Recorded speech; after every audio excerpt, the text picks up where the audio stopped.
At Cheerios, he found out they can help lower cholesterol. Now he's having fun taking care of his heart in all sorts of new ways. Let's see those hips move, people. Hurry and get your heart-shaped Cheerios. They're only here for a limited time.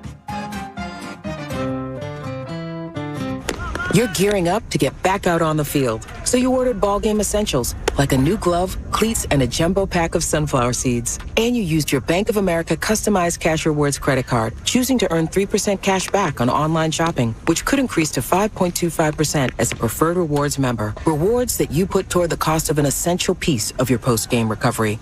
A heating pad. Apply for yours at bankofamerica.com/more rewarding. Copyright 2021 Bank of America Corporation. You could save big when you bundle your home and auto with Progressive, but when we just come out and say it, it feels like it falls a bit flat. So we're going to use humor. But we don't want to insult your intelligence, so nothing too goofy. And we need to avoid any polarizing topics. Oh, and it has to be about how you can save big when you bundle your home and auto with Progressive. You know what? Maybe humor is a bad idea. Yeah, it's never going to work. Progressive Casualty Insurance Company and Affiliates. Discount not available in all states or situations. Join Planet Fitness now through March 16th and get the PF Black Card for zero enrollment and $22.99 a month. You'll enjoy an upgraded experience with tons of perks. Like access to more than 2,000 locations worldwide? Yep. Super soothing hydro massage chairs? Yes. Can I bring a friend every time? Sure. Can my friend be a horse? Nay. Sorry. Get the PF Black Card and feel fit-tacular. Zero enrollment, $22.99 a month. Deal ends March 16th. See Club for details.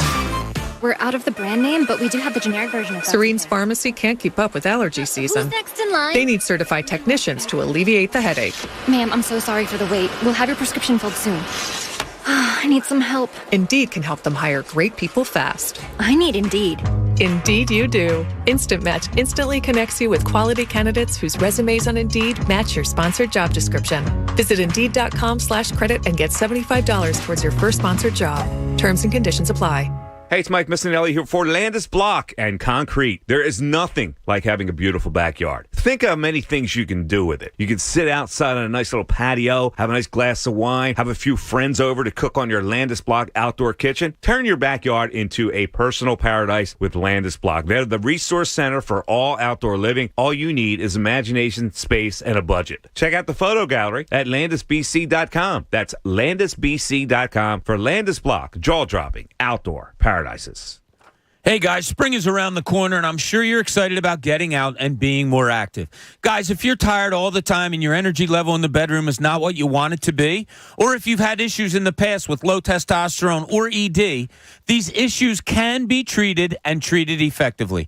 All you have to do is call Dr. Avidan Appel at Iron Mountain Men's Health. He and his team specialize in the treatment of erectile dysfunction and low testosterone. They create custom treatment plans because every man is different. Iron Mountain Men's Health is a local practice with real physicians. So stop wasting your time and money on pills that you order online that could turn out to be less than 35% effective. At Iron Mountain Men's Health, you may experience results during your first visit with certain treatments. They also offer financing for qualified customers. So set up your free consultation today. Get treated now so you're ready for spring and summertime action. Tell them Bob Cooney sent you. Iron Mountain Men's Health, the leader in men's sexual health. WPEN, Burlington, Philadelphia, a Beasley Media Group station. Home of 76ers basketball and Flyers hockey. Plug in. 97.5 The Fanatic, Philadelphia. It's time now for Cuz Radio. What up, Cuz? Deshaun Jackson gets a block. Are you kidding? Talking with the Cuz. Yo, Cuz, how you doing? Stairs rips one into the night. Stolen by the doctor. Yes, he's got it. Here he comes. Way rock the baby to sleep and slam dunk. Look, Cuz, don't even try it, okay? Now here's Anthony Gargano. Why don't you get the hell out of here, Cuz? And a good Tuesday morning, Philadelphia. I'm Andrew Salchunas. No Anthony Gargano today. He is out feeling a little under the weather, so we wish nothing but the best for Anthony and hope that he will be back tomorrow. He is not out with the blues. I will tell you that. He's got the sniffles. He's not out because the Sixers lost yesterday. But boy, did that suck. That was just a total kick in the nuts yesterday, if we're being honest with ourselves, because you have a 19-point lead And we just see this over and over again with the Sixers. And it's not just Doc Rivers. It goes back to the Brett Brown days. It's the same thing. I'm getting tired of it. Why is it the same thing over and over and over again with all of our teams, right? It's not just the Sixers. The Phillies can't develop an outfielder to save their lives. So, yeah, go ahead. Let's bring back Odubel Herrera. We can't get a starting pitcher from our farm system. That's why we got to go with Zach Eflin, who's hurt every single year. The Flyers. Do I have to even start? 1975? Really? Come on now. And then the Eagles, they're not really my biggest worry right now, but we're dealing with the Sixers today, and of course that's going to be a huge topic of conversation today because for the first time I got a little pang of worry yesterday. You know, I got a ton of tweets last night. Are you still not worried? Still not this? John Kincaid called me out during the crossover there. I wasn't really the one calling people scared, but I was, a part of the group of people that said, yo, let's hold off. It's one game. It's one loss. And that, of course, was the Brooklyn Nets loss. I hated what I saw. I was worried about things during that Brooklyn Nets game. I pointed out right away the depth issues because the Brooklyn Nets can throw at you Goran Dragic. They can throw at you Patty Mills. Everybody hates Ben Simmons, but he wasn't even playing. They can throw out all kinds of guys. Bruce Brown might end up be coming off the bench for the Nets at some point, and he's a talented player. The Nets have a lot of pieces.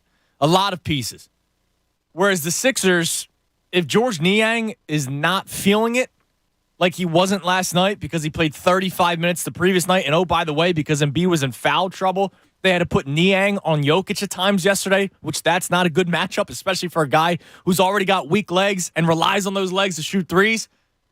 If you don't have George Niang going, what do you have off the bench? You really don't have anything. I heard Mark Jackson last night post-game on NBC Sports Philly. He said you got to give Shake a little bit more of a chance. I think Shake Milton could maybe have some sort of slasher role or transition role, but what, for 10 to 15 minutes? He's not a 20, 25-minute player. Korkmaz, don't just give me he's cold. No, he's been cold for the season. He's shooting below 30% from three. I'm glad that Doc's not giving him any run. There's obviously all the talk about, give B-Ball Paul a shot. Give Isaiah Joe a shot. I don't know if they're ready to play. I had a guy so desperate last weekend that he emailed me, and I'm not ripping him, but this is how desperate we are. He emailed me asking if the Sixers should call up Springer. And I'm just like, no. Like, if he was any talented, he'd be up already. Like we saw with Maxey last year. Maxey was so talented that he was actually able to play in big spots for you.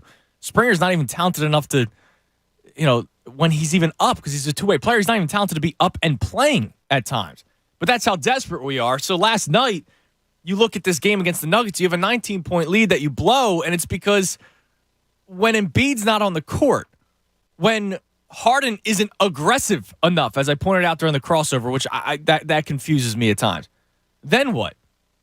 Tobias is going to do his thing on some nights. Tyrese is going to do his thing. It was nice to see him back to scoring last night. I think we made a little too much of the Maxey low-scoring nights against the Nets and the Magic because, look, Tobias Harris got involved. I think what we have to come to terms with is it's going to be an Embiid and Harden. Every single game, it's going to be Embiid and Harden. But then some nights it's going to be Maxey. Some nights it's going to be Tobias. And that I think we have to come to terms with because immediately, the second they lose to the Nets, and I get it, that was an awful loss. But the second the Sixers lose to the Nets and we see that Maxey didn't do much offensively, it's, oh my God, how are they going to make this work? Well, they just made it work the previous 5 games. But now, in the next 2, right, you barely squeak out a win against the Magic. And then yesterday, you blow a lead to the Denver Nuggets. And in a game where we were all excited about the Embiid-Jokic matchup, don't be a fool and say that Jokic won the matchup because the Nuggets won the game. Embiid won the matchup, but that doesn't matter, right? It doesn't matter. To me, I don't care if Joel Embiid wins MVP if the Sixers lose in the second round of the playoffs. It doesn't matter. I like individual awards for our guys. It makes me happy. I was fired up that Bryce Harper won MVP last year. I thought Zach Wheeler should have won Cy Young, but the big story is for the Philadelphia Phillies last year, they didn't make the playoffs and they had another collapse. The Sixers, if Joel Embiid wins the MVP, all right, great. High five. But if you lose in the second round of the playoffs because you have a lot of similar issues that you have in the past, that's a problem. So yesterday, before the game even started, was when the worry hit me. Before the game even started, I have to see Doc Rivers say in his pregame press conference that he thinks the Sixers can go 11 deep. And so I know that we said that Doc's going to change. Well, I didn't. People said that Doc's going to change with James Harden. He told you that 2 starters will be out there at all times. And I know that at points, like there's going to be a minute left and a half, so you're going to kind of empty the bench a little bit if you have a nice little lead or whatever. If you can trust the bench that you have, you empty the bench for a minute, give the guys an extra minute before halftime to get a breather. That's going to happen. But playing legitimate minutes, he said that he could go 11 deep. And he went with the full team yesterday, almost, right? You know, you had Shake Milton giving you 8 minutes. You had DeAndre Jordan giving 12. Danny Green gave you nothing in 14 minutes. And then you had, your 25 minutes out of George Niang, 26 minutes out of Matisse, and then you had your 30-plus from Tobias and Embiid and Maxey and Harden. So you didn't even have all 11 yesterday. You're saying you can go 11 deep. Doc, I know I can't ask you some questions because you're Greg Popovich. I know I can't ask the same questions that I would ask Greg Popovich because you're the same. I don't get that because I would ask Greg Popovich, hey, what the hell happened tonight? Why'd you lose a 19-point lead? But before the game even starts, I have to hear from Doc Rivers saying, hey, man, we're 11 deep. And I had people, again, tweeting at me, oh, you love the Doc Rivers hire, and I tried to tell you it was a bad one. I like the Doc Rivers hire because of pedigree. Just like I like the Joe Girardi hire for the Phillies because of pedigree. Brett Brown wasn't it. And I know there are people that are telling me that Tyronn Lue should be the guy. I didn't really like Ty Lue. I thought LeBron called a lot of the shots when they were together. And maybe I'm wrong. But I enjoyed having Doc Rivers hired because I go, all right, this is a guy with pedigree. You have 2 young players. This is before Ben Simmons has his meltdown. You have 2 young, talented players in Joel Embiid and Ben Simmons that might need a kick in the ass because I don't think Brett Brown was providing that. I think he was coddling them too much. And then we ended up seeing Doc Rivers coddle Ben Simmons for an entire year, except he had a moment of weakness after the final game against the Hawks when he said, I don't know. And those 3 words set everything up. But there were a lot of people concerned about Doc Rivers, the blown series leads when he was with the Clippers. I pointed out that he should have won more than 1 title with the Boston Celtics, who they believe that team's a dynasty. I don't understand it. That Celtics team believe they're a dynasty. They won 1 title. So Doc Rivers now uninspiring, still saying that he can go 11 guys deep. And then in game, there's just moments where I go, what?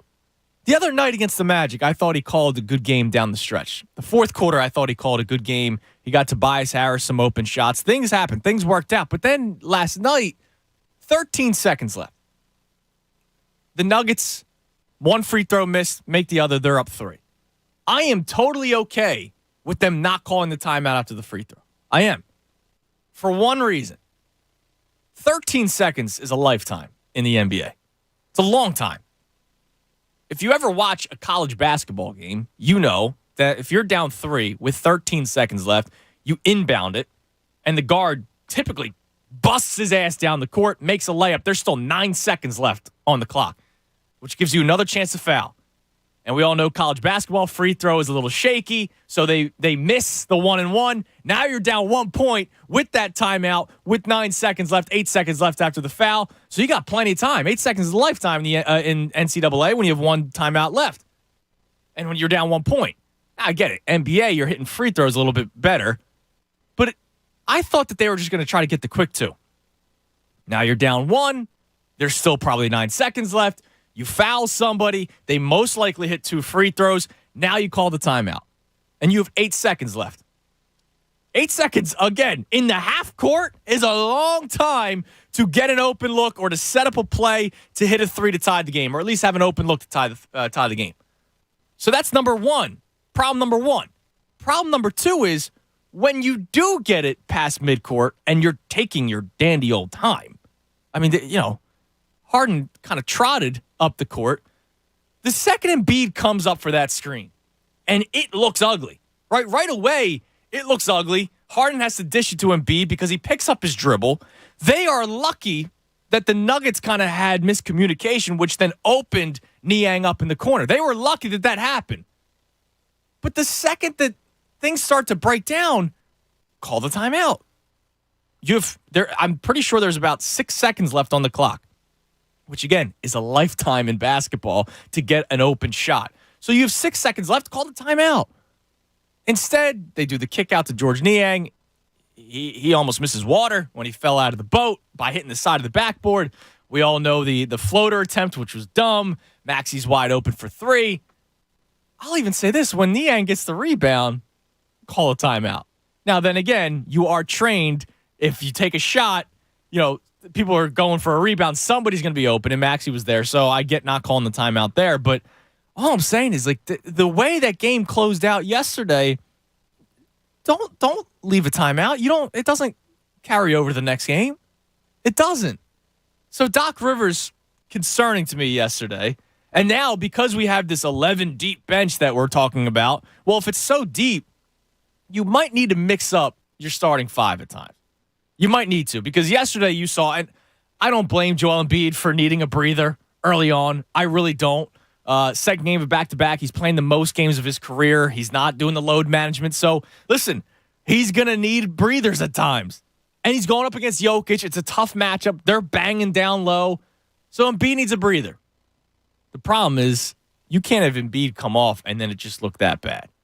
And that's when James Harden needs to step up a little bit. 11 field goal attempts is way too little. 2 field goal attempts in the fourth quarter, way too little. And I know that Doc Rivers was asked about it after the game, and he said, yeah, we got to do a better job at getting James the ball. Let Harden go to work. His isolation game is one of the best parts of his game. Let him go to work. And I know Bob was saying it. Maybe he's lost a step. Okay, but still, I'll take his step. I'll take the step that he lost over what you tried doing in the fourth quarter, which was just missed shot after missed shot after missed shot. James Harden is the best all-around scorer alongside Joel Embiid. Go to work. Like, who's guarding James Harden? Embiid's got to work with Jokic. So that was confusing me. I can't believe the words James Harden needs to be more aggressive is coming out of my mouth. I can't believe it. So we're going to react to the Sixers' loss today, from last night's game. You can jump in at 610-632-0975. Yes, for everybody that tweeted me last night, I put the phone down. But for everybody that tweeted me last night, hey, are you worried now? Is it still just one game? Listen, it was just one game against the Nets for me. It was. Now, was I using that as sort of a barometer of where they were? Of course, but all the emotion with Ben Simmons, the Nets just didn't miss, and obviously the defense is a concern. I wasn't going to use that Nets game as the sky's falling down. I, quite frankly, wasn't using the Magic game as skies falling down because I go, listen, you're playing the Magic, you're going to take them lightly. But yesterday, the only excuse you can give is second game of a back-to-back. That's the only excuse you can give. Other than that, you see the bench issues. You see coach issues. You see James Harden still trying to get integrated into the offense, but clock is ticking. I tried I told people, for the people that freaked out about Tobias Harris, and I know he only had 10 points last night, but there were a lot of people that said, Tobias stinks. He doesn't stink. He had to change his game. He had 24 regular season games and counting, still time. He has 24 regular season games to try to adapt. Just last year, he was a 40% three-point shooter and had similar of a role that you see now with James Harden when Ben Simmons was the point guard of the team. 40% three-point shooter. So he had to kind of get back to where he was last year, and you're starting to see him hit more threes. You saw it against the Brooklyn Nets. He had a big game against the Orlando Magic. I get it was just the Magic, but if they lost, we would have freaked out a lot more. So good for Tobias Harris having that big game against the Magic. So I said that Tobias is going to get better. He doesn't just stink. James Harden, because it looks so great through 5 games, I think we all thought, oh, look, it's perfect. He still needs to get integrated a little bit. He does. And that's kind of the one thing that's going to keep me grounded from totally freaking out is that it is just 6-7 games with James Harden on the court with the Sixers. And that's like the one thing that's kind of keeping me grounded. I don't think that what you're seeing right now is going to be a mess that we're going to see every single night. It's going to pop up again. It will. They're going to lose a game that's going to disappoint you. But my saving grace, the thing that's holding me down right now is deep breath. They still need to learn how to play with one another. And now we've been dealing with that a lot in recent years. Jimmy Butler trade, Tobias Harris. We're dealing with that every year. Al Horford, load management. They didn't play as many games together. I get it. but that's my one thing. Now, Connor Thomas is sitting in my chair today.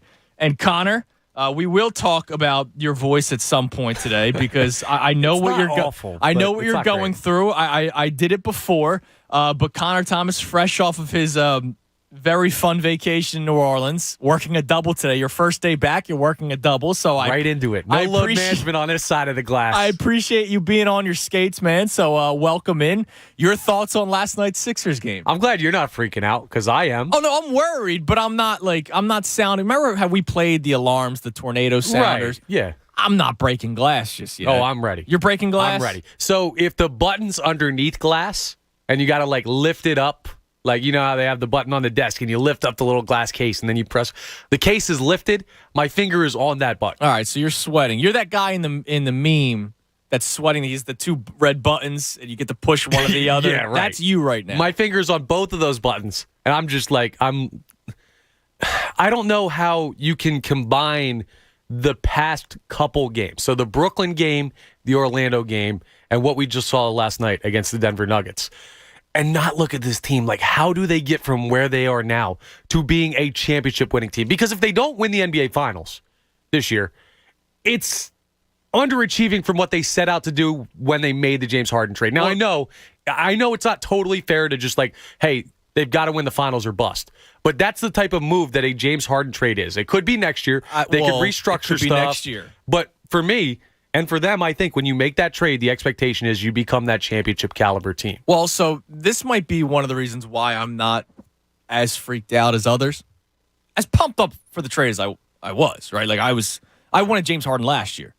I wanted to trade Maxey, Thibault, your boy Thibault, Simmons, and great picks defensive game from him to the Houston Rockets for James Harden. I wanted to do that last year, and obviously they didn't make the trade out of spite. Houston didn't. So be it.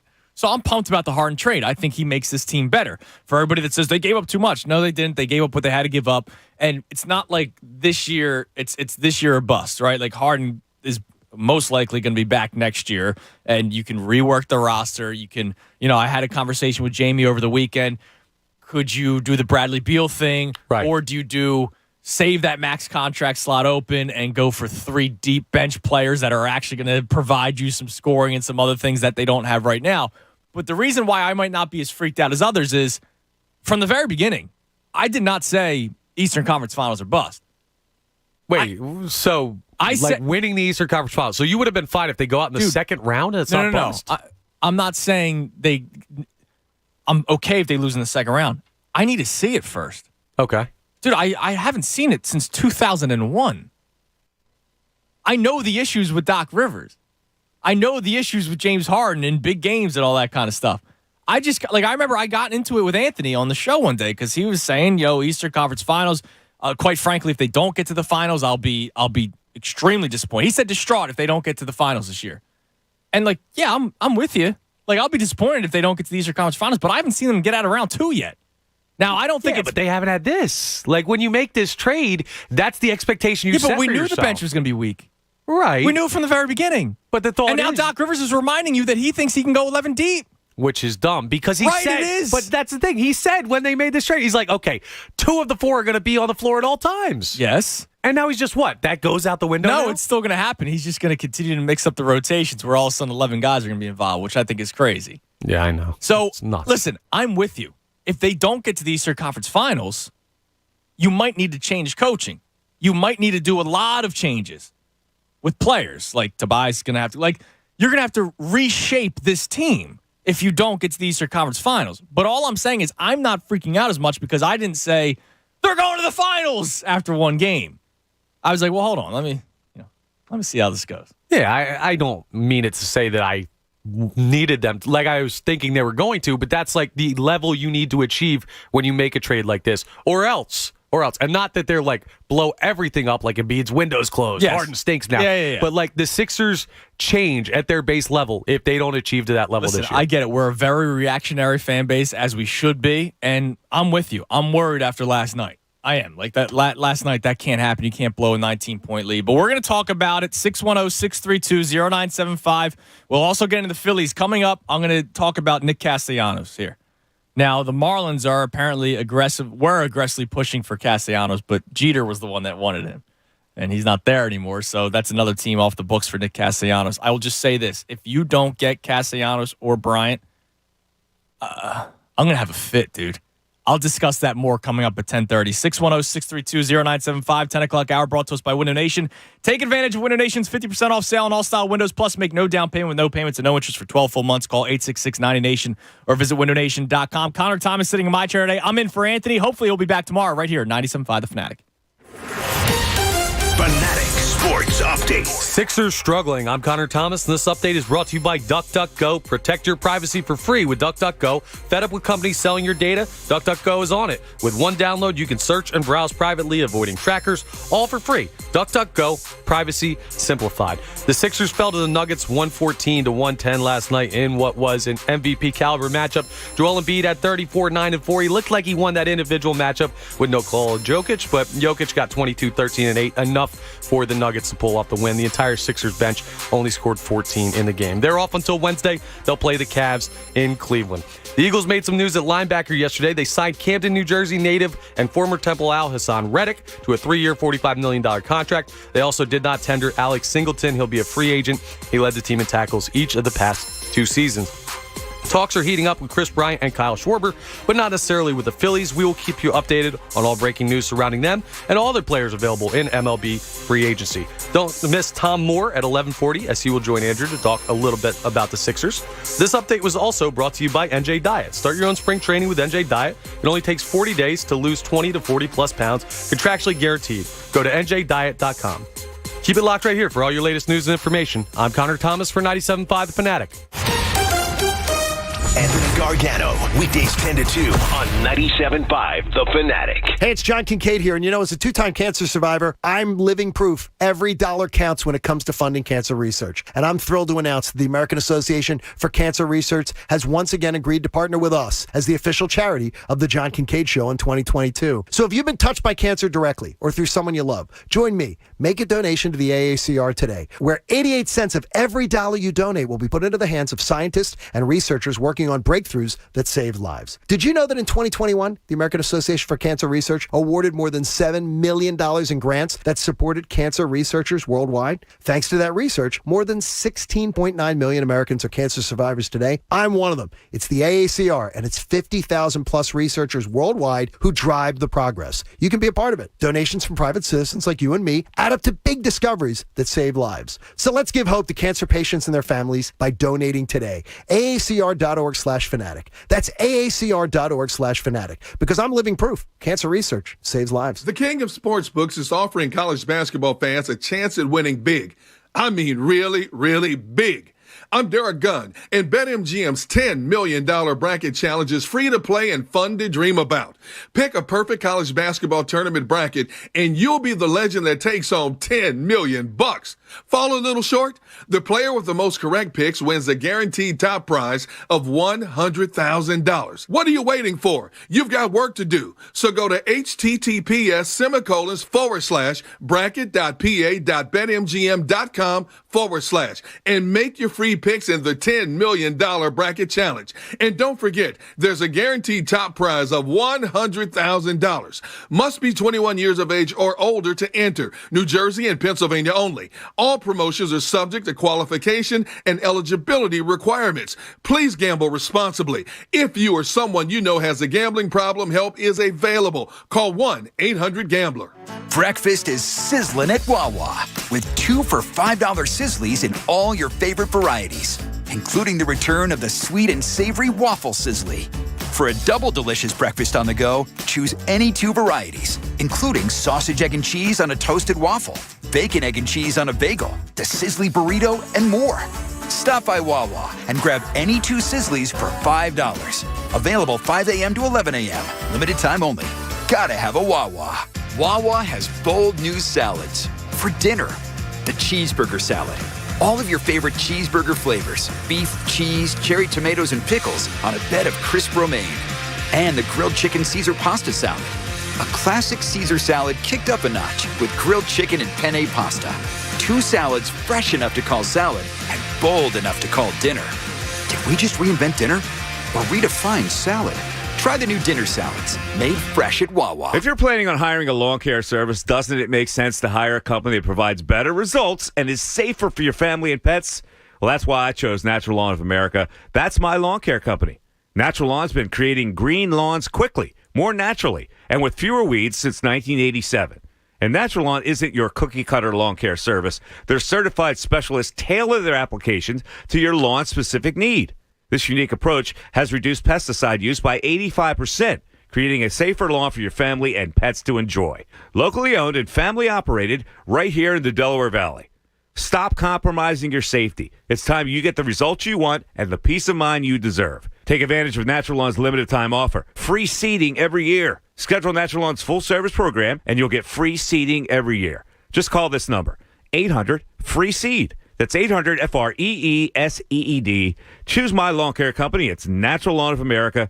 Greener grass, fewer weeds. Guaranteed. Wait, aren't these all charitable donations? At Magda's Tax Prep, every person I'd counts. rather not have to file for an extension. She needs new auditors to maximize returns on her family time. On itemized deductions. Hey, can someone help with these 1099s? Indeed can help her hire great people fast. I need Indeed. Indeed you do. Our hiring platform instantly connects you with quality candidates whose resumes on Indeed match your job description. Visit Indeed.com/credit and get $75 towards your first sponsored job. Terms and conditions apply. Look at this. J.D. Power awarded Cricket #1 customer service and purchase experience in the MVNO segment. Huh. Award-winning service has a nice ring to it. Say it again. Award-winning service. Ooh, again. Hear ye, hear ye. Announcing 2 more reasons to switch to Cricket and their award-winning service. Wow, it does have a nice ring to it. Switch and see for yourself. For J.D. Power 2022 wireless customer care and purchase experience mobile network operator performance studies award information, visit jdpower.com/awards. Finding great candidates to hire can be like, well, trying to find a needle in a haystack, but not with ZipRecruiter. Its powerful technology actively finds and invites qualified candidates to apply to your job. So while other companies might deliver a lot of hay, ZipRecruiter finds you the needle in the haystack. See why 4 out of 5 employers who post a job on ZipRecruiter get a quality candidate within the first day. Try ZipRecruiter for free at ZipRecruiter.com/free. That's ZipRecruiter.com/free. O'Reilly. Improve visibility and save money at O'Reilly Auto Parts. Replace your old wiper blades with a new pair of Rain-X Advantage wiper blades and save $10 now at O'Reilly. Our professional parts people will even install them for free. See better and drive safer with new wiper blades from O'Reilly Auto Parts. In-store or online at O'ReillyAuto.com. O'Reilly Auto Parts. Introducing the next generation of compact digital manifolds from Testo. Best-in-class Bluetooth range and wireless clamps. Easy to use, fast, accurate results. Large graphics, all in one compact, rugged package. Testo digital manifolds are field-ready, fully smart, and fully wireless, just like the top HVAC technicians who use them. For a digital manifold that won't test your patience, visit Testo.com to find a local distributor near you or order online at Testo.com. Testo. Hey guys, Bob Cooney here. Take a shot on college hoops this March with risk-free bet on FanDuel Sportsbook in partnership with Valley Forge. Whether you're new to FanDuel or already have an account, all customers get a risk-free bet on the bracket. Sign into the FanDuel Sportsbook app to claim yours today. Are you new to FanDuel? Well, then sign up with promo code BOB. Then you can bet on that underdog you've had your eye on for a long time. Or just go with the favorite. Either way, it's risk-free. Now, here's what I like to do. I like to look at teams that have a lot of veterans on the team. Look at teams that maybe have some juniors and seniors there, because we know college basketball is a young sport. The more veteran leadership you have, the better off you might be. That's where I like to look. And with the cash out, the ball's in your court. So you can close out your bet whenever you want before the game is over. There's no better place to bet the tournament than FanDuel Sportsbook. So join now with promo code BOB. Sign into the FanDuel Sportsbook app to claim your risk-free bet today. 21 plus and present in PA. Refund issued as non-withdrawable site credit that expires in 7 days. Max refund $5. Offer is non-transferable. Restrictions apply. See terms at sportsbook.fanduel.com. Gambling problem? Call 1-800-GAMBLER. More of the Anthony Gargano Show now on 97.5 The Fanatic. 10:30, 97.5 The Fanatic. I'm Andrew Salchunas, filling in for the Cuz today. Anthony, a little under the weather. Should be back tomorrow. I hope he's back tomorrow. So we opened the show obviously talking about the Sixers and the concern that a lot of people had. And I get it. last night was the first time I got that pang of worry. And, I saw your tweets. Are you still not worried? Are you still saying that this is just one random game in March? No, it sucks now that 3 straight games have been kind of, bad.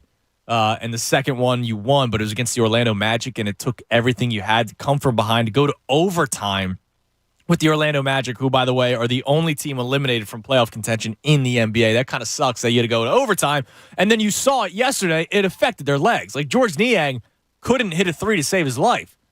And it's not because they had this incredible defense in his face. No, he's probably shot from playing 35 minutes the previous night and then having to play Nikola Jokic at times when Joel Embiid was in foul trouble. And you just saw that with a lot of players, except for Danny Green, because he had not played for 3 games with the lacerated finger and gave you nothing yesterday. And shame on me for thinking that he was going to provide you with something. I thought when the James Harden trade happened that Danny Green was going to not find the fountain of youth, but have a little bit of a resurgence, because I thought without him needing to play 30 minutes, which we saw earlier in the year. Remember, Danny Green was playing 30, 35 minutes in games, and you're like, oh boy, that's not going to be good in the long run. I figured with him playing 15 minutes, just has to focus on a couple open corner. He had open threes last night too, and he had open 10-foot jumpers. Yeah, he tries that floater. He is no game other than the 3-point shot. That's his only game. It's almost like Covington. I see him put the ball on the ground. I'm like, oh boy.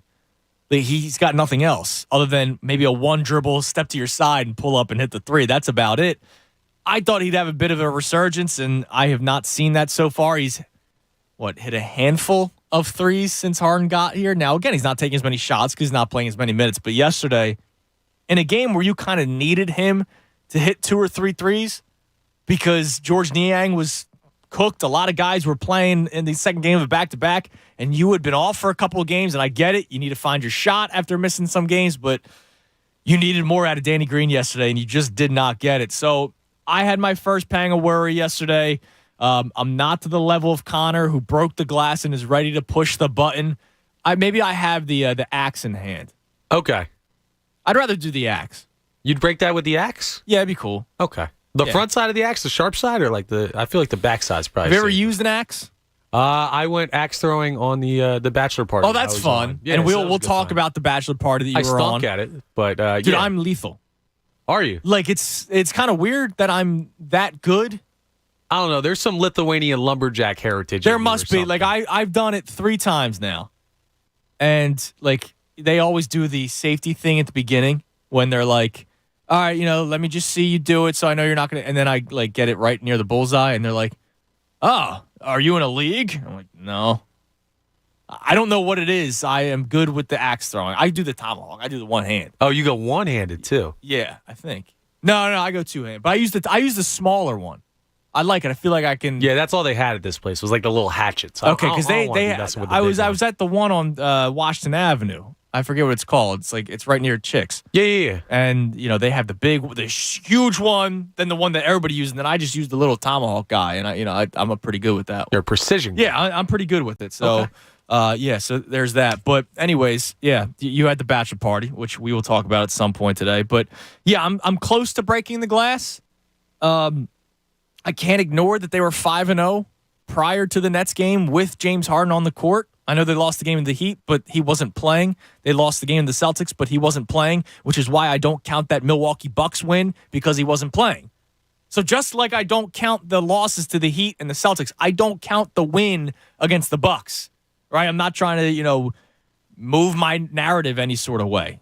The games with James Harden on the court, they were 5-0, and they looked flawless. Flawless. And I get it. It was the T-Wolves. It was the Knicks twice. I understand that. There says something where a guy steps on a court and it looks easy, right away. Forget the team that they're playing. I mean, the other team could have scored 120 points too, right? But it was the T-Wolves and the Knicks. But the fact that it looks so smooth I was like, all right, this is going to be really good. And now the last couple of nights been tough. Yeah, but it didn't look flawless. They got off to slow starts. And I think part of it is the base of the issue. Well, the first game against the T-Wolves, okay, I can see why. It's the very first quarter together, yeah. But like the second game against the Knicks that we were at for knockout, they were like getting smoked early and had to come back. Like, I think part of it, and you talked about it in the opening segment, he almost seemed like saying James Harden needs to be more aggressive is kind of a crazy feel because it's like he's a top 75 player in the history of the game. I think he knows what he's doing at this point and knows his game, but it almost feels like he's trying so hard to get his new teammates involved, and he's still getting used to that, and he's trying to build up that whole, hey, I'm a team player. I'm not wanting out of Philly. I'm not going to do to you what I did to Brooklyn or Houston or whatever the perspective is, and some of that is playing into him being also part of like being on the court and wanting to be that facilitator, is playing into him being more, not necessarily less aggressive, because he's getting guys good looks with the passes, but he's being more passive personally. I think he needs to stop. Well, and sometimes these good looks are to your man Matisse Thybulle, who can't shoot. He attempted. Oh, it killed me. There was less than 5 minutes left. I in know the fourth exactly quarter, what you're saying about. And he attempted a dribble step back three from the corner, and when he put the ball on the ground, and I saw his body go backwards, I said, "Oh no!" before the shot. I don't even know that it was a three. We got to go back and look at it. It might have been like a long two. Like, I don't know that he fully got back. Like Matisse Thybulle taking a long two, dude. What are they doing? I see that happen, and I go, yo, Matisse, like, I know you were feeling it a little bit yesterday, had the 9 points early on, played great defense. He did, but you got to know your game, and that is not it. And that's a problem. And here's the thing. So we talk about, do you change the rotations a little bit? Do you change the starting lineup a little bit so that you have a bit more of a scoring punch? Like, you know, is Tyrese Maxey still going to be considered to come off the bench at some point? Because right now your starting five, it's pretty good. I like it. Like, I like your starting five the way that it is. But when you have your first two off the bench being Niang and Shake, well, they're not giving you much unless Niang's hot one night. And he wasn't yesterday. He clearly wasn't. So if it's not for Niang having a hot night, then what do you have? You literally have nothing. Right. So how do you start one of those guys? How does the rotation change? Like, who do you feel comfortable Well, Matisse would have to be in the starting lineup because, A, defense, B, you can't have him coming off the bench to give you any offense. Because he doesn't space at all. Yeah, he gives you nothing. So he would have to stay in the starting lineup. And then the question is, you know, I've heard people call in and say, what if you started Niang off over Tobias Harris? I don't think you can do that. I really don't. I think, honestly, part of it is the money.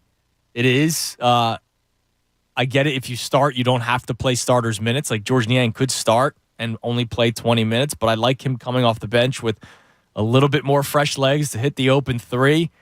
But you're right. Like I'm not going to start Shake Milton. No, they're kind of tied into what they're doing now. Like, if anything, you would have to start. And I said this from the beginning. I wanted Danny Green in the starting lineup. Now, Danny Green looks cooked out there. So I would be, I think, crazy to attempt that at this point. But I said when the trade first happened, Harden, Maxey, Green, I had Thybulle coming off the bench because I thought Danny Green had a little bit of life left in him. But what if you did Green and Thybulle? But then what? Those are two guys that can't handle the rock. They can't really do much offensively. Now Danny Green could hit a three if he's open. I hope. I hope he didn't do it yesterday. Yeah, he's coming off of a finger injury. Like, hopefully it's rusty. I don't know. I hope that's what it is, but it's not like he looked good before that. I mean, it's just crazy. It sucks. Last night sucked, and you know, people are down today, as you should be. So let's commiserate. 610-632-0975. Obviously, I'm going to get into the Phillies later on this segment because they are spending money. They are. Yeah. Before anyone says the Phillies are cheap, they're not. They might not be spending smart money. Well, they never promised smart money. He did say stupid money, but I think he meant it for a different reason, but they are being stupid. Like, Familia should not have gotten $6 million. Familia should not have been signed. I know Odubel only got like 1.5. But come on, we're going to platoon. I'll get to that coming up. Let's go to Trey and Cape May, talk some Sixers. Trey, you're on The Fanatic. Hey, what's going on, guys? What's up, Trey? I called last week, and Anthony really jumped on me more, like, with the Sixers. Like, we're just not good enough, man. Like, you're talking about taking out Tobias, putting in this guy. Like, we're just not a good enough team. Yeah, they're not that deep. They're not that good. Well, I would say this. I still take their top 4. If Harden's got to be a little more aggressive, right? He can't finish with 11 field goals. We can all agree with that. Harden and Embiid is a top duo in the NBA. Forget what Jason McIntyre said. You add Maxey or Harris as the 3. That's regular season. Look at Denver last night. They were missing 2 of their 3 best players. Yeah, no, they were. It was a bad loss yesterday. I'm not disagreeing with you. But like, there people come and say, "Oh, we won 5 games." They beat the Knicks, man. Okay. They beat the Knicks. They beat Minnesota, like Cleveland. Teams that don't have superstars. When they play the teams that have the big stars, they're not good enough, man. Like I said. Well, it's been 2 games. It's been 2 games where they played the good teams.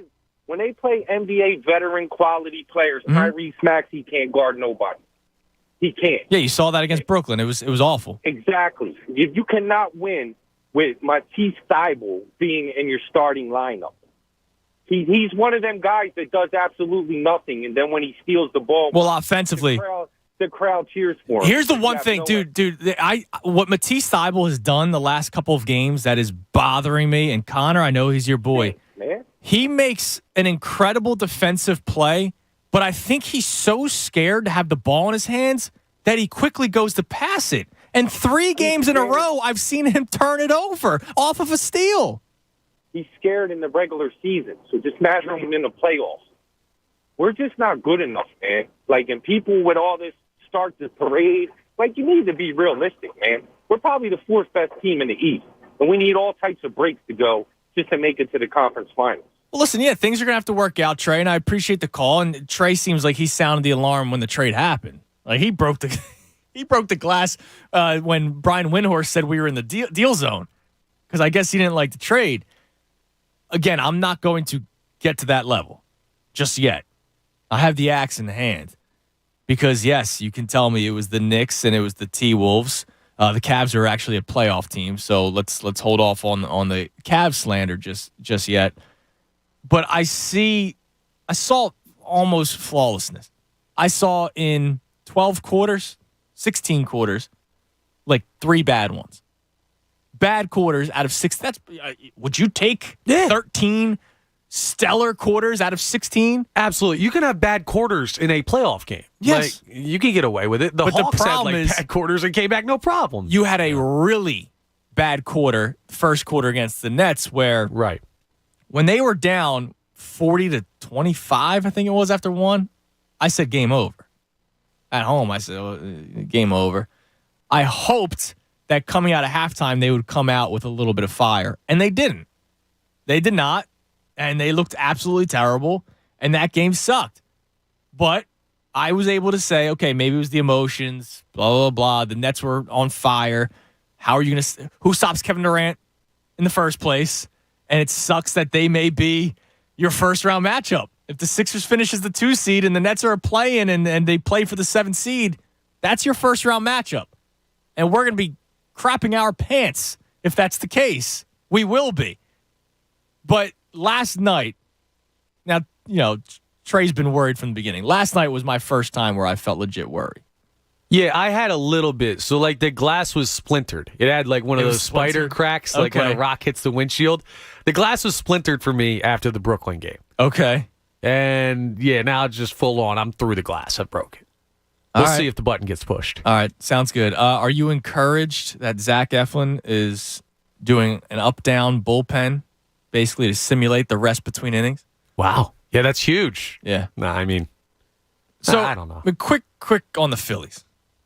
And we have 2 open lines. You can grab it at 610-632-0975. I wanted to do this in the opening segment, but, obviously the Sixers, major talking point. But the Phillies are a major talking point right now, too, because we're in the middle of free agency, right? The new league year, part 2, opens up after the 99-day lockout, and the Phillies have been relatively quiet. I don't mind the Brad Hand signing. I don't. He could be cooked. He could be. He had a good second half of the season last year. He could be cooked. We'll see. But I go, all right, 1-year deal. Let me see what you got. Lefty specialist to go with Jose Alvarado. I trust him to throw strikes. The only worry is, okay, is he going to get raked like we saw with Ian Kennedy last year? Like, is he the left-handed Ian Kennedy? I mean, it's possible. 11 years in the league, and he looked like he had a bit of a fall off. So last year. I'm worried about that, but I go, okay, good signing. Bring him in. He's not going to be a 60-game reliever for you, I don't think, right? Because you're going to have Alvarado. He's going to probably be your main go-to lefty out of the bullpen, even though that's terrifying. You're going to have a lot of righties. And, Sir Anthony Dominguez, I just saw him pitch in a bullpen. Maybe he'll be back this year. We'll see. Brad Hand, I'm okay with signing. You got Evil Knievel that you did before the lockout. He's probably going to be your closer. Okay. So now you're adding the other arm in Familia, which why would you add another gas can when you already have Jose Alvarado, who can't throw a strike sometimes, Familia can't throw a strike sometimes, a potential cooked reliever in Brad Hand. Like, that's not smart spending. It's not. Now, don't give me the Phillies are cheap, because they're not. They're going to have a top 5 payroll in the league. They will. The problem that I have is, what are you doing with Odubel Herrera? And we talked about this at length yesterday. This is your first day back. Your thoughts on Odubel Herrera coming back. And again, I'm going to say strictly talking baseball because people know my opinion. I don't think he's, I think he's a terrible human being for what he did, literally putting, bruises on his girlfriend's neck. Like, you're awful. Strictly baseball, you suck. And you're going to platoon. And I know what's going to happen, Connor. He's going to be hot in April. Yep. Just like he is every single year. Absolutely. He's going to be hot in April. Mark this down. He's going to be hot in April. We will be clamoring for him. Well, not me, but people will be clamoring for him to be the everyday starting center fielder. He will get more opportunities in May where he'll hit about 220 and he'll do stupid stuff and we'll start freaking out. June, he's going to hit below 200 for the month. July, I think he hits 220 again, but he's going to have, I literally thought this all through. He's going to have like a big home run in July. And people will forget the fact that he's hitting 220 for the month. They'll forget that he hit 190 in the month of June. But because he hit a big home run later in the season, see? Hey, this was a smart signing. And then he'll get DFA'd in August because he'll be terrible. That's how, I'm telling you right now, that's how it's going to work out. He will not make if they make the playoffs, he won't be on the playoff roster. Yeah, I don't know if he makes it to August because I think the only reason he's back on this team at all is because of the price point they could get him at. Yeah. And they're not sure with the frenzy that free agency is, what the other guys available are going to be. Like, I think it's a very tough year to gauge who's going to be available where, and with so many irons in the fire at one time, it's tough to have a guy that's like, okay, we've talked to this guy for 3 weeks. He's talked to a bunch of other teams. We're very confident he's coming here. Yes. So it's like, we've had this guy in-house. Let's just throw the lowest number we can at him, bring him back, and if we get someone bigger, okay. If he fails, send him down. And I guess what? Matt Vierling is your everyday center fielder if he gets DFA'd? No, you make a trade if you're in playoff contention. Yeah, and we wanted them to do that last year and they refused to. I'm sorry. How come you didn't make the trade the Mariners made yesterday? Now, I get it, your prospects stink, but how come you didn't make the trade that the Mariners made yesterday? Cincinnati Reds he's now a starting center fielder. Former All-Star, yeah. What are you doing here? I can't imagine that they're okay with it. I don't understand. Like, that would be outside the realm of realism. They've been looking for a center fielder for 4 years now. Right. When he first started having his issues on the field. Which is why I refuse to believe that this is their answer. I think this is their safety plan, and it just happened to come first chronologically because of how free agency is this year. This is me trying to rationalize it. It's very possible that this is what they are comfortable with, and that's crazy. But it can't be if they're trying to win games. Well, I'm going to say this right now. The Blue Jays are in on Schwarber. I said yesterday I'm kind of out on Schwarber. Like, I don't really want him here. Blue Jays are in on Schwarber. Rockies making a strong push for Chris Bryant. So if you don't get those two, Schwarber to me was a last-ditch effort to get him.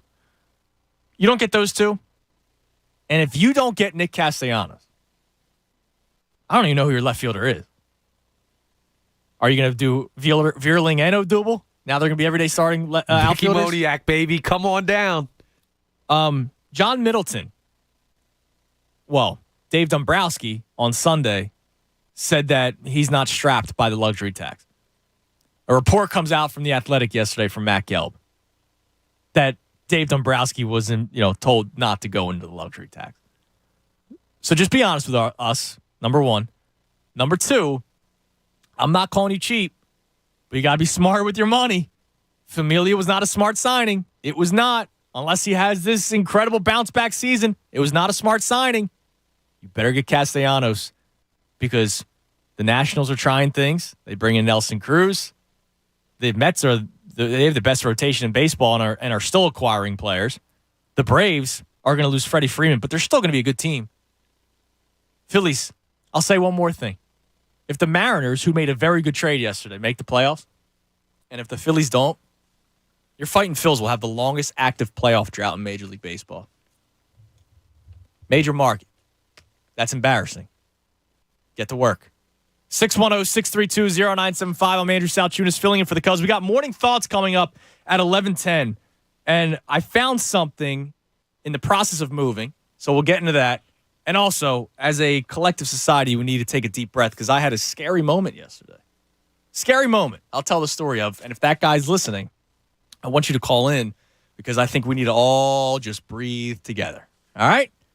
Take a shot on college hoops this March with a risk-free bet on FanDuel Sportsbook in partnership with the Valley Forge. Whether you're new to FanDuel or already have an account, all customers get a risk-free bet on the bracket. Sign into the FanDuel Sportsbook app to claim yours today. And if you're new to FanDuel, sign up with promo code Fanatic that you can bet on that underdog you've had your eye on, or you can just go with the favorite. Either way, it's risk-free. Of course, look at our home team in Villanova. They should win their first-round matchup easily, being the 2 seed taking on Delaware. So go with Nova. Go with the Cats in the first round. I like Arkansas as well to make a little bit of a run. And with cash out, the ball's in your court, so you can close out your bet whenever you want before the game is over. There's no better place to bet the tournament than FanDuel Sportsbook. So join now with promo code Fanatic. Sign into the FanDuel Sportsbook app to claim your risk-free bet. You must be 21 plus and present in PA. Refund issues non-trouble site credit that expires in 7 days. Max refund $5. Offers non-transferable. Restrictions apply. See terms at sportsbook.fanduel.com. Gambling problem? Call 1-800-GAMBLER.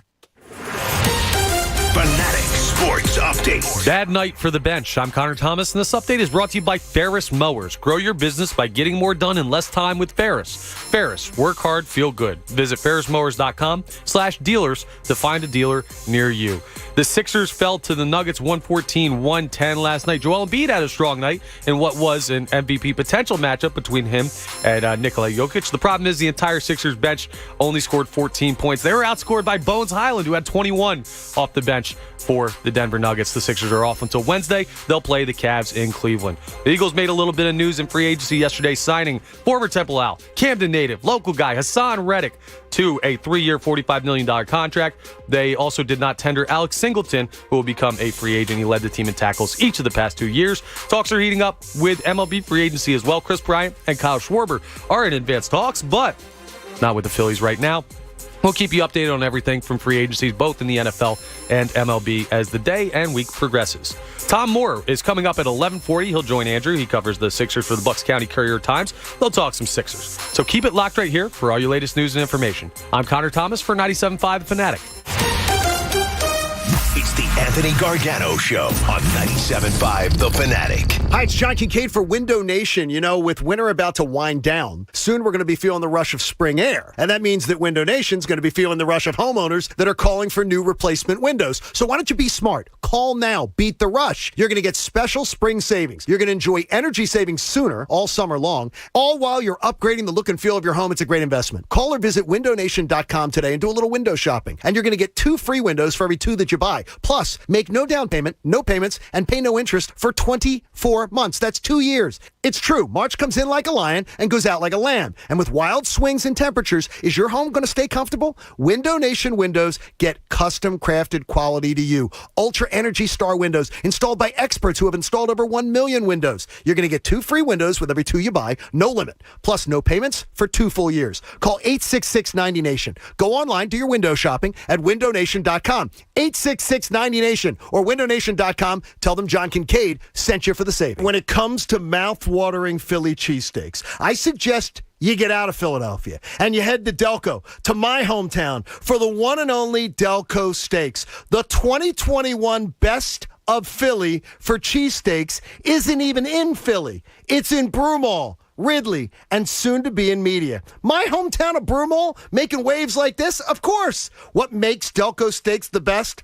They source all of their steaks and dairy from local Pennsylvania farms. It's why their ad slogan is Delco Steaks, you can't beat our meat. Should I have said that? I just know they got the best cheesesteaks in the entire Delaware Valley. But I did fib a little because you can also enjoy a Delco cheesesteak in the Wells Fargo Center. So trust me, you haven't had a cheesesteak until you've tried a Delco. Now open in Broomall on Westchester Pike, in Ridley, and opening soon in Media. DelcoSteaks.com. You can't beat their meat. Don't rely on just your cell phone to connect to the internet. Get Xfinity Unlimited Mobile with 5G and fast, reliable home internet together for $24.95 a month when you qualify through the Affordable Connectivity Program and Internet Essentials. Get unlimited mobile with 5G and high-speed home internet with a modem included, all for just $24.95 a month. Act now to get this incredible deal so you can enjoy more streaming, gaming, chatting, and everything else that you love for less. With unlimited mobile and affordable home internet together, you don't have to settle for just one. Join the millions of customers who save by getting both together, only with Xfinity. So don't wait. Connect to the things you love for less today. To learn more, go to Xfinity.com/free, call 1-800-XFINITY, or visit an Xfinity store today. Restrictions apply. Limited to Internet Essentials customers meeting eligibility criteria and one unlimited line. Taxes and fees extra. Pricing subject to change. Savings based on pricing of top carriers. Xfinity Internet required. Reduced speeds after 20 gigabytes of usage. Slipping and falling due to snow, ice, a cracked sidewalk, or even a wet floor is no joke and can cause serious injury. Let Philly Slip and Fall Guys get you back on your feet. Keith Koski and his team of attorneys are the Philly Slip and Fall Guys and have over 30 years of experience fighting for you. They know how to get the results you deserve. Give them a call if you've had a fall. Go to PhillySlipandFallGuys.com. That's PhillySlipandFallGuys.com. It's that time of year again. It's March Magic. And you know what that means. Basketball games and Hooters wings. And wherever you're watching the tournament action, Hooters has you covered. So be the real MVP of the basketball watch party. Bring the Hooters world-famous wings. Just visit NortheastHooters.com, place your order for pickup or delivery, or just play hooky and watch basketball, drink beer, and eat wings with the Hooters girls. There's 7 area locations. Visit NortheastHooters.com. Hooters, it's all you need. With no fees or minimums and no overdraft fees, banking with Capital One is the easiest decision in the history of decisions. Even easier than choosing Charles Barkley in a pickup game. We'll take Barkley. Ha! First pick! Sorry, kids! Yep, even easier than that. With no fees or minimums and no overdraft fees, is it even a decision? Okay, here's the plan. Pass me the ball every time. This is banking reimagined. What's in your wallet? Terms apply. See CapitalOne.com/bank for details. Capital One and a member FDIC. Get help managing your money for the life and years ahead. With Fidelity Income Planning, we'll look at what you've saved, what you'll need, and build a straightforward plan to generate income, even when you're not working. A plan that gives you the chance to grow your savings and create cash flow that lasts. Plus, you can start, stop, or adjust your plan at any time without the unnecessary fees. Talk to us today so we can help you go from saving to living. Fidelity Brokerage Services, member NYSE SIPC. Hey, it's John Kincaid. You know, it's no secret that I love hoops. Whether it's college or pro, it's awesome. And my team at the Parx Sportsbook app has us covered. It's the Parx Sportsbook app, the only sportsbook app that I recommend. Nobody does live in-game betting better than the Parx Sportsbook app. So take my advice. Make those future bets now on pro hoops and college hoops before the tournament begins. Download the App Store or click parxcasino.com/BA. Don't miss out on the action. Must be 21 and in Pennsylvania. Gambling problem? Call 1-800-GAMBLER. You're not supposed to be good at getting into an accident, but Pro Team Collision's here to help. If your car's been rear-ended or damaged, Pro Team Collision is your advocate for safe and proper repairs. Pro Team Collision works with all major insurance companies. Our team of repair specialists are manufacturer certified, and we always work to keep your best interests in mind. If you've been in a car accident, work with a team that works for you. Pro Team Collision. Get a free estimate at ProTeamCollision.com. Make Bailey's Bar and Grill in Levittown your headquarters to catch Sixers action. Enjoy Corona Extra, Corona Light, and Corona Premier bottles for just $4.50, or make it a bucket for $18 during every game. Enjoy weekly homemade dinner specials. For more info, visit Bailey'sBarandGrillPA.com. WPEN Burlington, Philadelphia, a Beasley Media Group station. Home of 76ers basketball. and Flyers hockey. Plug in. 97.5 The Fanatic, Philadelphia.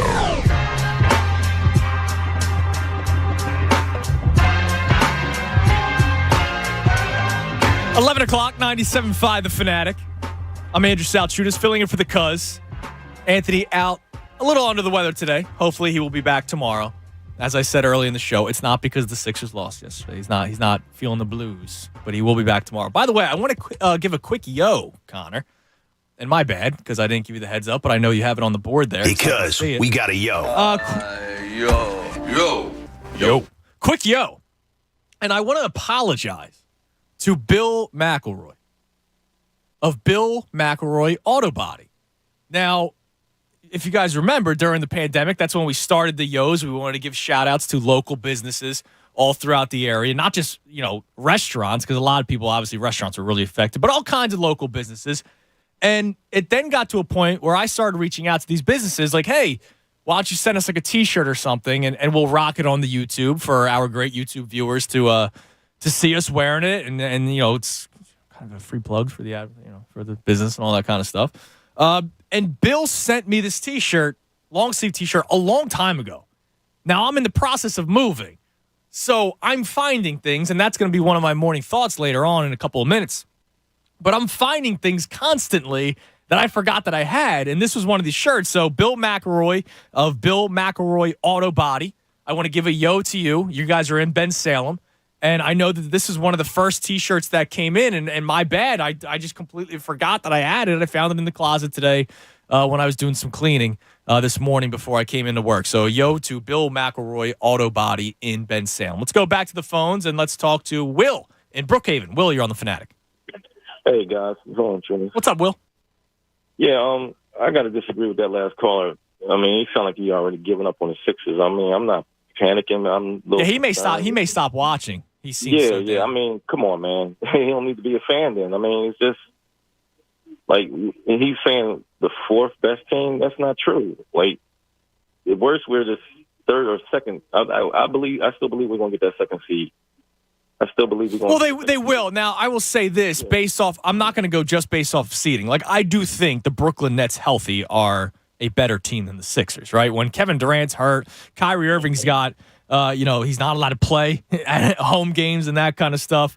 I do think that they are a deeper, better team than the Sixers. I'm not afraid to admit it. And now I think that the Sixers can compete with them. I think that game Thursday night last week where they get blown out by 30, I think that was just a tough night. But I do think like they're probably number one. And, of course, Milwaukee, you have to consider they are the defending champs. But I do like the Sixers' chances in those series. Like, I don't think they get swept. No. It's just, remember, before the trade, we beat Milwaukee. So, I mean, I'm concerned about the transition because they look bad up and down the floor on defense. Like, they didn't run with Denver. And I'm like, man, what's going on? So. Right, and that's obviously something that they have to really talk about. Now, the problem is that's been pointed out. It was pointed out by Kevin Durant himself Thursday night. Yeah. Then the Magic did it, and Doc Rivers talked about it. But because they won, it was probably all roses. Everybody's happy. First game of a back-to-back, and then last night because it bit you in the ass because you had a 19-point lead that disappeared because of your transition defense. Then it was different. Post-game, Doc Rivers saying it. James Harden saying we got to get our asses back on defense. Well, then do it. If you're saying it, do it. Yeah. Do it, yeah, because one, you can tell they weren't communicating. Yes, on defense and barely on offense. Is like, what's Niang doing when James Harden and Maxey were open? Like, don't take the. He missed the shot. He got the rebound. He should have passed it back out. Yeah, that must have been a heat of the moment thing, man. Because I'm fine with the shot. Right, like I'm fine with the 3-point shot, but you're down 3. You can't take a floater with 3 seconds left. That's just bad awareness at the time. Yeah, I mean, our bench is a little weak right now, and I want to make a second point about that. Mm-hmm. I mean, I'm excited about March Madness, and what I used to do during the process years, I used to, like, follow the tournament and look for players that would help Joel Embiid at that time. Now I'm looking at players in this upcoming March Madness for, like, bench players now because that's what we're going to need. Yeah, no, but you're not going to – I don't think you're going to draft bench players, Will, and I appreciate the call. You're going to go veterans. I mean, because of the how deep this team is in terms of the starting lineup, right? You have Harden, you have Embiid, you have Maxey, and even though Harris could be on the move, whether he's on the move or if he's still on this team, it's going to be easier to move him after this season because he'll only have 2 years left on his deal as opposed to what was 3 before the season started. But this team needs veterans. It needs veteran presence. And like George Niang, I think, is a good piece, and he's still under contract next year, which is awesome. The problem is Danny Green's still under contract next year. Furkan Korkmaz is under contract for 2 more years after this season, which is just a mess. You're going to have to move some pieces around. You're going to have to bring in players. So, the Sixers, it was great finding Tyrese Maxey 21st overall. You're not going to find a player 21st overall, if that's the pick that you end up having, that's going to give you a punch off the bench. I really don't. Like, you kind of got lucky with Tyrese Maxey. Very. Because there was no tournament and he doesn't get the ball out in big moments, he falls to 21. You got lucky. And you won't get lucky this year because you can watch the tournament all you want. It's not going to change the fact the Sixers don't have a first-round selection in 2022. Yeah, that's true, too. It's a good point. Kind of hard to make a first-round pick when you don't even have a pick in the first round. Yes, it is. Thank you. Let's go back to the phones. Rob on the cell. Rob, you're on the Fanatic. Hi, just wanted to make I guess a quick point and quick question. You guys let me know if I'm up or not. I don't know if you've seen so I guess it seems it's almost after Joel Embiid knocked Kevin Durant down. Kevin Durant gets back up, right, and it seems like his barking almost took the confidence out of our entire team, right? And we're trying to build that a little bit. Does that seem like that to you guys? No, I think Kevin Durant just being Kevin Durant is what took a little energy from the team. He didn't miss. Yeah, and this is every other team starts jumping, right? So now we got the Magic jumping at us. DeMarcus Cousins is barking a little bit last night, and I'm is this kind of blood in the water? But then also too, the second point was, I know we talk about spark off the bench, and the previous caller was talking about process guys. At what point do we use Furkan Kuzma? I feel like we groomed this guy for years. Furkan who? Furkan. Yeah, who? Kuzman? Who? Korkmaz. Korkmaz, I'm sorry. No, you don't even know his last name, so no, you're not going to play him at this point. I mean, dude, here's the thing. He's shooting below 30% for the season, right? This isn't a cold streak. He's had a rough couple of games. He's shooting below 30%. This is Robert Covington level, right? Robert Covington was this appointed 3-and-D player who couldn't shoot above 35% from 3 and couldn't play lockdown defense. So Furkan Korkmaz is supposed to be a 3-point shooting specialist and can't even hit 30%. I mean, he was giving us game-winning shots last year. He can't give us 6 points to last night. All right, yeah, he could give you 6 points, but he's going to give up 12. He can't play defense. Korkmaz stinks, Rob. I appreciate the call, man. Korkmaz stinks. Now, here's the deal. Do I think he should be totally out of the rotation? No. I think you have to give him a shot, and if he hits 2 threes, all right, you keep him in the game. Shooters get hot. Not that he's really a shooter, but shooters get hot. If he's 0 of 3 and is getting cooked on defense, you do what you did the other night, where you pull him after 4 minutes. I think that's what you do with Korkmaz. I don't think he can just sit and rot on the bench, though. No, he has enough experience. That's the thing. Some of these other guys that you have the option to run out there. When you talk about Doc Rivers, we can go 11 deep. Yes. Or Isaiah Joe and Paul Reed, who, they may have a little bit better of a resume this year when you look at their stat sheet, but the experience they have is minimal. Yes. Korkmaz should not be playing in a playoff scenario, but no, but you give him that 2 minutes of run and see if he makes his first shot. 2, if he looks confident out there, you keep him out there, and that's it. Right. I don't think he can be completely sitting. Listen, have I enjoyed not seeing Korkmaz on the court? Yes, I have. Because remember, you heard me go off when I saw that highlight video. You and I were on the air together when the workout highlight video came out before the season started, where he lit the freaking rim on fire. I go, dude, you're not good enough to do something like that. It was kind of funny. And I was out on Furkan Korkmaz before that, but the second that happened, he was dead to me. And I never wanted to see him wearing a Sixers uniform again. So I've taken great joy because I was told I was crazy about my hate for Furkan Korkmaz. But it's been nice not seeing him for the last 3 games. But I also needed to say he's got to get a little bit of run. Yeah, because like no one else is good enough to keep him on the bench at this point. You got 14 points George on the Niang, bench. but when Niang clearly is cooked yesterday after playing 35, and Doc even said it during the post-game press conference. He's like, "Yeah, man, George looks." He was bad out there tonight. So how about when he goes to take the last shot of the damn game, you call timeout? Yes, exactly. All right, let's do some morning thoughts. Wake up, Philadelphia! No! God, please, no! No! Time now for morning thoughts. Hey, lady! Shut up! Will you just shut your trap? Shut up! Please go away. Let me sleep for the love of God. Yo, cuz, what were you thinking about this morning? All right, so the very first thing I was thinking about, well, a lot of times they're experiences for me, right? Not just thoughts. So I'm in the process of moving, and I've been doing a lot of back and forth. When I'm not here, I'm doing something. I'm not just sitting on the couch. I haven't had a beer in 14 days, by the way. Or no, 15. Wow. Today's 15 days. Proud of you. And that might break today.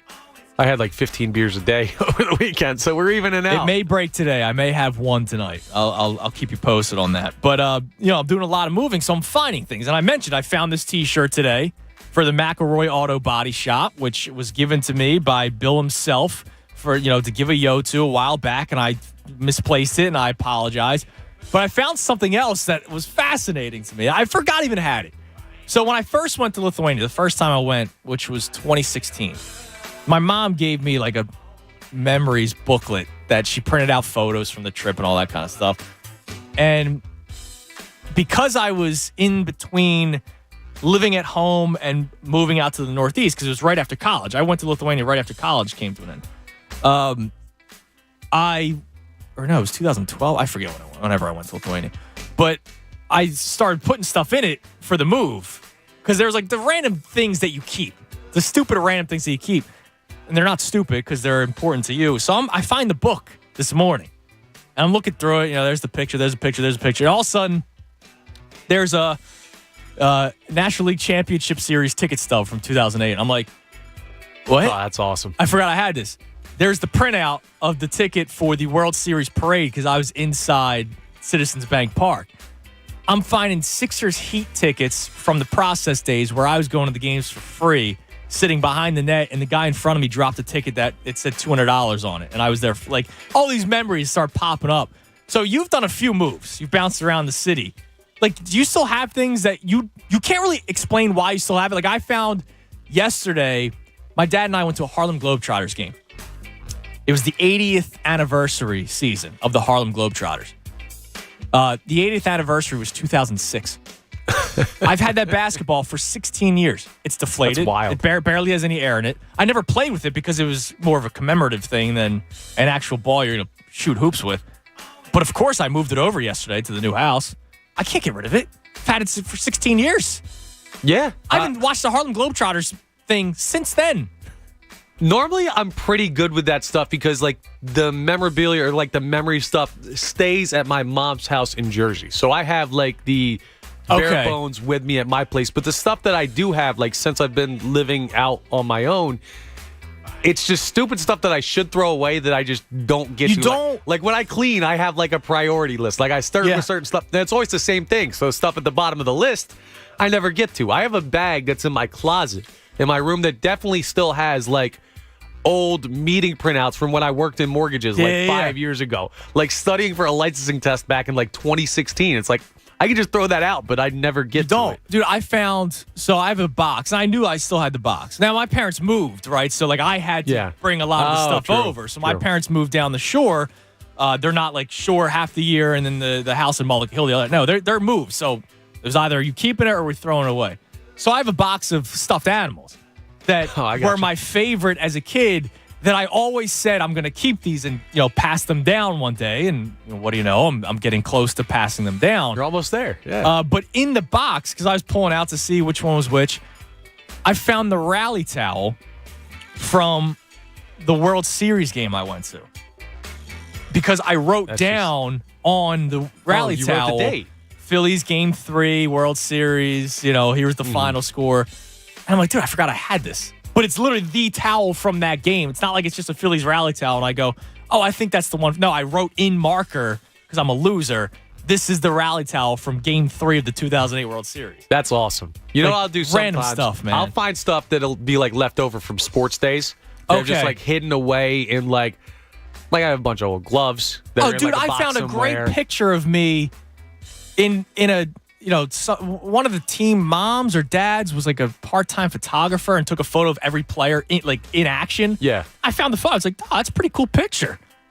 Yeah, that's awesome stuff. There's dust all over it, but I don't know what I'm gonna do with it. You know what's like kids? I'm not gonna hang up a picture of myself playing baseball 10 years ago. Yeah, kids are gonna get less of that though. We might be the last generation of like significant finding old stuff while you're moving. Oh yeah, for sure. Because everything's digital. Like the tickets are digital. The pictures are all in like an online database. The tickets being digital sucks. It does. Now I would do the printout. So like the Phillies World Series parade ticket to be inside the building was not a stub. It was a printout. It would be a stub now. It would be through some service. It would be a stub. Yeah, but I would print it out. I would print it. I wouldn't just do the Apple Watch. I don't even own a printer. Hell, dude, so I'll screenshot it, email it to myself, and somehow print it. I would do that. I'd rather do that so that I can have it somewhere. Yeah, I wouldn't. hand. I'm going convenience. All right. One more thing, and I'll get to your thoughts coming up. And I apologize that we went on long, but I needed everybody that's listening right now. We need to do this. Connor, I'm making you do it too. Everybody, deep breath in the nose right now. Out the mouth. The city's a mess right now. All right? Homicide rates are ridiculous. Every day there's something. It's going to get deep here. So yesterday, I'm making the drive to Jersey. And I'm in the middle lane of 676. And obviously the middle and left lane are backed up because of the traffic from 95. So I go, all right, I'm going to get to the right lane. Because the right lane, then you can get to the bridge that way. So I look in my side view mirror. I have room. But the guy in the right lane sees me start it. Like, I'm literally already in the lane. He floors it to not let me change lane. Now, if you're on YouTube, I will show you exactly what I did. Connor, I'll try to explain to the radio listeners. All I did was one hand up. No, what are you doing? No bird, no mouthing bleep you, nothing. Like, it was more so like really, dude? Like, I just threw my hands up in the air. He stopped the car in the middle of 676 and got out. Oh, you had one of those. So if you're the guy who did it, New Jersey license plate, Subaru, you were wearing a vest over your shirt. And I don't know what he was saying because I had my radio on. You know, I was listening to the Mike Missinelli show, so I couldn't hear. But he looked pissed. I'm just going to say this. We all need to take a deep breath because there's a lot of crap going on in this city, which is sad. I don't know if this guy threatened me. I have no idea. Whatever. But if you're upset enough about the world right now that you're going to do that, that's crazy. Now, what if I'm crazy? Right. What if I pull something out? Was it worth stopping in the middle of 676? Because there was the story that the Grubhub driver was, he had to block the road because he had to deliver the food and somebody's honking, so the Grubhub driver shot the guy. Like, that's what we're dealing with right now in this city. So I hope everything's all right with you, man, if you're listening. I hope everything's good. Because I don't understand what could have set you off. Not even a middle finger. Now, I'm fortunate that in my younger days, I probably would have gotten out too. Dude, can't be doing that. So all I did, after I just raised the hands of, yo, dude, which then was enough to trigger this guy to stop in the middle of 676. Major road in the city that already has all kinds of issues. He gets out of the car. And so all I did was, it's all good, man. Like, it's all good. I didn't go hands up. All I did was dude, it's not that deep. And so he sped off. I didn't even follow him. I got off on the 8th Street, and I was just like, let me do a loop around, because I drive fast, so I probably would have passed him on the highway, which he then probably would have thought was a threat. Some type of challenge or something. Yeah. So I just pulled off on the 8th Street, looped around, got back on a 676. But as a society, we need to take a deep breath. Because that can't happen. No, just calm down. I get road rage. I have it too. But, me going, hey, come on, man, was enough for you to get out of your car. Come on now. All right, that's Morning Thoughts. 610-632-0975. We will continue all these Sixers and Phillies conversation. And again, everybody, just take a deep breath. We're getting out of COVID, which is great. Things are looking up. Life is tough for everybody, but it shouldn't lead to that. I'm Andrew Salchunas. This is 97.5 The Fanatic. Fanatic Sports Update. Sixers down by Denver. I'm Connor Thomas, and this update is brought to you by Martin Law. Martin Law, Philly's original law firm for injured workers. Schedule a free consultation today at paworkinjury.com. The Sixers fell to the Nuggets last night. Joel Embiid had a solid night with 34, 9, and 4, but it was not enough to carry the team to victory. A rough end-of-game sequence led to that with George Niang off the corner of the backboard. Then a weird floater. It was not a fun end to that one. The Sixers will be off until Wednesday. They can take some time to think about it as they get ready to play the Cavs in Cleveland. The Eagles made a little bit of news in NFL free agency yesterday. They signed linebacker Hassan Reddick. Of course, you know him as Camden native and former Temple Owl. He is going to make 3 years, $445 million contract with the Eagles. They also did not tender Alex Singleton. He will be a free agent. Talks are heating up with some big-name MLB free agents. Chris Bryant, Kyle Schwarber among them. Not with the Phillies, unfortunately, right now, but we will keep you updated on all of the breaking news with MLB free agency and, of course, the NFL free agency we just talked about. This update was also brought to you by the Pennsylvania Turnpike. In an emergency on the PA Turnpike, dial *11 and stay inside your vehicle, not like that guy Andrew was talking about. Exactly. The PA Turnpike Safety Patrol, sponsored by Geico, will be there to help. Keep it locked right here for all your latest news and info. I'm Connor Thomas for 97.5 The Fanatic. Cuz Anthony Gargano, weekdays 10 to 2 on 97.5 The Fanatic.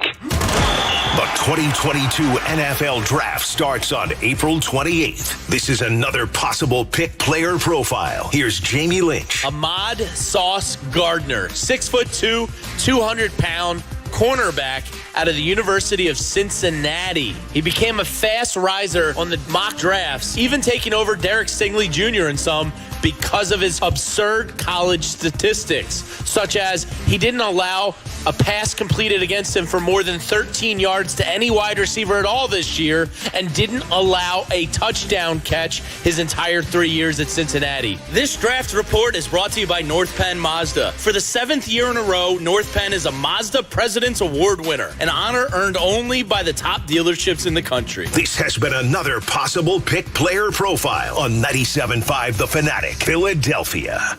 Have you heard? Now get gig internet and unlimited data with Xfinity Mobile, and you could save over $800 on internet your first year. $800? Now that's a game changer. Guess the secret's out on gig internet and wireless. Join the millions who save by getting Xfinity internet and mobile together. Introducing game-changing savings with Xfinity. Get gig speed internet now for just $44.99 a month for 24 months with a 2-year contract, when you also get Xfinity Mobile with unlimited data. That's a savings of over $800 on internet your first year. Go to Xfinity.com, call 1-800-XFINITY, or visit a store today to learn more. Requires paperless billing and autopay. Ends 4/3/22. Restrictions apply. New gigabit internet customers only. Equipment, taxes, and fees extra and subject to change. After term, regular rates apply. Speeds vary. Compares promo rate for gig with mobile discount to regular rate for gig. Savings compares pricing of top carriers. Xfinity internet required. Reduced speeds after 20 gigabytes wireless usage.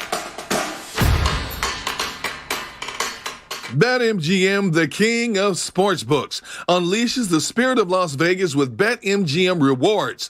I'm Derek Gunn, and every time you make a wager at BetMGM, you can earn BetMGM rewards points that you can redeem for online bonus credits like free bets and risk-free tokens. Planning a trip to Vegas? You can also convert your BetMGM points into MGM rewards points that you can use towards dining, shows, and hotel rooms at over 20 MGM resorts properties properties located on the Las Vegas Strip and nationwide.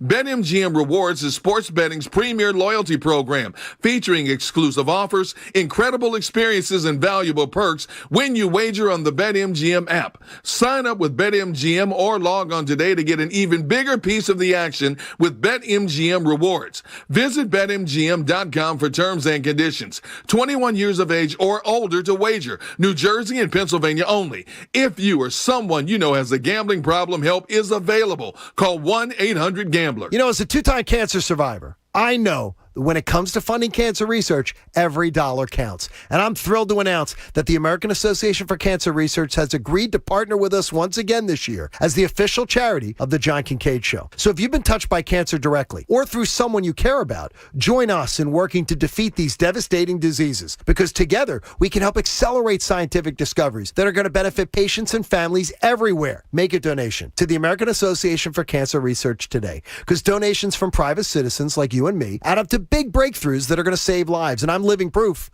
There's almost 17 million of me out there. I know it's a scary thought. We're cancer survivors today because of you and your generosity. The AACR and its more than 50,000 researchers worldwide drive the progress. Join me. Donate today. Support the scientists and doctors who will discover that next breakthrough. Let's give hope to cancer patients and their families. Donate online right now. AACR.org/fanatic. That's AACR.org/fanatic, because cancer research saves lives. Now at T-Mobile, you can get the incredible iPhone 13 on us on the network with more 5G bars in more places.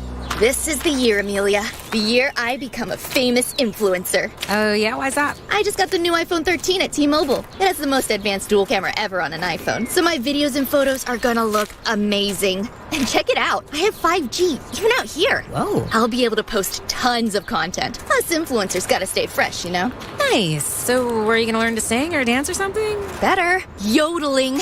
Ooh, let's hike up that hill and do a live stream. Yodeling. I'm good. Thanks. Head into T-Mobile today, because when you switch, you can get the new iPhone 13 on us on every plan with eligible trade-in. All on T-Mobile's 5G network, with more 5G bars in more places. Phone via 24 monthly bill credits with qualifying new line plus tax for well-qualified customers. Contact us before canceling service to continue remaining bill credits, or credit stop and balance on a required finance agreement is due. T-Mobile is America's largest 5G network. Details at T-Mobile.com. I thought we were going to the beer store. We are. But we passed 3 already. We're going to the Beer and Cigar Superstore. B&B Beverages in historic Doylestown. This place is amazing. That's like a 20-minute drive. Relax. It's just minutes off the 202 byway. They have thousands of craft beers to choose from. Their staff knows everything about beer, and they have a larger selection of cigars than most cigar stores. Check them out at bnbbeverages.com. You're going to drive me to drink. Actually, I'm going to drive you to B&B Beverages, the Beer and Cigar Superstore. We'll drink when we get home. Be there when the Philadelphia Flyers take on the Nashville Predators for a St. Patrick's Day matchup on March 17th.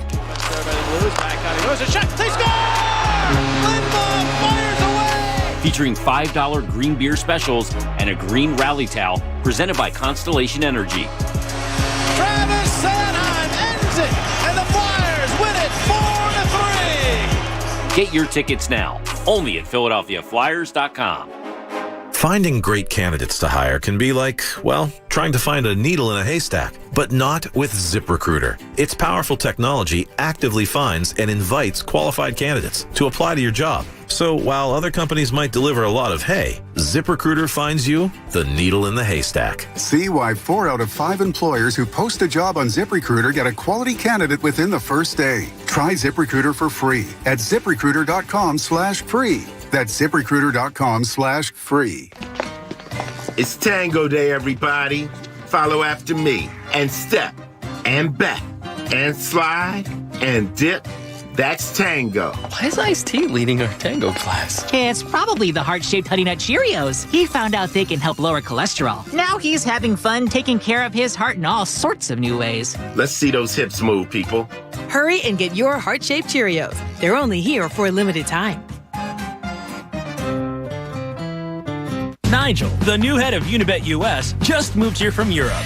From downtown. Where's downtown? He doesn't know basketball. Take advantage during any pro basketball game with a daily profit boost on your live bets. Download the Unibet Pennsylvania app or visit pa.unibet.com. Sign up to get $500 risk-free. Unibet, crazy about the odds. Must be 21 or over to play and physically located in Pennsylvania. Restrictions apply. Gambling problem? Call 1-800-GAMBLER.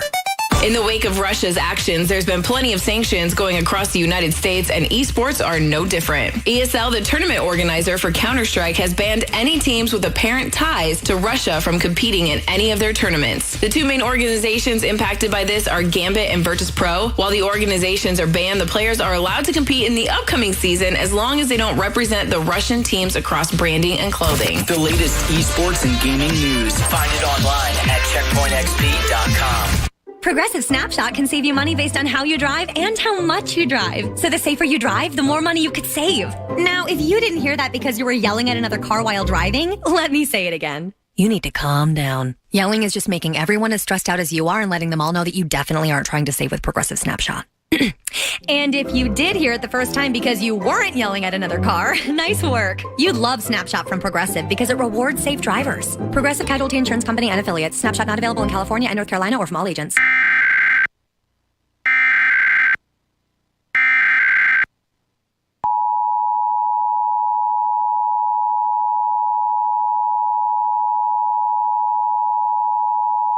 The civil authority has issued required monthly tests for the following counties or areas. New Jersey, at 10:50 a.m. on March 15, 2022, effective until 12:50 p.m. The New Jersey Office of Emergency Management is conducting a test of the emergency alert system. Had this been an actual emergency, the attention signal you have just heard would have been followed by official information or instructions. This concludes the test of the emergency alert system.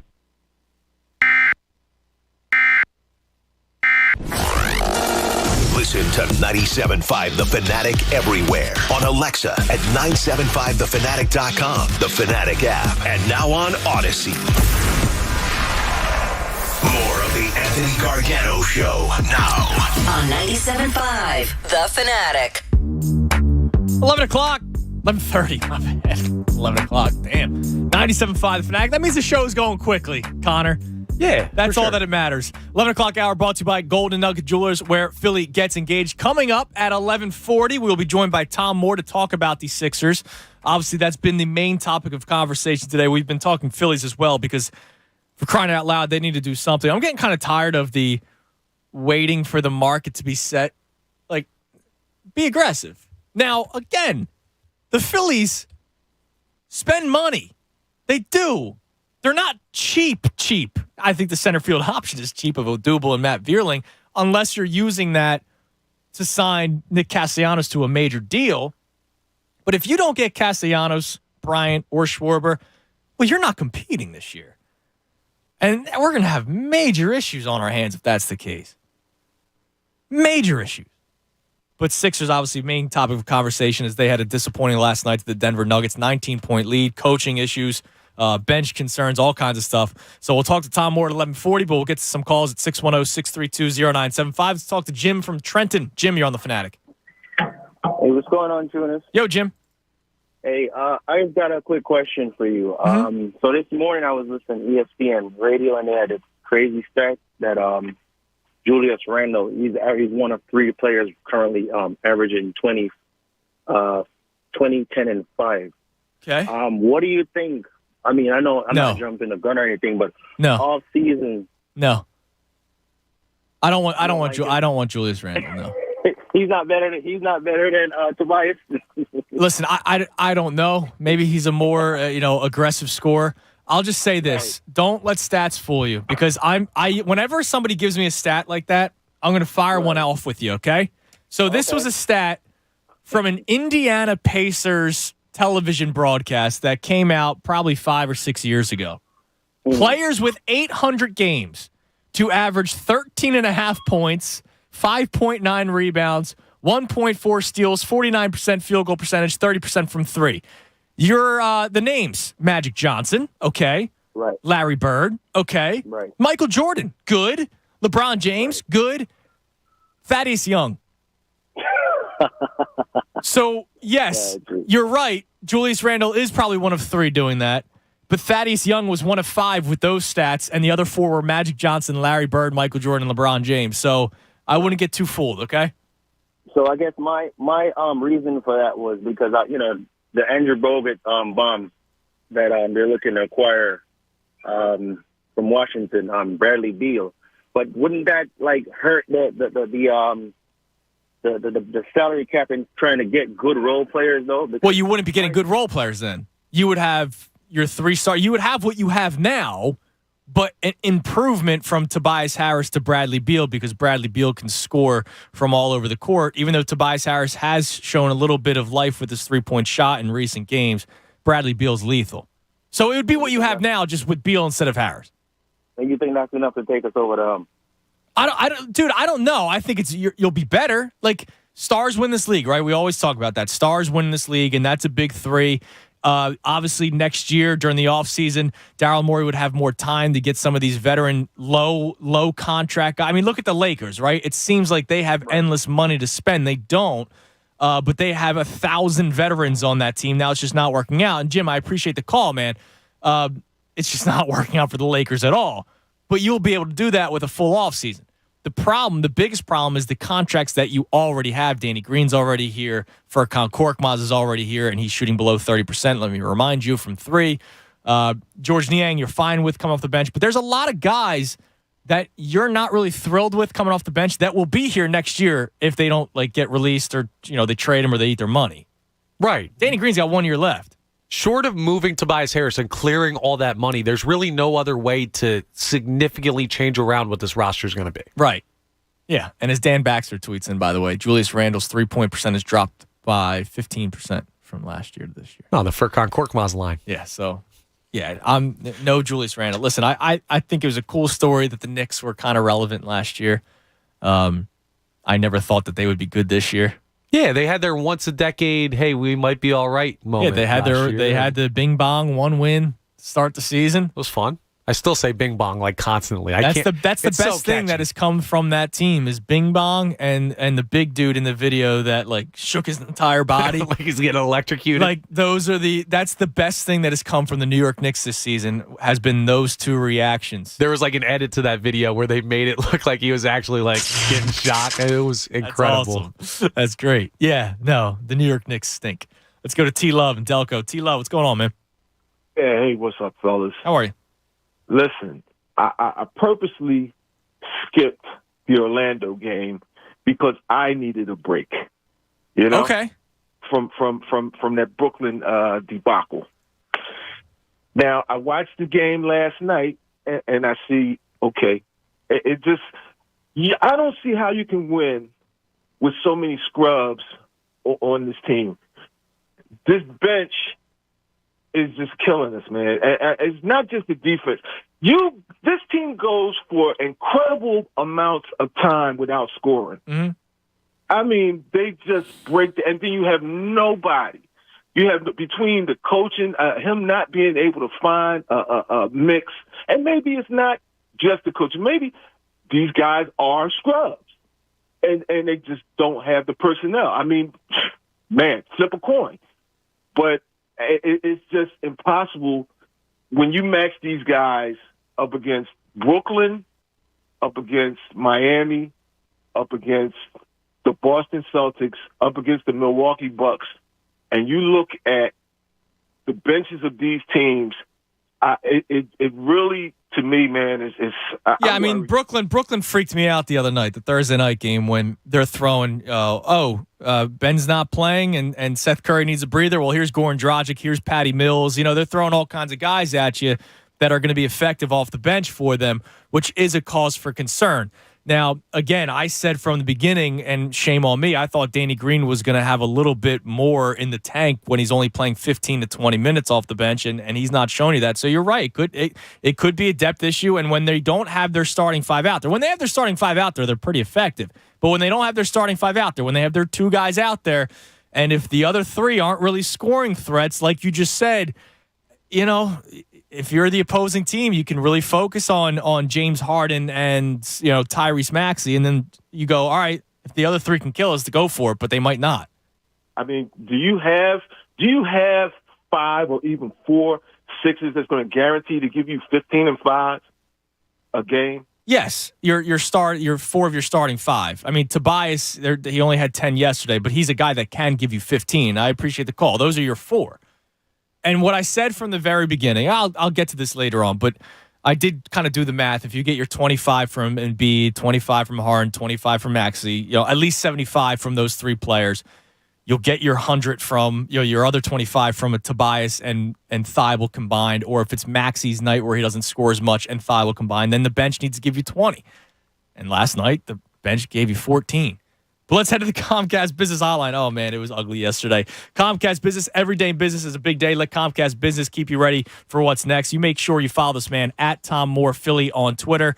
He covers all kinds of stuff, not just the Sixers, Phillies as well for the Bucks County Courier-Times. Let's go to him, Tom Moore. Tom, how are you this morning? All right, Andrew, how are you making out? Well, I mean, I've been better. I was great when the Sixers were 5-0 with James Harden on the court. Forget the Miami Heat game where he didn't play. They were 5-0, and now the last three games, you're 1-2. And you didn't really feel too great against the Orlando Magic. So what are you making of last night's loss? Because for a lot of people, they're sounding the alarms. It kind of reminded me of some of those games really in the past, like 3 postseasons when Embiid goes to the bench and, Brett Brown or Doc Rivers would call on, Amir Johnson or Greg Monroe or last year it was Dwight Howard, and they just couldn't hold the fort. And then what you do is you have to bring Embiid back early, which they did. He played the whole fourth quarter, whereas Jokic didn't come back till more than halfway through the fourth quarter, so he was a lot fresher. Yep. And it kind of seemed that way. And also the concerns about the bench. I mean, I know Niang had no legs, but people say he shouldn't have been on the court. But who do you want on the court at the end of the game? Danny Green, first game back, he didn't have it. Korkmaz is out of the rotation. He can't make a shot. Shake Milton has really struggled. That's the problem. You need 5 guys out there. You need a 5th guy, and Thibault isn't really a threat on the offensive end. He's a pretty good defender. So, what are you going to do? His closing lineup is typically Niang is out there because at least they have to respect him at the 3-point line. But it just reminded me of some sort of past losses with past issues that this team has had in recent years is kind of what I took away from it, and kind of scratching your head thinking, it looks like they may have some of the same problems they've had in recent postseasons. Now, Tom, let me ask you, if you've ever listened to me, I am not a Korkmaz fan at all, right? I thought it was embarrassing when he had a highlight video of himself with a Rocky IV montage, training montage, lighting the rim on fire. I'm not the biggest Korkmaz fan, so I'm not all that upset that he's not getting many minutes. But for him to only be in one game out of the last 4, and that was the blowout loss to the Brooklyn Nets where he got some garbage time minutes, are you shocked that he's completely out of the rotation? To me, he's a guy that you at least put out there, and if he gives you nothing in 3 to 4 minutes, all right, you pull him, but you let him take a few shots, and if he seems on, then you got to play him, right? Well, I mean, Rivers gave him a long leash, and fans were calling for him to go out of the rotation, a month ago, if not more. And the problem with him, Andrew, is he's a below-average defender. So if he doesn't make shots, he gives you nothing. I'd rather see, if you're going to give somebody take a look, I'd rather see Isaiah Joe. I know he's very thin, but he's a better defender. And to be fair, Isaiah Joe and Korkmaz are both willing to shoot. They aren't going to pass up shots, which is what you need. But I would be fine with Isaiah Joe getting a look. He's been a little inconsistent, but he also hasn't gotten regular minutes because you need something out of that bench. If you look at plus minuses last night, the Denver bench, every Denver reserve was plus 10 or more, and every Sixer reserve was minus.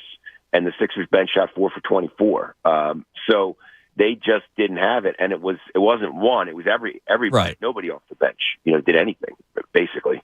Now, last night, James Harden, I get it. All the talk in the world was Embiid versus Jokic because of the potential MVP battle for those two guys. Jokic, the winner last year, he could, be back-to-back winner this year. Embiid, obviously, a front runner for it.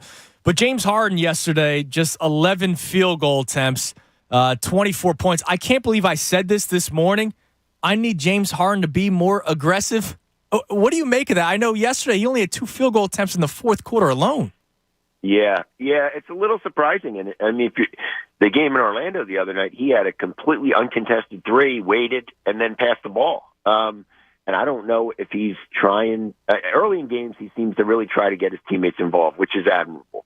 But I mean, he's been around long enough to know. And looking at that roster, Tobias Harris is generally not a fourth quarter guy. He doesn't play his best basketball in the fourth quarter, and Thibault is not typically a fourth quarter guy offensively. Mm-hmm. So you got three guys that have to carry the load with Maxey, Embiid, and Harden. So Rivers was saying last night that they weren't getting to their second options in plays, so that's why he didn't see the ball. But he had the ball in his hands a lot. So I don't really understand, because the reputation was being more selfish and looking for his own, even with the 10 assists a game, and that has not been the case here. And I think he, like Tobias Harris, really both need to be more selfish and look for their own shots, because this team really needs those guys to score. Speaking of Tom Moore in the Comcast Business Hotline, follow Tom on Twitter at Tom Moore Philly. So we obviously talked about the depth being an issue. Only 14 points from your bench yesterday.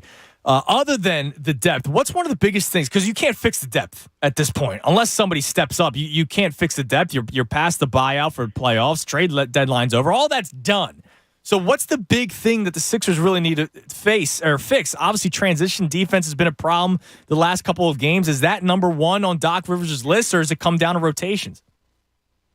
Yeah, it's kind of both. I asked him before the game about the possibility of making, I said, is it more likely that you go with an 8-man rotation based on the last few weeks, with essentially, meaning that nobody has played well off the bench. So you need a backup big guy. You need Niang. And then you need probably Danny Green at this point would probably be, the eighth guy. And he said, basically, I don't determine rotations. The players determine rotations. So he doesn't say, I'm only going to play 8. I'm only going to play 9. He'll play as many as he thinks can help them and that merit it. Now, the way it's going, it's looking like it could be, an 8-man rotation. But, in terms of the transition, not only are they not getting back, when they're not getting out, I think last night the transition points were, fast break points were 28-8. That's when Maxey and Thibault are at their best, is in transition. So when you get in the half-court offense, they're not as effective. They're not getting easy buckets. And that was an issue against the Nets, and that was an issue especially early in the first half against the Magic. So teams know this, and they push the ball, and they get easy layups and dunks. And when you're minus 20 in fast break points, that's a lot to overcome in the half-court offense. Last one for you, Tom, and I appreciate you taking the time this morning. Listen, you've been covering the Sixers for a long time, covering sports for a long time, covering sports in Philly for a long time, so you know how reactionary of a fan base we can be. So the Sixers are 5-0 with James Harden on the court prior to the first loss against the Brooklyn Nets, and we're all sky high. They're never going to lose again. They're going to go to the NBA Finals, all that kind of stuff. And, of course, the last 3 nights have brought everybody down. How much do you personally take into a regular season game? Because you do have some good tests still to close out the season. You got the Cavs tomorrow, playoff team. You have the Heat later on this month in 6 days. The Bucks you play again at the end of the month. So there are some big tests. And then, of course, you got some clunkers in between, like the Lakers, the Pacers a couple of times, the Pistons to close out the season. But games like last night, games like last Thursday against the Brooklyn Nets, how much do you make of those for how you think the Sixers could play come playoff time? Yeah, I mean, they really haven't had a lot of close games, with Harden. Most of their wins have been double digits.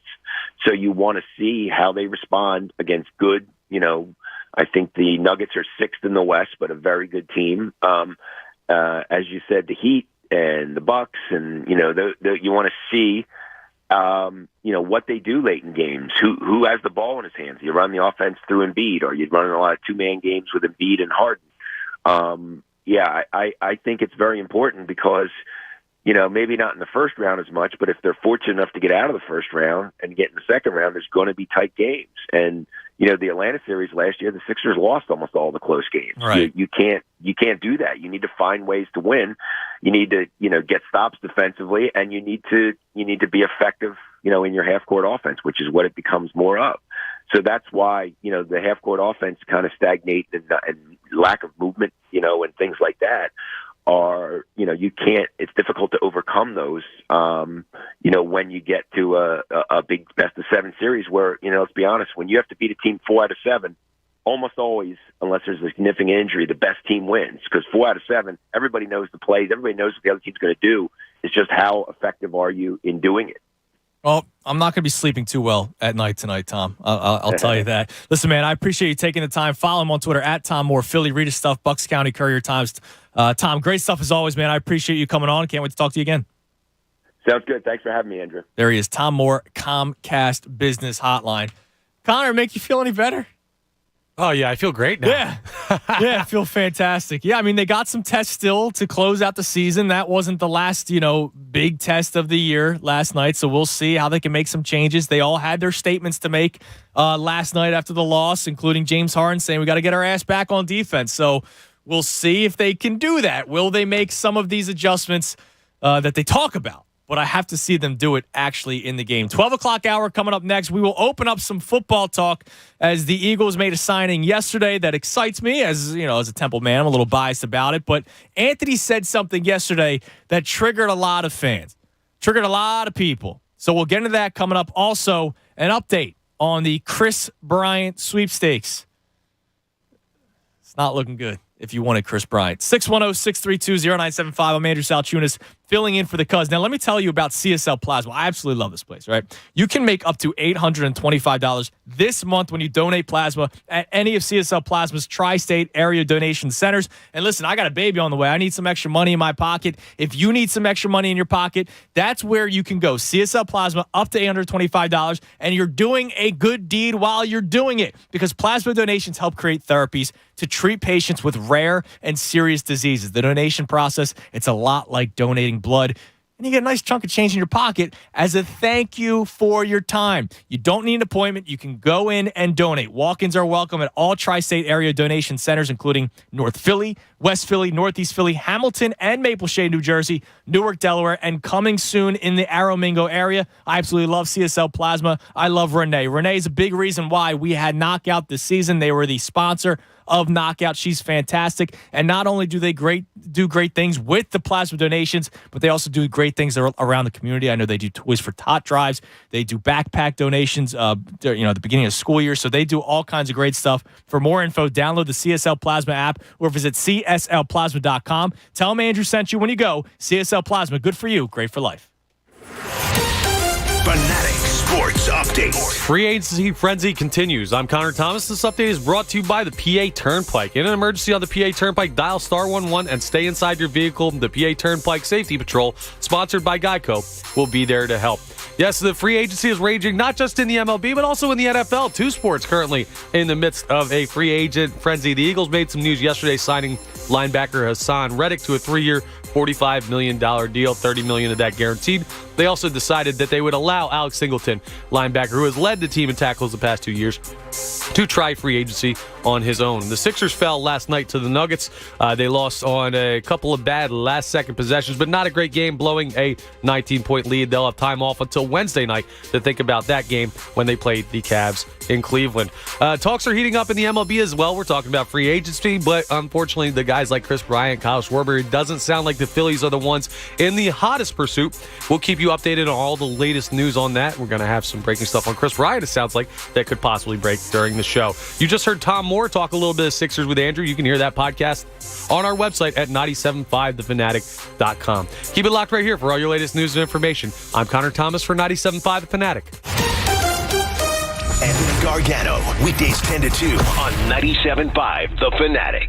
Join Bob Cooney and Andrew Salchunas Wednesday from 6 to 7 p.m. at Bailey's Bar and Grill in Levittown, PA. Enjoy $4.50 Corona Extra, Corona Light, and Corona Premier bottles, or $18 Corona buckets. Come out and say hi and register to win great prizes, including Sixers tickets. For more details, visit the events page on 97.5thefanatic.com. Hey, it's Jen Scordo. Take a shot on college hoops this March with a risk-free bet on FanDuel Sportsbook in partnership with Valley Forge. Whether you're new to FanDuel or already have an account, all customers get a risk-free bet on a bracket. Sign into the FanDuel Sportsbook app to claim yours today. New to FanDuel? Sign up using promo code SCORDO. Then you can bet on that underdog you've had your eye on. Or just go with the favorite. Either way, it's risk-free. It is the most fun time of the year in college basketball. Can our local teams make it? Download the FanDuel Sportsbook app to see all the games and everything you can bet on. Team props, the spread, the money line. Make this time of year even even more fun. And with Cash Out, the ball's in your court, so you can close out your bet whenever you want before the game is over. There's no better place to bet the tournament than FanDuel Sportsbook. Join now with promo code SCORDO. That's my last name. Sign into the FanDuel Sportsbook app to claim your risk-free bet today. 21 plus and present in PA. Refund issued as non-withdrawable site credit that expires in 7 days. Max refund $5. Offer is not transferable. Restrictions apply. See terms at sportsbook.fanduel.com. Gambling problem? Call 1-800-GAMBLER.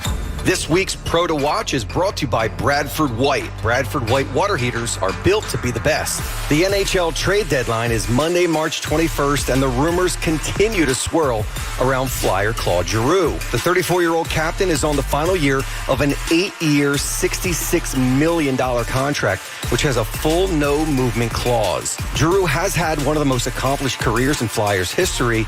He's also the longest tenured active athlete in Philadelphia, dating back to February 2008, before the Phillies won the World Series that fall. The team is headed for a remake in many ways, and Giroux is headed for free agency in the offseason. For exceptional hot water performance for your home or your business, ask a plumbing professional about installing a Bradford White water heater. Whether it's a gas or electric, tank or tankless, how you heat your water matters. So choose the quality, efficiency, and reliability of Bradford White for your starting lineup. To learn more and find a pro near you, visit bradfordwhite.com. Join Planet Fitness now through March 16th and get the PF Black Card for zero enrollment and $22.99 a month. You'll enjoy an upgraded experience with tons of perks. Like access to more than 2,000 locations worldwide? Yep. Super soothing hydro massage chairs? Yes. Can I bring a friend every time? Sure. Can my friend be a horse? Nay. Sorry. Get the PF Black Card and feel fit-tacular. Zero enrollment, $22.99 a month. Deal ends March 16th. See Club for details. It's Natalie Eganoff here. It's about time you hear what we've been building. It's so cool. Over the last few months, Parks has been working on a massive project to build the all-new Parks app. It's an epic experience, and it's coming this spring. The new app will have casino and sportsbook in one fast and easy app, quick, safe, and secure deposits and withdrawals, exclusive games, great promos, and more. The all-new Parks app is coming. Must be 21 and in Pennsylvania. Gambling problem? Call 1-800-GAMBLER. Come to Barlow Chevrolet in Delran, where we're offering huge savings on all vehicles in stock. The new body style Silverado is here, or if there's a specific vehicle you want, order it from Barlow Chevrolet with no additional dealer markups. At Barlow, we strive to create a simple, convenient, no-pressure buying experience for all of our customers. Plus, we'll bring it all to you with our delivery service. Barlow delivers. Find new roads at Barlow Chevrolet in Delran or at barlowchevrolet.com.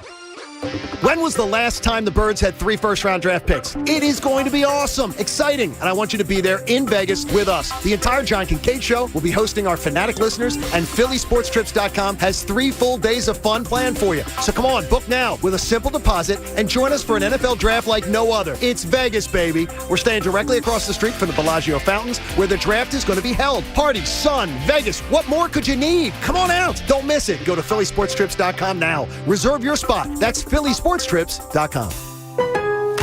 Your happiest spring starts with Lowe's, and it all starts with a beautiful green lawn. Get it growing with Scott's Triple Action Lawn Fertilizer, starting at $29.98. And keep it clean with the Craftsman 20-volt mower with free blower for only $2.99. That's a big value for a beautiful entrance. Create a season full of happiness. Lowe's, home to any budget, home to any possibility. Selection varies by location. While supplies last, about $310 for $316. U.S. only. Scott's offer excludes Alaska and Hawaii. Progressive Snapshot can save you money based on how you drive and how much you drive. So the safer you drive, the more money you could save. Now, if you didn't hear that because you were looking at your phone while driving, let me say it again. Seriously, put down your phone. That is so unsafe. If you didn't do stuff like use your phone while driving, you could save money with Progressive Snapshot. But saving or not, just put it down. And if you did hear it the first time because you weren't looking at your phone, nice work. You'd love Snapshot from Progressive because it rewards safe drivers. Progressive Casualty Insurance Company and affiliates. Snapshot not available in California and North Carolina or from all agents. Every dribble, every pass, and every bucket, all in the palm of your hand. Because now you can sign up and bet. No strings attached with Bet Rivers Sportsbook app featuring award-winning customer service. Live in-game bets, live player props, and live instant betting. Bucket to bucket. Don't miss out on all the big games. Get in the action with Bet Rivers Sportsbook. Download the Bet Rivers Sportsbook app today. Presented by Rivers Casino, Pittsburgh. Must be 21. Gambling problem? Call 1-800-GAMBLER. Almost half of all cyber attacks target small businesses. So get Comcast Business Security Edge to help protect every connected device on the largest, fastest, reliable network with speeds up to 10 gigs to the most small businesses. Comcast Business, powering possibilities. Get started with a great offer and ask how to add Comcast Business Security Edge. Plus, ask how to get up to $800 back with a qualifying bundle. Call or go online today to learn more. Prepaid card offer ends 3/31/22. Restrictions apply. Call for details. Slipping and falling due to snow, ice, a cracked sidewalk, or even a wet floor is no joke and can cause serious injury.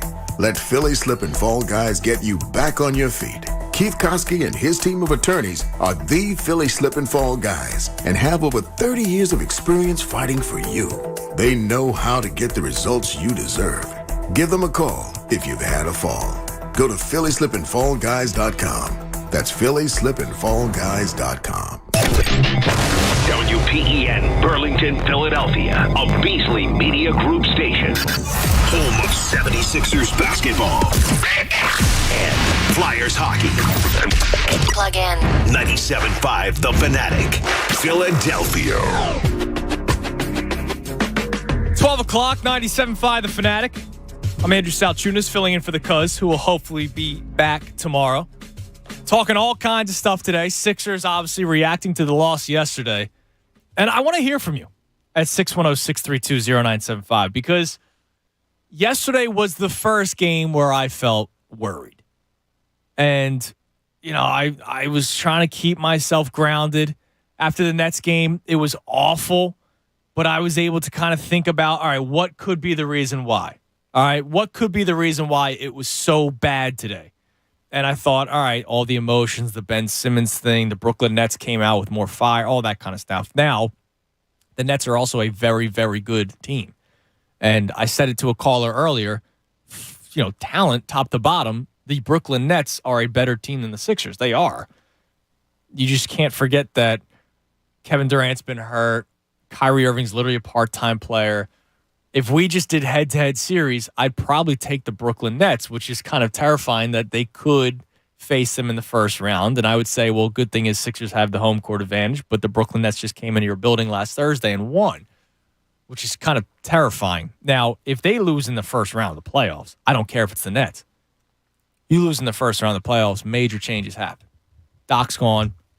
You do whatever you can to get rid of Tobias Harris because you know you're not going to be parting ways with Harden or Embiid. Like, that's not going to change.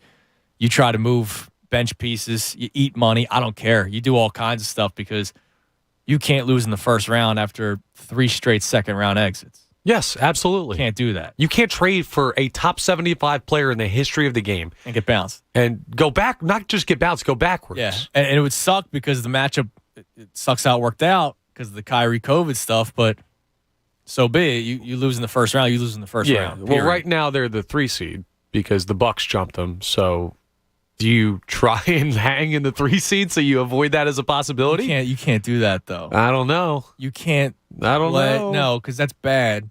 Why is that bad? So what, when you play the Bucks later on this month, March 29th, you're going to tank? No, not necessarily, but I'm saying, like, when you get down to the end, if there's a chance, and, like, if Brooklyn's in the play-in. I hate doing that. I do, too, but when you look at it, I think it's a unique circumstance.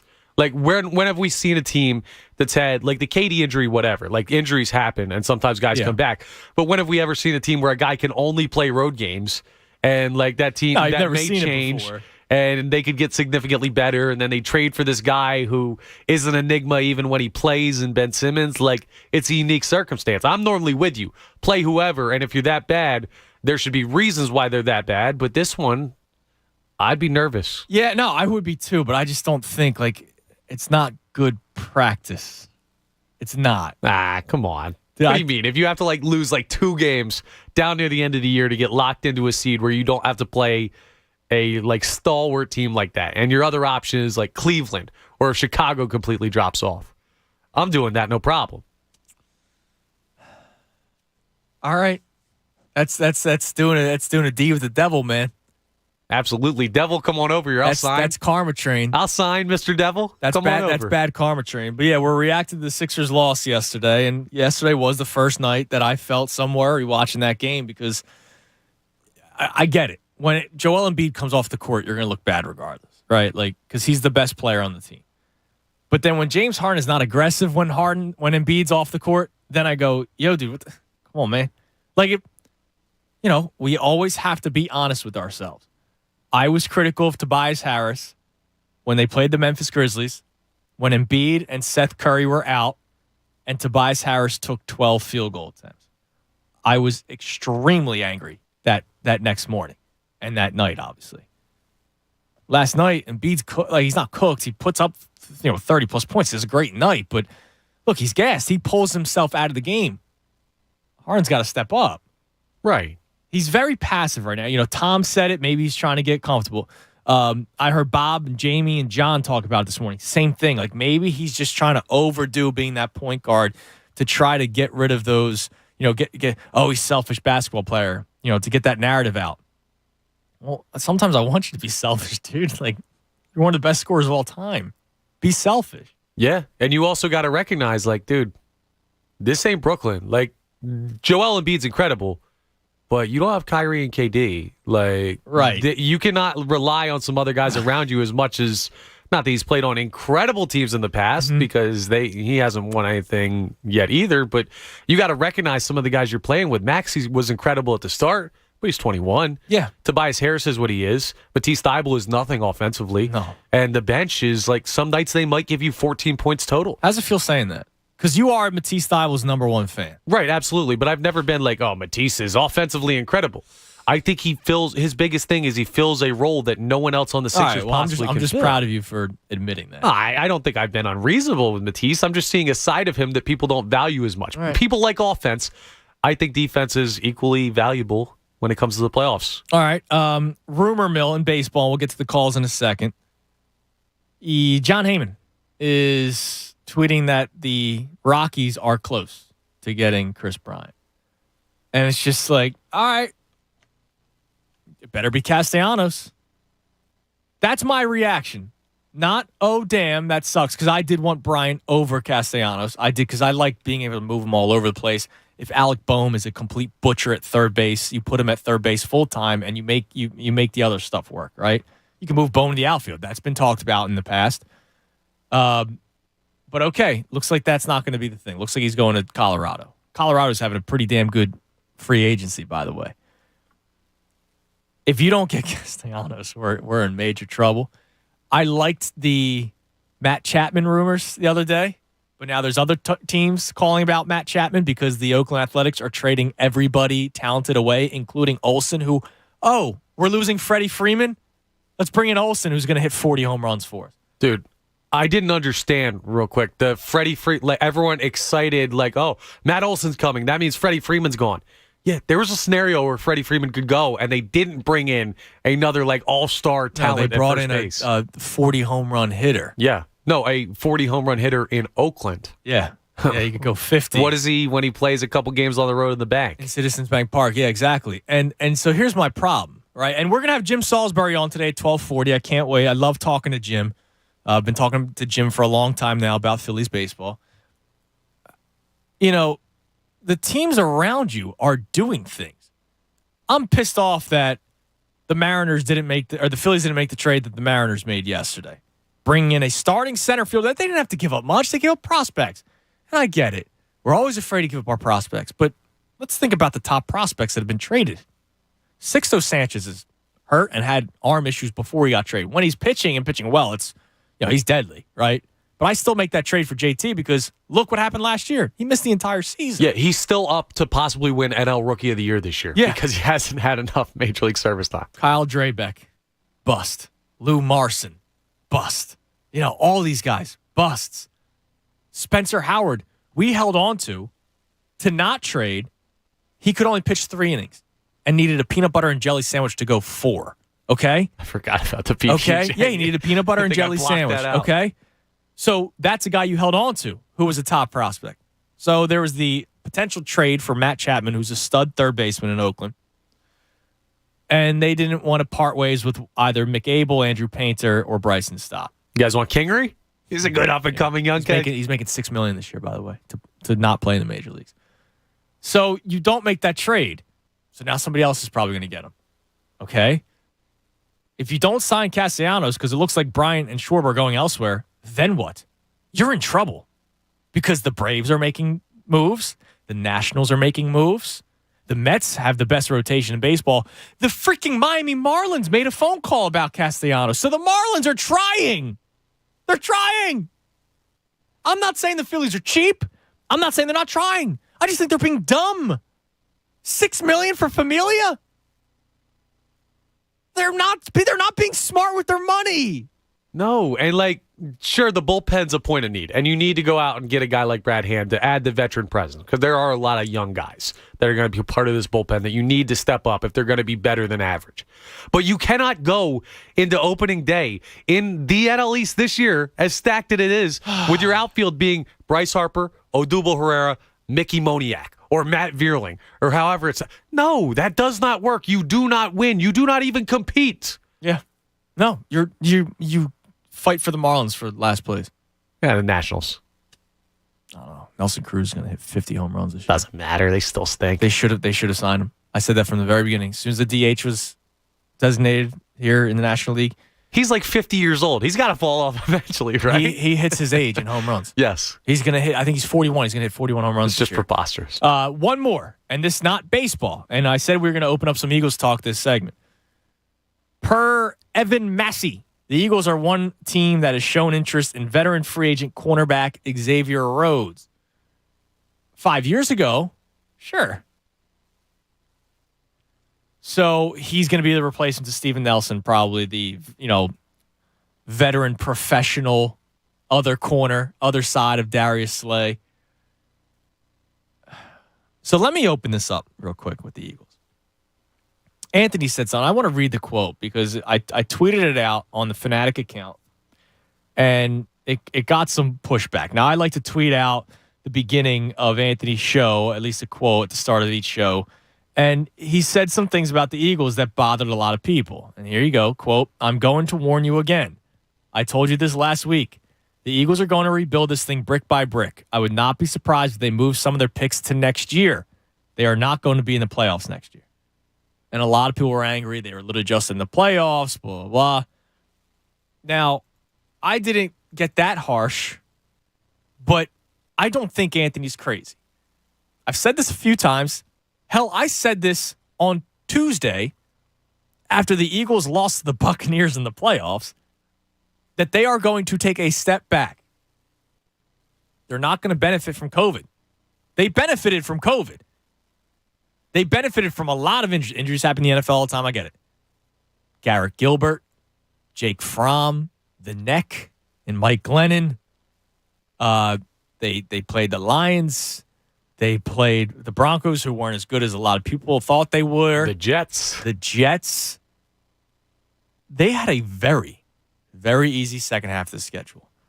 The Vikings thought it was smart to bring back Kirk Cousins, who fell apart. They should have made the playoffs last year. They did not. The Eagles made the playoffs. I was the one championing getting to the playoffs. You and I did shows together. I didn't care about draft pick, how high your first round pick was. I wanted to get to the playoffs. That's it.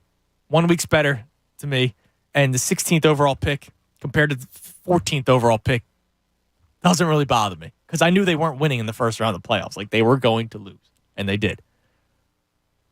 But I said after that game that they're taking a step back because you saw when they play the cream of the crop, which was the Tampa Bay Buccaneers twice last year. But that second game, after as great as it was to close out the season with all those wins to make the playoffs, when they finally played a legit opponent, they looked outclassed. It's great that you can run the ball 40 times against, the Lions and win. But the second you're down 7-0 to the Tampa Bay Buccaneers, you're starting to sweat, especially when they move the ball downfield with ease because Jonathan Gannon's defense wasn't that great. I don't see why there was so much anger with Anthony yesterday.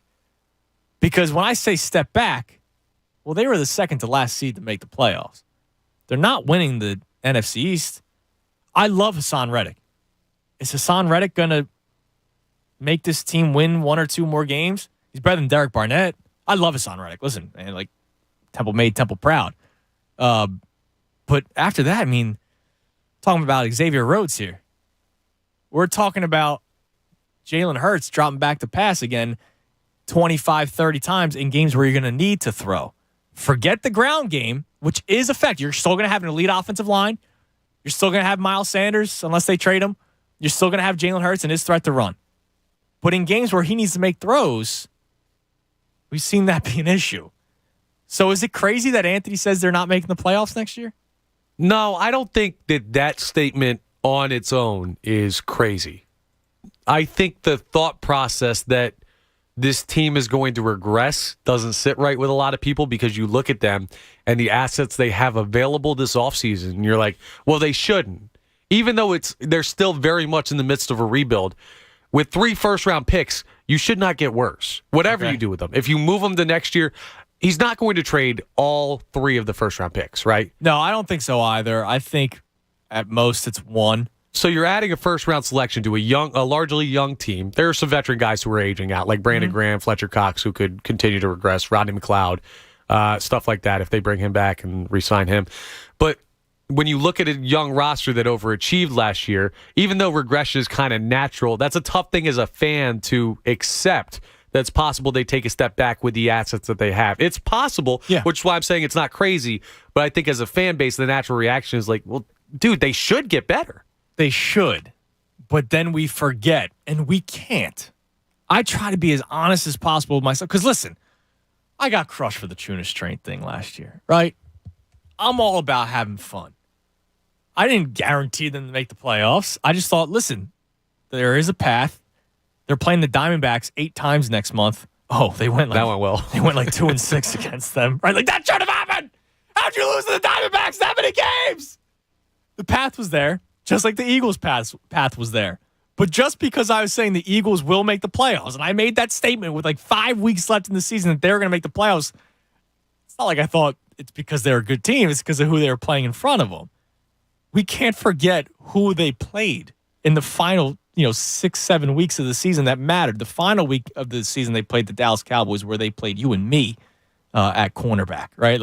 Right, yeah. That game didn't matter. But the final 5-6 games, I mean, there wasn't really an impressive win because there wasn't an impressive team that they faced. Wait, so when did Anthony say this? What day was this Yesterday. show? Oh, okay, cool. Because sorry, I was on the plane, so didn't catch it. But if you had asked me this like a week and a half, 2 weeks ago, I would have said because you're looking at Tom Brady still retired, Aaron Rodgers probably going outside of the conference. Yes. Well, that's why I was all about trading for Russell Wilson.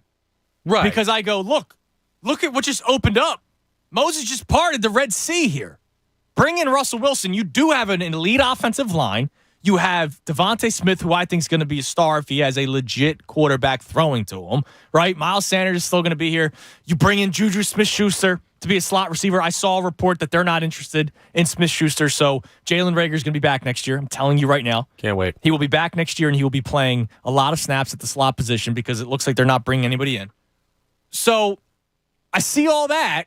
I go, all right, bring him on. Let's go. Rodgers stays. Brady's back. Deshaun Watson's going to come to the NFC. Carson Wentz.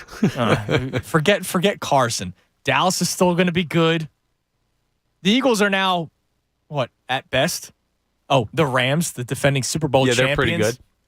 Like, the only way the Eagles make the playoffs is a wild card, and there's going to be other teams that get better. I'm not here, trying to defend Anthony. I'm just saying from the very beginning, I thought that they were going to take a step back. I said this Tuesday, 2 days after they lost to the Bucs. Unless they made a trade for Russell Wilson. They didn't do that. They're going to # run it back. And did they do enough last year for you to go, let's do this again? Yeah, I get it. It's just there's no major loss that the Eagles are seeing, because even though Brandon Brooks retires and he's a huge part of that team, he didn't play. So, you look at a team that didn't have a major subtraction, and it's natural to be like, well, how do you see them regressing? But if the road gets harder, that's a natural thing. That's why it's not crazy, but why I also kind of see why the gut reaction by people reading that is like, well, how? Yeah, and SMPK14, Sean Keenan on Twitter tweets, and I think fans overreacted to the comments because everyone is down on the Sixers now. No one believes in the Phillies, and the Flyers beyond stink. Fans need something to look forward to, and nothing is looking good right now. His comments are correct. Maybe he's right. It was the day after the Magic win, but you weren't feeling what do you good. Mean? We got Claude Giroux's 1,000th game coming up. Yeah, and then he'll get traded. 610-632-0975. So we'll continue the conversation on the Eagles, but also the Sixers, our reactions to last night's loss to the Nuggets. It's the first game that I feel worried, right? I feel worried about that. So Derek and Rich will get to you. Jim Salisbury's coming up at 12:40, but I promise I'll get to the calls before Jim because I talk too much sometimes. 610-632-0975. I guess it's a good business to be in if you talk too much. Yeah, it's an important part of the job. You sound great today, by the way. Thank you. You're a fraud. Oh, I'm not a fraud. Connor's texting me yesterday. Connor's back from New Orleans. Man, I don't even have a voice. You sound like yourself. I'm a day removed. I'm a quick recoverer. You sound like yourself. My bachelor party, I told you this during one of the breaks. I had strep throat. This is pre-COVID, so pre-COVID, you're allowed to be sick, right? I had strep throat. I went balls to the wall for 2-3 days. I came back talking like this. And Anthony and Jason, I was producing them at the time, made me talk. As they should. I was doing updates. Come on, man. You sound fine. I'm Andrew Salchunas, filling in for the Cuz, who's actually sick. Right here, 97.5 The Fanatic. Fanatic Sports Update. I feel great, and I want to tell you the hot stove is heating up. There's a voice crack right there, right on cue. I'm Connor Thomas, and this update is brought to you by Visit Philadelphia. Need to get away? It's not how far away you go. It's how far away you feel. Pack light, plan big for Philly. Book your stay at visitphilly.com. Yeah, the hot stove's heating up in the MLB. The Phillies have made a couple moves already in free agency. Some of the bigger names, though, Chris Bryant and Kyle Schwarber. Well, it's not looking like they'll totally come to Philadelphia. We'll have the updates on all of that. And Jim Salisbury will give you his thoughts as he joins Andrew on the other side at 12:40. The Sixers fell to the Nuggets last night. They'll have a day off until they take on the Cavaliers in Cleveland. That'll be tomorrow night at 7 p.m. You can hear that here on The Fanatic. The Eagles made some free agency news of their own. They signed linebacker, Camden, New Jersey native, and former Temple Owl Hassan Reddick to a 3-year, $45 million contract. That comes prior to the Eagles last night deciding that Alex Singleton would not be tendered. He will become a free agent despite leading the team in tackles the past 2 seasons. This update was also brought to you by Pennsylvania Department of Transportation. Speeding puts you, your passengers, and others on the road at risk. Slow down, save a life, be safe, PA. More at penndot.pa.gov/safety. Paid for with Pennsylvania taxpayer dollars. Keep it locked right here for all your latest news and information. I'm Connor Thomas for 97.5 The Fanatic. It's the Anthony Gargano Show on 97.5 The Fanatic. If you're planning on hiring a lawn care service, doesn't it make sense to hire a company that provides better results and is safer for your family and pets? Well, that's why I chose Natural Lawn of America. That's my lawn care company. Natural Lawn's been creating green lawns quickly, more naturally, and with fewer weeds since 1987. And Natural Lawn isn't your cookie-cutter lawn care service. Their certified specialists tailor their applications to your lawn-specific need. This unique approach has reduced pesticide use by 85%, creating a safer lawn for your family and pets to enjoy. Locally owned and family operated right here in the Delaware Valley. Stop compromising your safety. It's time you get the results you want and the peace of mind you deserve. Take advantage of Natural Lawn's limited time offer. Free seeding every year. Schedule Natural Lawn's full service program and you'll get free seeding every year. Just call this number, 800-FREE-SEED. That's 800-FREESEED. Choose my lawn care company. It's Natural Lawn of America. Greener grass, fewer weeds. Guaranteed. The Fanatic's Business of Sports is powered by Pico for Business. Well, it's finally here. Have you paid your $20 for your office bracket challenge? Chances are you picked Coach John Calipari's Kentucky Wildcats to go far this year. Will Calipari and his Wildcats win it all like they did just 10 years ago? Is Calipari worth his $8.1 million yearly salary? Well, the estimated value of Kentucky's men's basketball program is more than $334 million, and it produces almost $30 million of revenue a year. So who's to say that Coach Calipari is overpaid? Certainly not Kentucky. Businesses of all sizes are learning valuable financial incentives from Pico to save energy and reduce costs in lighting, heating, and cooling systems, and more. Benefit from lower operating costs, less maintenance, and reduced overhead when you invest in higher efficiency equipment. See how these valuable incentives from Pico can make your business more profitable today at pico.com/business. Start your bracket with a bang. Hey, it's Jen Scordo. FanDuel Sportsbook, in partnership with Valley Forge, is giving new customers a $150 instant bonus guarantee. That's right. You'll get $150 in bonus site credit. All you have to do is place your first bet of $5 or more. How you bet the bracket is totally up to you. You can choose from the money line, totals, prop bets, and so much more. You never know who's going to make it or break it this time of year. Can Nova hang on? They started the season a little slow, but they've been on a roll. Can Gonzaga hang in there until the end? And what underdog is going to make it the furthest? It is the most wonderful time of the year. Which team would you take a chance on to turn your site credit into cash? Plus, with Cash Out, the ball's in your court. You can close out your bet whenever you want before the game is over. Join FanDuel today with promo code SCORDO. Then you can place your $5 bet to score $150 in bonus site credit. That's promo code SCORDO. 21 plus and present in PA. First online real money wager. Only $10 first deposit required. Bonus issued as non-withdrawable site credit that expires 14 days after receipt. Restrictions apply. See full terms at sportsbook.fanduel.com. Gambling problem? Call 1-800-GAMBLER. Now at T-Mobile, you can get the incredible iPhone 13 on us on the network with more 5G bars in more places. This is the year, Amelia. The year I become a famous influencer. Oh, yeah? Why's that? I just got the new iPhone 13 at T-Mobile. It has the most advanced dual camera ever on an iPhone, so my videos and photos are gonna look amazing. And check it out. I have 5G, even out here. Whoa. I'll be able to post tons of content. Us influencers gotta stay fresh, you know? Nice. So, were you going to learn to sing or dance or something? Better. Yodeling. Ooh, let's hike up that hill and do a live stream. Yodeling. I'm good. Thanks.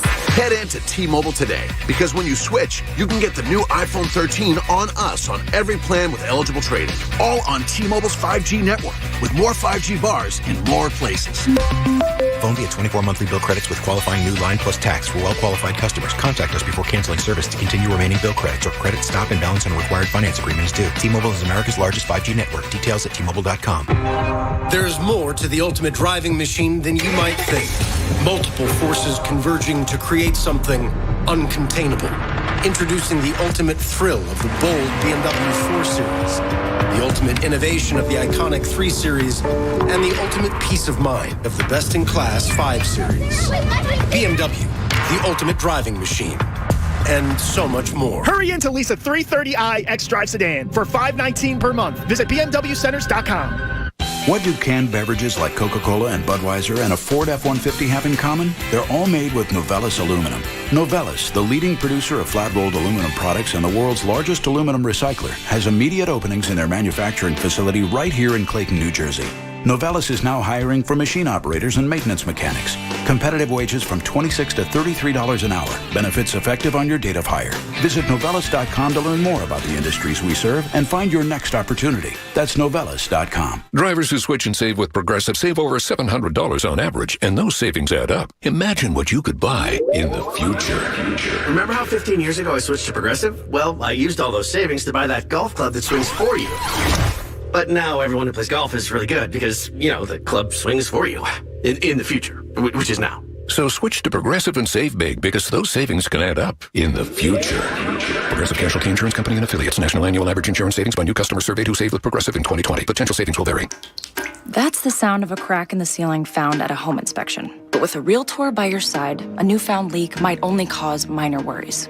With their expertise, a Realtor can suggest a credit at closing and even connect you to a contractor to help you shore up that leak and alleviate your worries. When it comes to cracks in your plans, the expertise of a Realtor can make all the difference. The difference between an agent and a Realtor is real. Realtors are members of the National Association of Realtors. That's who we are. Make Bailey's Bar and Grill in Levittown your headquarters to catch Sixers action. Enjoy Corona Extra, Corona Light, and Corona Premier bottles for just $4.50, or make it a bucket for $18 during every game. Enjoy weekly homemade dinner specials. For more info, visit Bailey'sBarandGrillPA.com. Agreeing on where to spend your hard-earned money is tough. At 7-Eleven, we make it easy. Any iced coffee is now just $1. Now that's a bill we can all agree on. 7-Eleven, you brew you. Terms and conditions apply. See 7-Eleven.com for more details. Don't rely on just your cell phone to connect to the internet. Get Xfinity Unlimited Mobile with 5G and fast, reliable home internet together for $24.95 a month when you qualify through the Affordable Connectivity Program and Internet Essentials. Get unlimited mobile with 5G and high-speed home internet with a modem included, all for just $24.95 a month. Act now to get this incredible deal so you can enjoy more streaming, gaming, chatting, and everything else that you love for less. With unlimited mobile and affordable home internet together, you don't have to settle for just one. Join the millions of customers who save by getting both together only with Xfinity. So don't wait. Connect to the things you love for less today. To learn more, go to Xfinity.com/free, call 1-800-XFINITY, or visit an Xfinity store today. Restrictions apply. Limited to Internet Essentials customers meeting eligibility criteria and one unlimited line. Taxes and fees extra. Pricing subject to change. Savings based on pricing of top carriers. Xfinity Internet required. Reduced speeds after 20 gigabytes of usage. More of the Anthony Gargano Show now on 97.5 The Fanatic.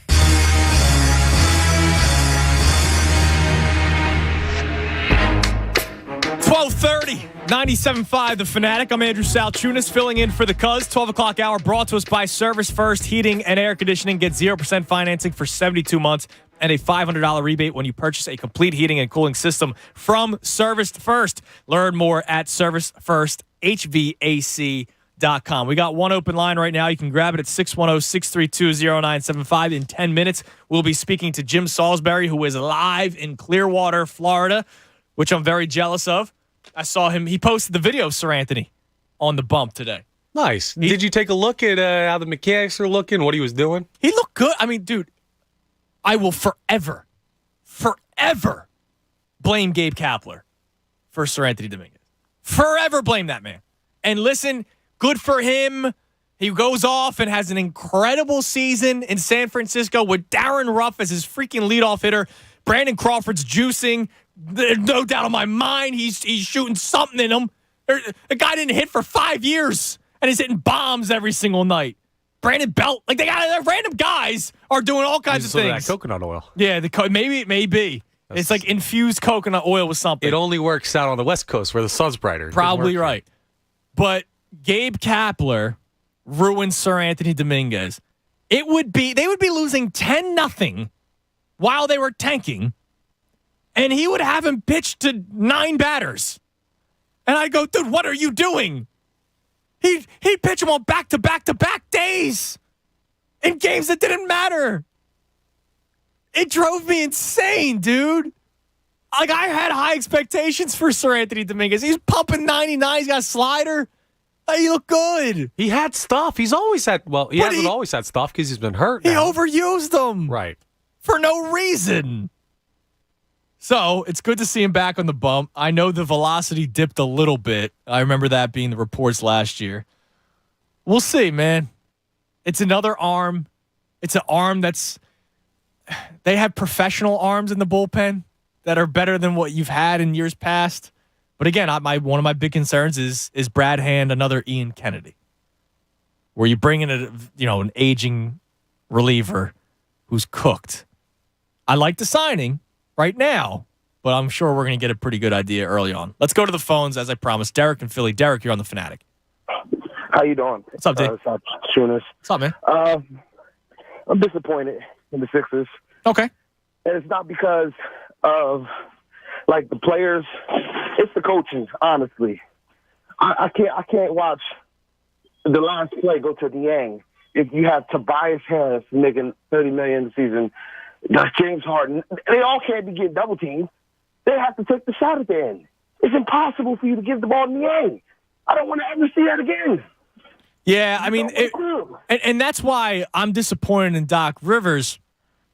Listen, dude, I'm fine with George Niang taking a shot late, but it was ugly from the jump, right? You have 14 seconds left when the Nuggets make the second free throw. You have 14 seconds left. Now, to me, Derek, you've been watching basketball your whole life. You're down 3 with 14 seconds left. You don't have to shoot the 3 to tie. You can quickly get down, make a layup. There's probably still 8 seconds left. You foul somebody real quick. There's 7 seconds left. Even if they hit 2 free throws, all right, you have another shot. You still had 1 timeout left, so you call the timeout, which puts you at half court. Now you have 7 seconds to design a play to hit the 3 to tie it. But they took their time going up the court. And then Joel Embiid goes for that high screen for Harden. And then James picks up his dribble, gives it to Embiid. And it was just ugly from the jump. If you're Doc Rivers, you got to go, this doesn't look good, timeout. Yeah, that too. And then I just have to say this about, you have to look at who's hot and who's not tonight. Embiid is 3 for 3 from 3. I'm dying with my big man shooting the 3 at the end of the game. I'm sorry. He's shooting over the top of everybody. I need him to shoot it. I cannot watch the game 2 for 9 at the time when he took the last shot. Shoot a jump shot. I just can't do it. Yeah, or Harden, the guy that you brought in who can hit a 3, the third all-time most 3-point shots made in NBA history. And you know what? My thing about him, he's becoming a nightmare for me personally. I'm not all doom and gloom. I feel like he still got things to work out. But it's just that I've seen that turnover late in game too many times with the Rockets. I'm sorry. I just seen it too many times. Well, it's not even that, dude. I don't understand why he only attempted 11 field goals yesterday. Like, that was a game. I get it. Embiid, Jokic, that was the storyline. But when Embiid is pulling himself out early in the first quarter, which he hasn't done all season long, you know the guy's winded. So it's up to you. Are we going to see at least one 30-point game from Harden? Yes. Yeah, for sure. Okay, well, I need to see it. All right, no, I'm with you, Derek. I think right now, and I appreciate the call, dude, I think Harden right now is still trying to get himself incorporated with his teammates. He wants to get that notion out that, he's not a ball hog, all that kind of stuff, which may hurt him, may hurt the team. It hurt them last night. 11 field goals was not enough for James Harden. It was not enough. By the way, we got some NFL news. So 2 hours ago, Ian Rappaport tweeted that the Cowboys are expected to sign their own pass rusher, Randy Gregory, to a deal. An hour later, he put out another tweet. The Cowboys have done incredible work with Randy Gregory, and it's clear the connection between Jerry Jones and Gregory stood out. The interest was significant, but he stays and takes less. 1 hour later, which is now, Randy Gregory signing with the Denver Broncos. Apparently, there was an agreement, but there was language in the contract that Gregory did not like, and it looked like it was protecting the Cowboys. So he said, nah, I'm good. Oh, he Frank Gored him. So Randy Gregory, at least he played for the Cowboys. Oh, yeah. Randy Gregory was signed by the Cowboys, or expected to sign by the Cowboys, with the Cowboys, re-signed, and he's now heading to Denver. All right. Denver's going to be good. Yeah, they are. Denver's going to be good. Has anything happened with Von Miller? Not that I've seen. Because remember he put out that cryptic saying that tweet. He might want to come back. And then like a day later, they make the trade for Russell Wilson, so he must have heard something. If I'm Von Miller, I'd do it. Yeah, the only news so far out of the Rams I've seen today, Whitworth retired. Yes. But that, well, that was going. He was like 80 years old. If you trade him back to Denver, you try, because the Rams have like no draft picks, right? You make that trade. Von Miller wins another ring. Good for him. Goes back to Denver where I'm sure his family's, I'm sure he has a lot of real estate there, right? Like he's lived there. Yeah, you got the chicken farm and everything. Hit myself in the face with the mic. He's got all kinds of stuff out there. So, he wins his ring. Good for him. Mid-season acquisition by the Rams. Then he goes back. And now he has another chance to win. I wouldn't be surprised if that happened. It would make total sense to me. 2 minutes, Jim Salisbury. But let's go back to the phones. Rich in Brick, New Jersey. Rich, you're on The Fanatic. Hey guys. Love your show. Hey, Rick. I was wondering, do you think we're going to do anything else besides sign a linebacker, besides sign a defensive player? Yeah, they're going to do some more work. I mean, last year you saw, they had the Eric Wilson signing. They still need a safety, right? So they're going to bring in another. Justin Reed went to the Chiefs yesterday. I know a lot of people were excited about that. So they have to. I mean, they literally have to fill holes. Yeah, and I understand everybody wanted Russell Wilson and stuff, but I'm kind of glad because, we have 3 first-round picks this year, right? Yeah. So you're going to get maybe 3 starters in the first round. Unless you move one of those picks or 2 of those picks next year because the quarterback class next year is much better.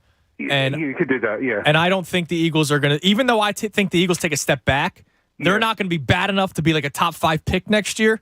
Yeah, so if you move 2 of those, I'd rather not move 2. I'd rather just move 1. But if Howie Roseman, this is his job, if he believes it's going to take 2 first-round picks next year to move up to a top pick, and that way you have 3 first-round picks in the draft, so you'll still have 1, later on in the draft, something like that. It might be the move. And I just have a question too for you. If Pickett's available when you get ready to pick, do you take him? It's kind of like the Justin Fields conversation all over again, right? Like Fields was available for the Eagles last year. They passed on him. They wanted to see what Jalen Hurts has. If they believe Kenny Pickett is the guy, I've been saying this from the beginning. Connor, you've been producing the show at times.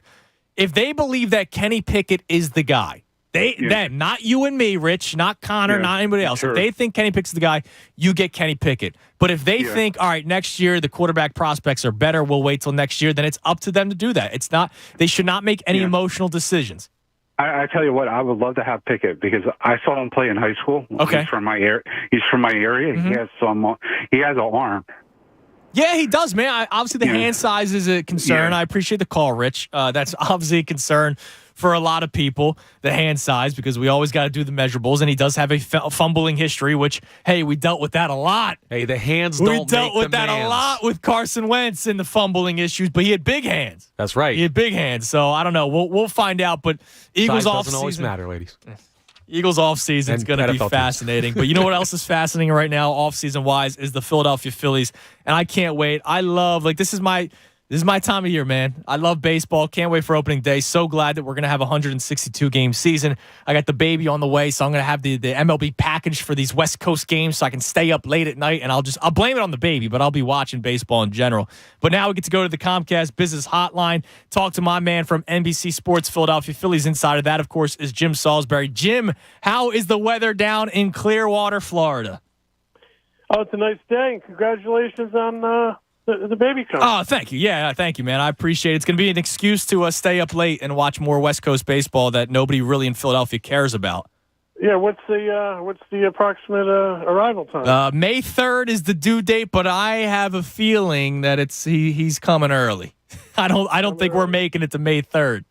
He wants to get that's not necessarily a great Little League birthday, if I remember, but that's okay. Yeah, no, listen, we'll get there. You know, he's going to be one of the Phillies prospects down the road. I know that for sure because it's not like the prospect list is that long, so he could stink and maybe still be in the top 100 for the Phillies. I remember all those kids who had August and September birthdays. They got like that extra year of Little League, but I never got it because I was pre-August as well. All right, well, don't break my heart already, Jim. Okay? No. Because I'm tying his right arm behind his back.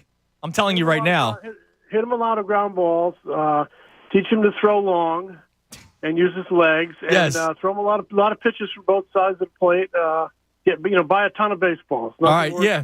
Oh man, I love a fresh bucket. It's a great smell, dude. Yeah, you need about 40 of them, and then do all your fielding drills first. And okay.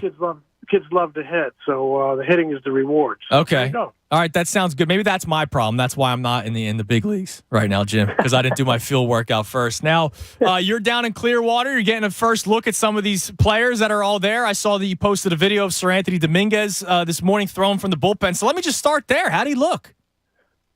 He's about 40 pounds lighter. So, kind of everybody looks pretty good in their first few bullpens. Yeah.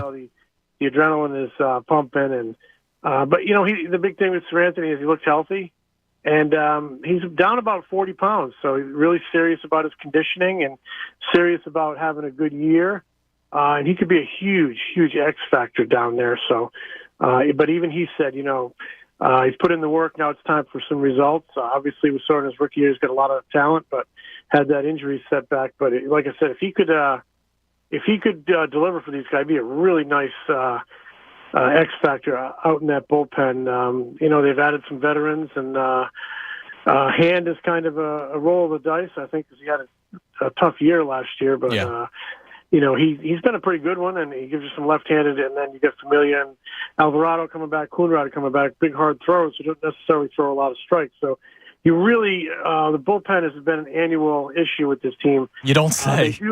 They have veteran power. They need strikes. They really need strikes.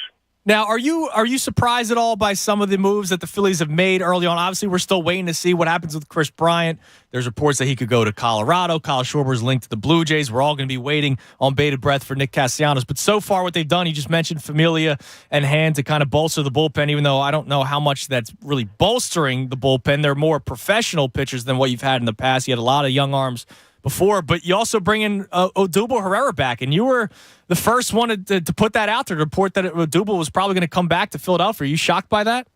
I was shocked when I heard it. I was, because the last 2+ years have been very difficult, very controversial situation, and they brought him back last year. Gave him a second chance. I mean, he had gone through the domestic violence suspension, and he paid a fine, and he lost paycheck, I should say, lost quite a bit of money. I think he made some donations. He apologized. It was a controversy in the clubhouse, but eventually the team accepted him. The players accepted him, and they got through it last year. He wasn't great, but he wasn't terrible. But they got through what could have been a really difficult situation last year, and I just personally thought, well, you survived it. You got to the other side, and now it's over. You got a nice, neat, clean break. But here they are, and he's back here. I mean, there's just so many layers to it, and one of them is the failure of in the drafts and the failure on player development side. Well, isn't that concerning to you? Because it is to me. You're going into another season where you are planning to platoon in center field, right? They planned it last year. Roman Quinn, Adam Hazley was the opening day starter, which I'm sure people forget. You threw out Mickey Moniak. The year before that was Scott Kingery with Odubel Herrera and all that kind of stuff. Like, I saw the trade yesterday, Cincinnati Reds traded Jesse Winker to the Mariners, and I go, well, that would have been nice to have an everyday outfielder in center field. Well, in the last 6 years, they've drafted two center fielders, two pure center fielders in the top 8 picks in the country, and Moniak and Hazley. Neither one of them have gotten here. So that's a reason that they're in this predicament. They have not developed anybody. So the guys out there that were free agents were lackluster, and the trade prices for top guys were high. They don't have a lot of trade chips, in my opinion. They have a few guys in the minor leagues that are pretty good, that they really like, and that I like. But I would be very protective of some of those arms. And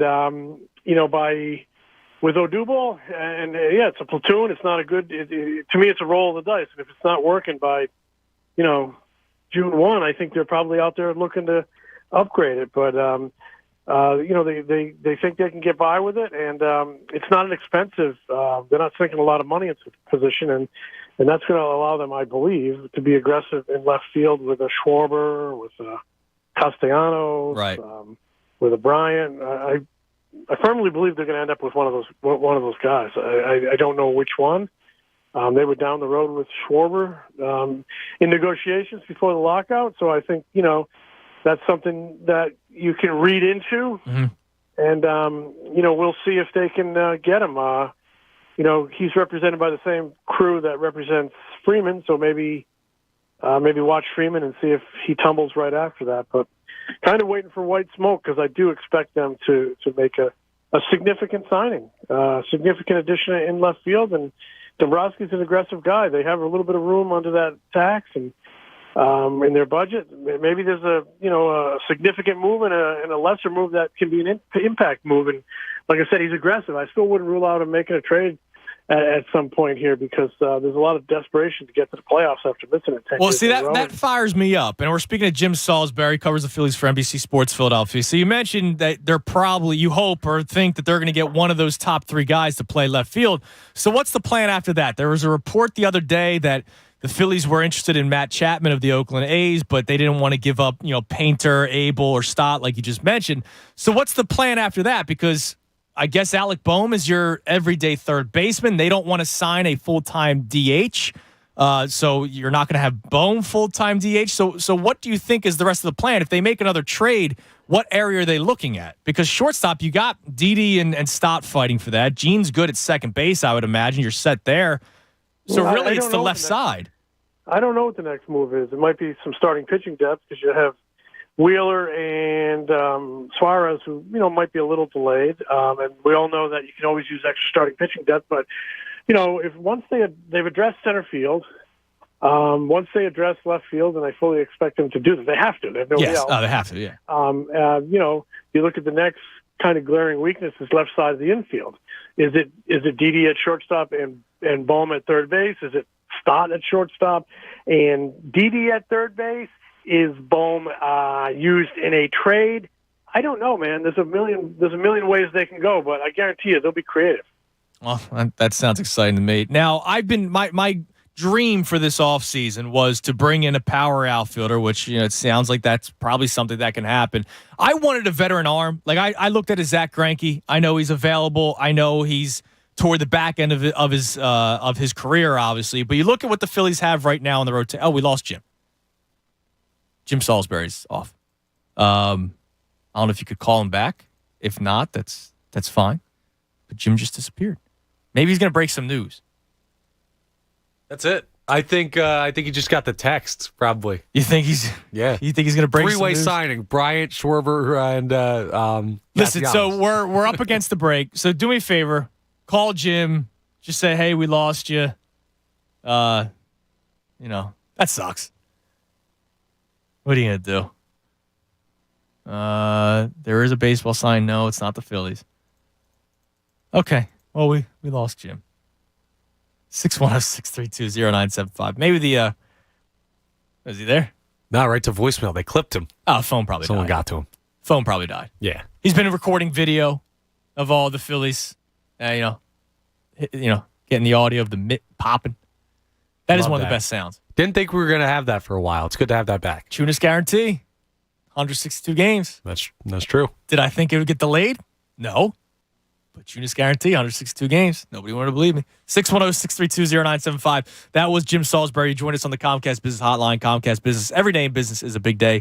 Let Comcast Business keep you ready for what's next. The phone monster got him. All right, we'll continue the Phillies conversation as well as the Sixers and Eagles on the other side. We got 1 hour left right here. 97.5 The Fanatic. Oh, I got Betfair to tell you about. FanDuel Sportsbook. You know I absolutely love FanDuel Sportsbook. I love betting on FanDuel. And you get to start your bracket with a bang. FanDuel Sportsbook in partnership with Valley Forge is giving new customers a $150 instant bonus guarantee. That's right. You'll get $150 in bonus site credit. And all you have to do is place your first bet of $5 or more. Doesn't matter how you do it. You can bet, any way you want. Line, totals, prop bets. You can go with a 16 seed. You can go with a 1 seed. You name it. You can do whatever you want. Which team would you like to take a chance on? Turn your site credit into cash plus, and with cash out, the ball's in your court. You can close out your bet whenever you want before the game is over. Join FanDuel today with promo code Fanatic. There's a couple of 12 seeds that I like. We'll talk about that more as the tournament gets closer. There's always a 12 seed upsetting a 5 seed. I like Arkansas to win some games in this tournament as well as Villanova. So go ahead. Have fun. Join FanDuel today with promo code Fanatic. Then you can place your $5 bet to score $150 in bonus site credit. That's promo code Fanatic. Must be 21 plus and present in PA. First online real money wager only. $10. First deposit required. Bonus issued is non-withdrawable site credit that expires in 14 days after receipt. Restrictions apply. See full terms at sportsbook.fanduel.com. Gambling problem? Call 1-800-GAMBLER. Fanatic Sports Update. Sixers coming up short. I'm Connor Thomas. This update is brought to you by the Pennsylvania Department of Transportation. Speeding puts you, your passengers, and others on the road at risk. Slow down, save a life, be safe, PA. More at penndot.pa.gov/safety. Paid for with Pennsylvania taxpayer dollars. The Sixers fell to the Denver Nuggets at home last night in South Philadelphia. Joel Embiid had a strong night with 34, 9, and 4, but unfortunately it was not enough to overcome the efforts of Nikola Jokic. And of course, as we all expected, Bones Highland, apparently. The Sixers are off until Wednesday following that loss when they'll play the Cavaliers in Cleveland. The Eagles made some free agency news yesterday at linebacker, signing Camden, New Jersey native and former Temple out Hassan Reddick to a 3-year contract. They also decided not to tender an agreement with now free agent Alex Singleton. You just heard Jim Salisbury join Andrew. Talk a little bit about the Phillies. Well, yes, MLB free agency is going on. Like Jim just told us, he is still expecting a significant move. So we'll keep all your latest updated right here on 97.5 The Fanatic on everything with NFL and also MLB free agency. Keep it locked right here for all your latest news and information. I'm Connor Thomas for 97.5 The Fanatic. It's the Cuz, Anthony Gargano. Weekdays 10 to 2 on 97.5 The Fanatic. Do your days involve constant virtual meetings and the need for connecting with coworkers wherever they are? Have you transformed your offices to meet these needs? Haverford Systems can keep employees safe and connected using the best equipment to stay productive throughout the day. Haverford Systems is Philly's most experienced audiovisual company, designing custom solutions to provide employees with the technology they need to get their work done seamlessly, whether they're working from home or from the office. Haverford can provide systems for audio and video conferencing, live streaming, video surveillance, paging, and sound masking. For a free site visit and estimate, go to haverford.com. That's HAVERFORD.com. Mention the Fanatic and receive a free web camera. That's right, a free web camera. Go to haverford.com today and get your office ready for the future.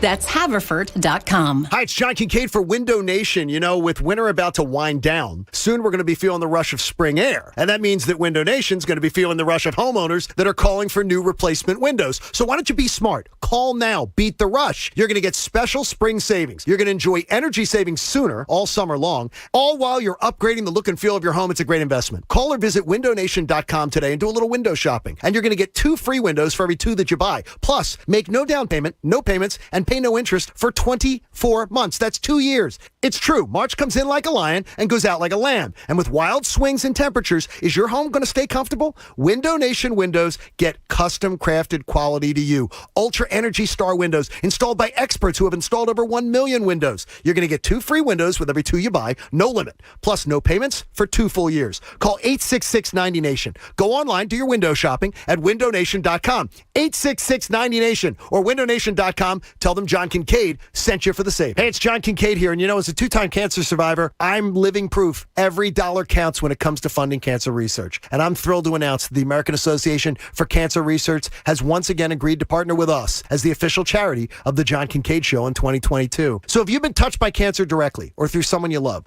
join me. Make a donation to the AACR today, where 88 cents of every dollar you donate will be put into the hands of scientists and researchers working on breakthroughs that save lives. Did you know that in 2021, the American Association for Cancer Research awarded more than $7 million in grants that supported cancer researchers worldwide? Thanks to that research, more than 16.9 million Americans are cancer survivors today. I'm one of them. It's the AACR, and it's 50,000 plus researchers worldwide who drive the progress. You can be a part of it. Donations from private citizens like you and me add up to big discoveries that save lives. So let's give hope to cancer patients and their families by donating today. AACR.org/fanatic. That's AACR.org/fanatic. Because I'm living proof. Cancer research saves lives. Come to Barlow Chevrolet in Delran, where we're offering huge savings on all vehicles in stock.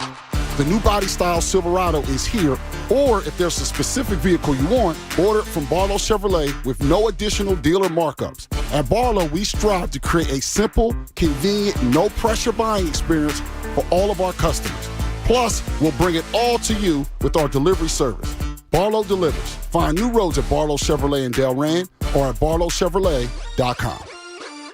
It's that time of year again. It's March Magic. And you know what that means. Basketball games and Hooters wings. And wherever you're watching the tournament action, Hooters has you covered. So be the real MVP of the basketball watch party. Bring the Hooters world-famous wings. Just visit northeasthooters.com, place your order for pickup or delivery. Or just play hooky and watch basketball. Drink beer and eat wings with the Hooters girls. There's 7 area locations. Visit northeasthooters.com. Hooters, it's all you need.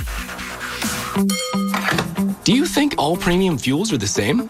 Well, your engine doesn't. Shell V-Power Nitro Plus helps keep your engine running like new because it's engineered to defend against 4 main engine threats: gunk, wear, corrosion, and friction. So next time, choose Shell's most advanced fuel ever. It's fuel for thought. In engines that continuously use Shell V-Power Nitro Plus premium gasoline. Get help managing your money for the life and years ahead. With Fidelity Income Planning, we'll look at what you've saved, what you'll need, and build a straightforward plan to generate income, even when you're not working. A plan that gives you the chance to grow your savings and create cash flow that lasts.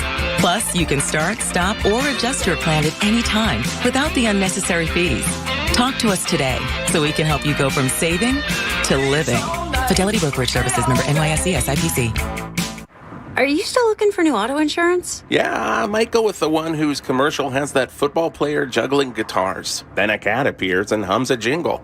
What about the one with the rhino on a roller coaster? The cat is cuter. Some insurance companies are known for their mascots. Do you know anything about their insurance? Not really. Does it matter?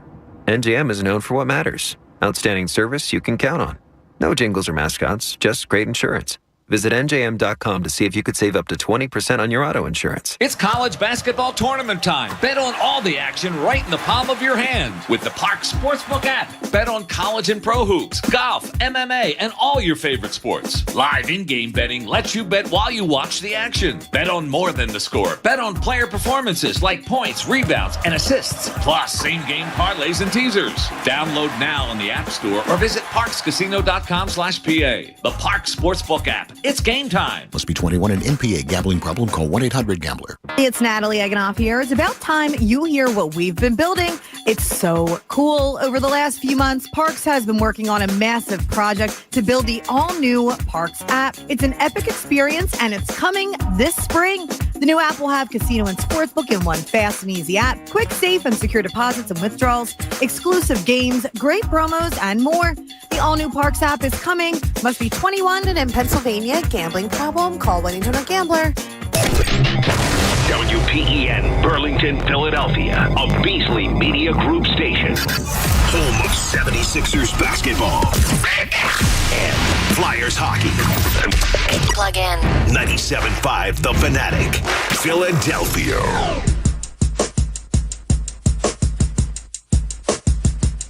One o'clock, 97.5 The Fanatic. I'm Andrew Salchunas, filling in for the Cuz. Anthony a little under the weather today. Should be back tomorrow. We all hope.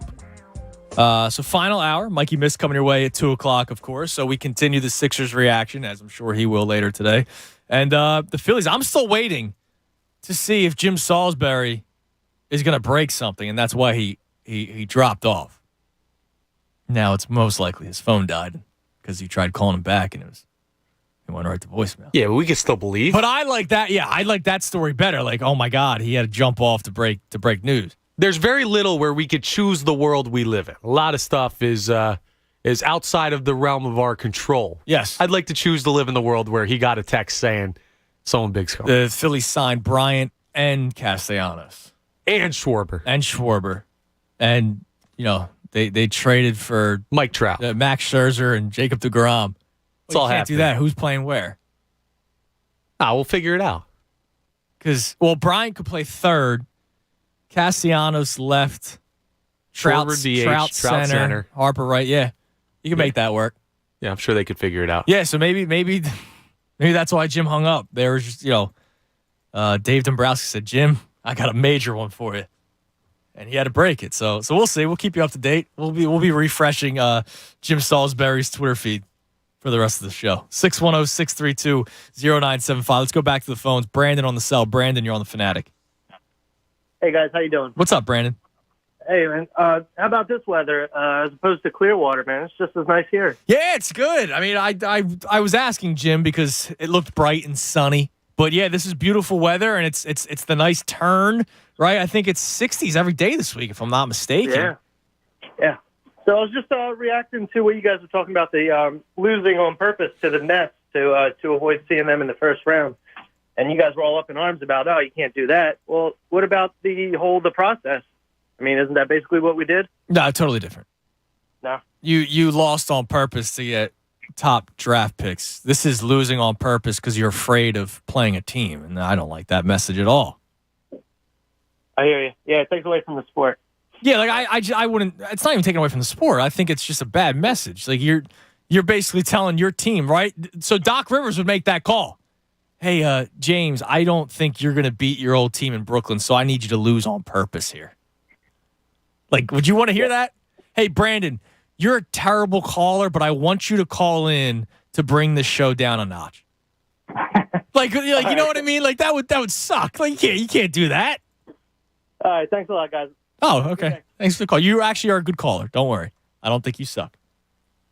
But see, you know what I mean? You can't lose on purpose to avoid a team, Connor. I'm not saying lose on purpose. I'm saying if you have like maybe 1 or 2 games left and maybe Joel rests. Maybe he gets ready for the playoffs. All right. I'll give you that. Yeah, I totally get what you're saying. Yeah. That mentality thing, hey, you're absolutely right. Just for me. Hey, Joe, you're the MVP of the regular season, but there ain't no way you're beating Durant. I know. No, miss that shot. Literally, you look back in history 100 times out of 100, you're absolutely right. Yeah. This year's just such a weird scenario with the guys that Brooklyn's been missing and the reasons why they've been missing them that it's now, listen, unique. I'd consider We've seen it bite our teams in the ass in the past. Shane Victorino guns out the player at the plate for the Braves. You play the St. Louis Cardinals. You lose in the first round of the playoffs. Won 102 games that year. Yeah. No, listen. Yeah, I know. That's bit it's bit us in the rear end before winning when you probably could have lost. It's not foolproof. But come on, you can't lose. I'm on not even purpose. saying I guaranteed would, but I consider it. Hey, we know we wanted to trade Ben Simmons out of here because we don't like him, but we don't want to face him, so let's lose on purpose. I'm not saying you don't want to face him. I'm saying in the first round, if you can get more games for James Harden to get used to playing with these guys, because he's only had 24, and less than that because he's going to rest still. You take a series against the Cavs, you get him a little more used to it, you figure out who your rotation's going to be, if Doc actually pays attention to that. I don't hate that. Tyrone's losing on purpose? No, it's not about the losing on purpose thing. It's about why take a tougher path with a team that's uniquely in the circumstance. I'm not Mr. Tough Guy who, let's go back to 2017-18. You bet your ass I was rooting for the Jags. Yeah. I was rooting for the Jags. I was actually rooting for the Patriots, so I'm on the opposite side on this one. Bring on Blake Bortles. I know my Super Bowl chances are better facing Blake Bortles. For all you frauds, the 08 World Series didn't mean as much because they beat the Rays and then lost to the Yankees the next year. I wish the Yankees lost the next year in 09. Because what happened? We got the tougher test this year, and you lost. You lose. Hideki Matsui goes off.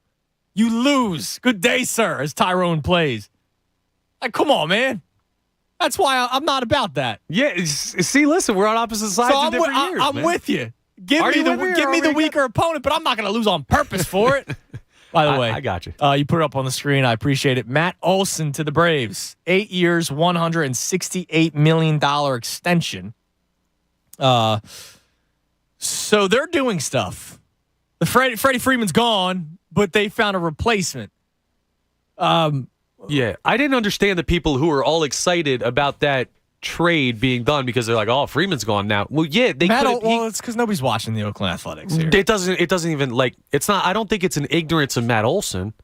I think it's like, we're so excited because Freeman just had the Phillies number. Well, there was a scenario where they didn't get a good first baseman. Yeah, I know they got Matt Olson to replace Freddie Freeman.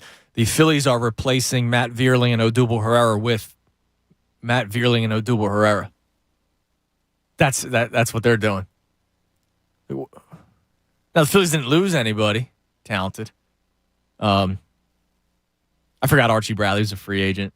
Yeah, I mean, they didn't lose. That's the thing. They didn't lose anybody, but you're staying status quo, which isn't good. Especially when the Mets add two, maybe the best pitcher on the planet.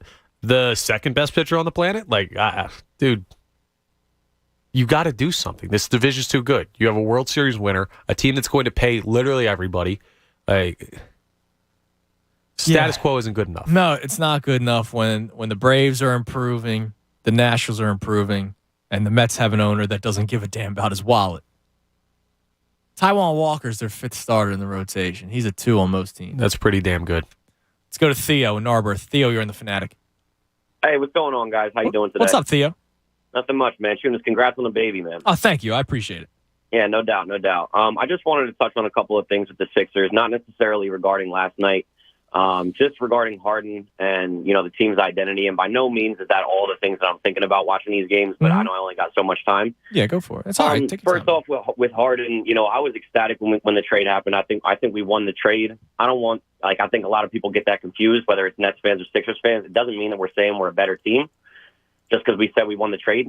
I do think we won the trade. I think that, that still is yet to be seen who's the better team. But you won the trade because you got rid of a guy who was literally refusing to play.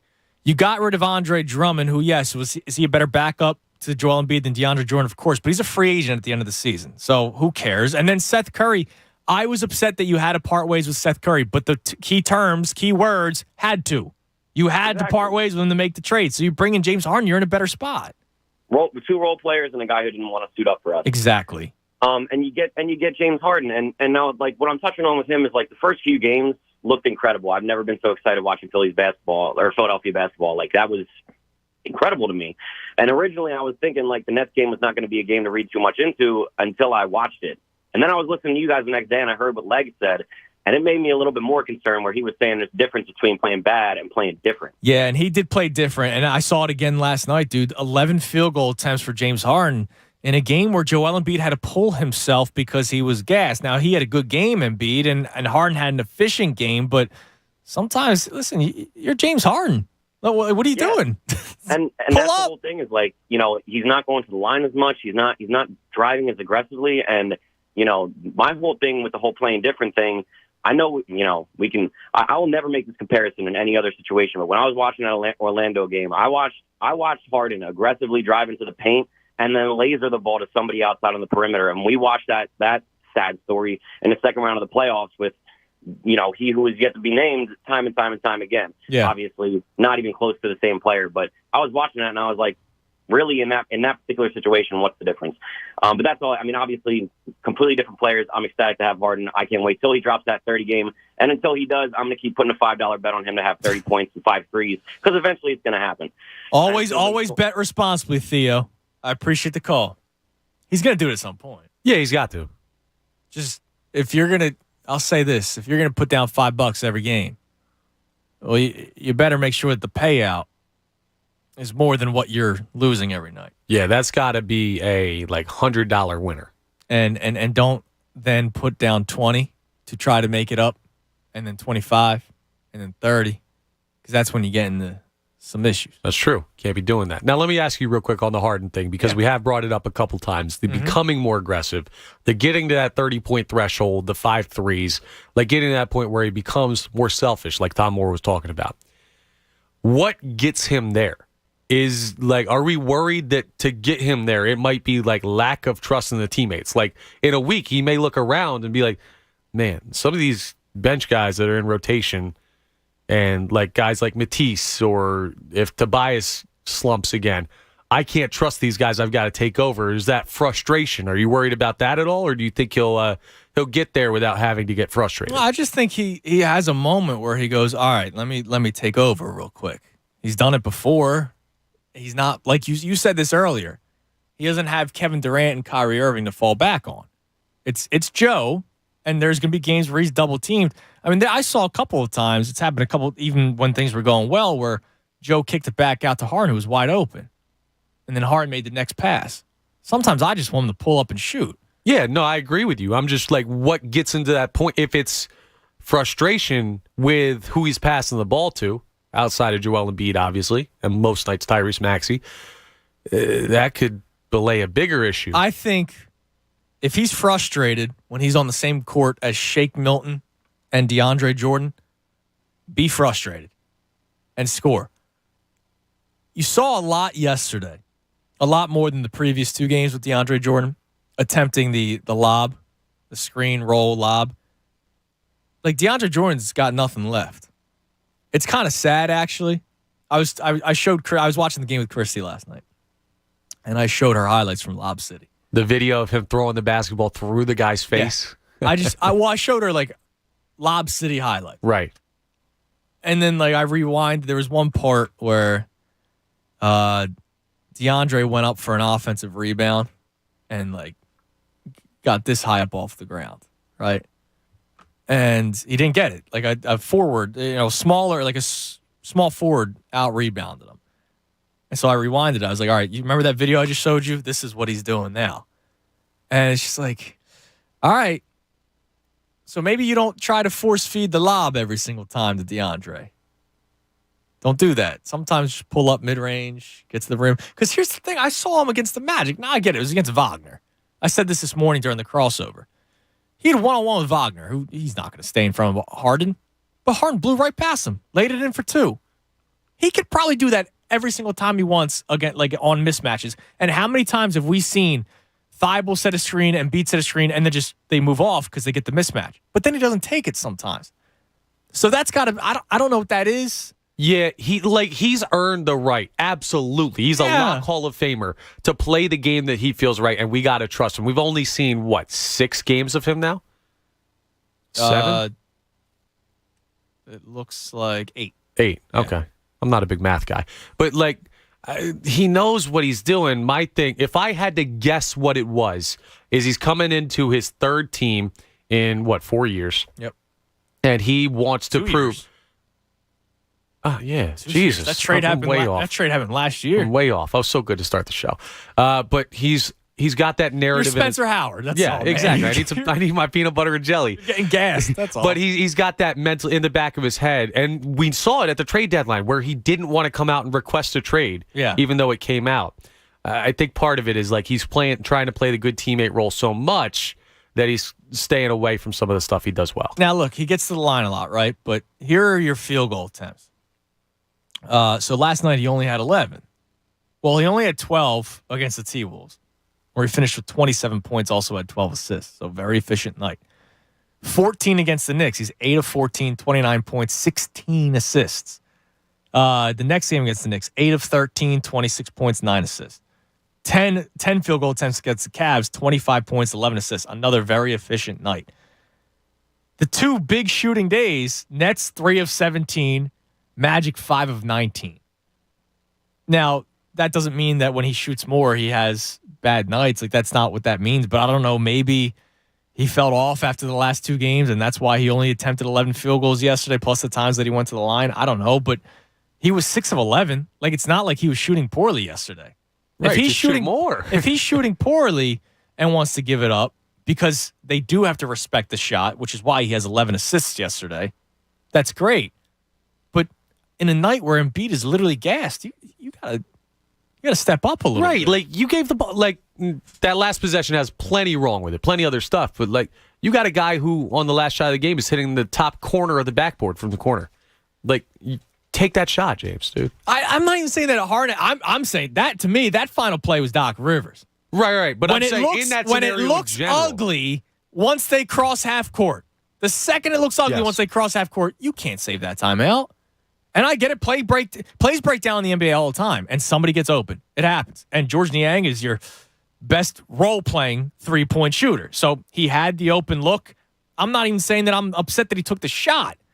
All I'm saying is when that play breaks down the way that it did, where Embiid goes to set the screen high, Harden picks up his dribble, I go, all right, timeout. Like, it doesn't look good. Call it timeout. I think Doc has a cabinet at home where he keeps leftover timeouts and leftover challenges, and he stockpiles them. And that's why I said at the beginning of the show, I'm not even people were upset that he didn't call a timeout right after the free throw. I'm cool with you bringing up the court. You have certain plays ready. But when it looks ugly, once you cross mid-court, you still had 8 seconds. And that is a lifetime. Call a timeout. Get yourself set. Because, once you burn 6 seconds taking your time going up to mid-court, well, now you got it to go for the tie. You got to go for the tie at that point. Let's go to Drew in Westchester. Drew, you're on The Fanatic. Yeah, what's going on, Tunis? Hey, Drew. How are you? How you doing, buddy? I got to give a shout out to my boy Connor, man. What's going on, buddy?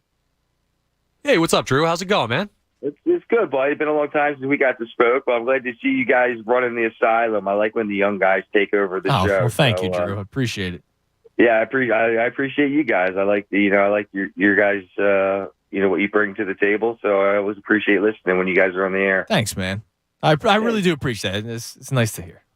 Yeah, Connor, you're always a good guy to me whenever I called, and Tunis, you always tell it how it is. So here's my deal, buddy. I'm a hockey guy by nature, and yes, I'm an enemy fan. I'm a Penguins guy, but yeah, what happened last Thursday and last night, and I mean, even that win over the Magic, like I wanted to be all in on this, and I'm still hampering expectations. As I was talking to Haley before I got on the air, like I'm not concerned, I'm not really worried, but what I am is just kind of like, where are we right now? Like, listen, I'll say last night was the first time I actually felt legitimately worried, right? The loss to the Nets, I could pin on emotions, and the Nets came out with more fire than you did. The Magic win, I was cool with, because I go, yeah, it was ugly, but you're playing the Magic. Players know that they're playing the Magic, and I think they went in there thinking it was going to be an easy win, and it wasn't. Last night was the first ping of worry that I've felt since the Harden trade. But I'm not going to start writing it off. I mean, dude, the amount of tweets I talk about, the amount of tweets I got last night that said, so are you finally worried? Is this just another game in the month of March? All those tweets, I also got I told you this trade was a mistake. I told you they shouldn't have traded Seth Curry. Those tweets are still ridiculous to me. Yeah, I'm not there, man, by any means. I still think, there's plenty of time to figure stuff out. So I'm not going to, blow a casket over one bad game, from Denver. So I'm going to still keep the faith and hope that these guys can, figure out what their, whatever's, responsibility is in the rotation. And they got 20-year games or so left. Yeah, they still have. I don't want to say too much time, but they have some time to figure things out. And Drew, I appreciate the call as always, man. I mean, they literally said last night, "Hey, we got to get our asses back on defense. We've noticed the last 3 games transition defense has been bad." All right, well, if you know that, then start doing it. Start doing it, and I think they will. I mean, I think they're starting to realize what their issues are. Doc's noticing that. Doc's starting to not play Furkan Korkmaz, right? These things are happening. But they now have to look for the fixes. Now, I have the YouTube up, and you look like an idiot with the way the headphones were on. What, the sideways little? Yeah. Oh, I had them all the way up at the top of my head? Yeah, I don't know. It looked silly. Yeah, I like to be a little like silly looking. Silly looking. Well, I know is my Tyrone's in there, but what I do is I go one ear on, one ear off. Yeah, but here's the thing. Like, the left ear is the one that I naturally take off. I don't know why. And it's like the opposite side of Tyrone. He comes in from the right side of our studio set up. Why can't you just switch? I don't know. It just By the feels way, speaking of left, what were you? Congratulations on the podcast. I've said this to you off air, but congratulations on the podcast. Thank you. Really Locked On Phillies. Take a chance to check it out. Really excited to listen to it. But when the lockout ended, all the contributors for each team, you guys did like a So Excited Baseball's Back. You went left-handed glove. No, I didn't. The video was flipped. For whatever reason, the way they put it together. So we send that in and someone edited it up and then put together that package. Really? The video flipped the way you view it. You know how sometimes you look in a mirror, it looks like your left hand's your right hand or whatever.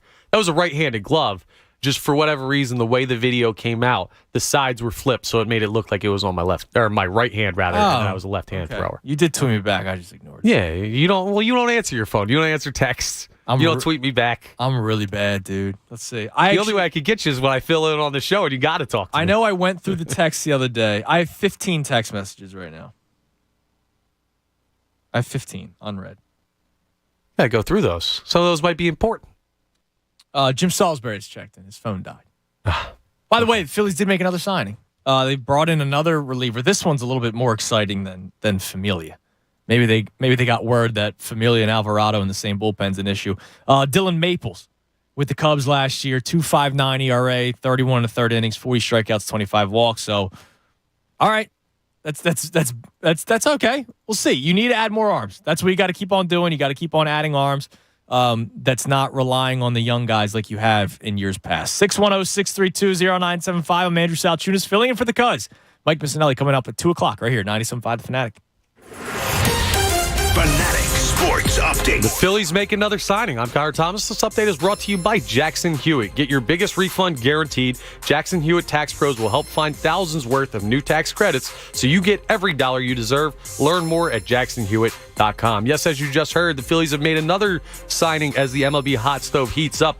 They have signed Dylan Maples, formerly with the Cubs, a reliever, to add him to the bullpen. He's their third bullpen addition, in addition to Brad Hand and Juris Familia. We'll keep you updated on the bigger names, the Chris Bryants, the Kyle Schwarbers, the Nick Castellanos of the world, as news comes out about them. The Sixers fell to the Nuggets last night in South Philadelphia. Joel Embiid had a strong game with 34-9-4, but it was not enough to outduel Nikola Jokic and the Nuggets. They'll have off until Wednesday night when they play the Cleveland Cavaliers. And the Eagles made a big signing yesterday, bringing in Hassan Reddick, of course, Camden native, former Temple Owl, bringing him back to the area to play linebacker pass rusher for the Eagles. He's on a 3-year, $45 million deal. Keep it locked right here for all your latest news and info. I'm Connor Thomas for 97.5 The Fanatic.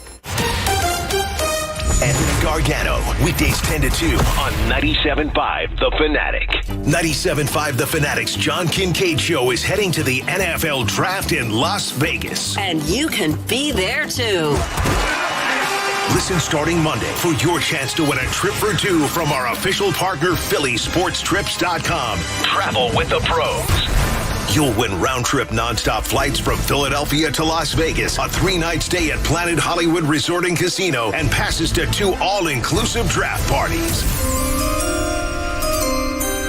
It's a huge draft year for the Birds, and you can be there live in Vegas with the John Kincaid Show and 97.5 The Fanatic. It all starts Monday morning, sponsored by Philly Pretzel Factory, the official soft pretzel of the Philly sports fan. Iron Mountain Men's Health, the leader in ED and low testosterone. And 97.5 The Fanatic, Philadelphia. Hey, are you tired of dealing with your old drafting windows and doors? Well, it's time you go Guida. Yes, my good friends at Guida Door and Window. They're going to help make your window and door replacement project more affordable with their buy one, get one half off sale. That's right. For every door or window you buy, you'll get the second one at 50% off, and you can mix and match these savings to suit your own needs.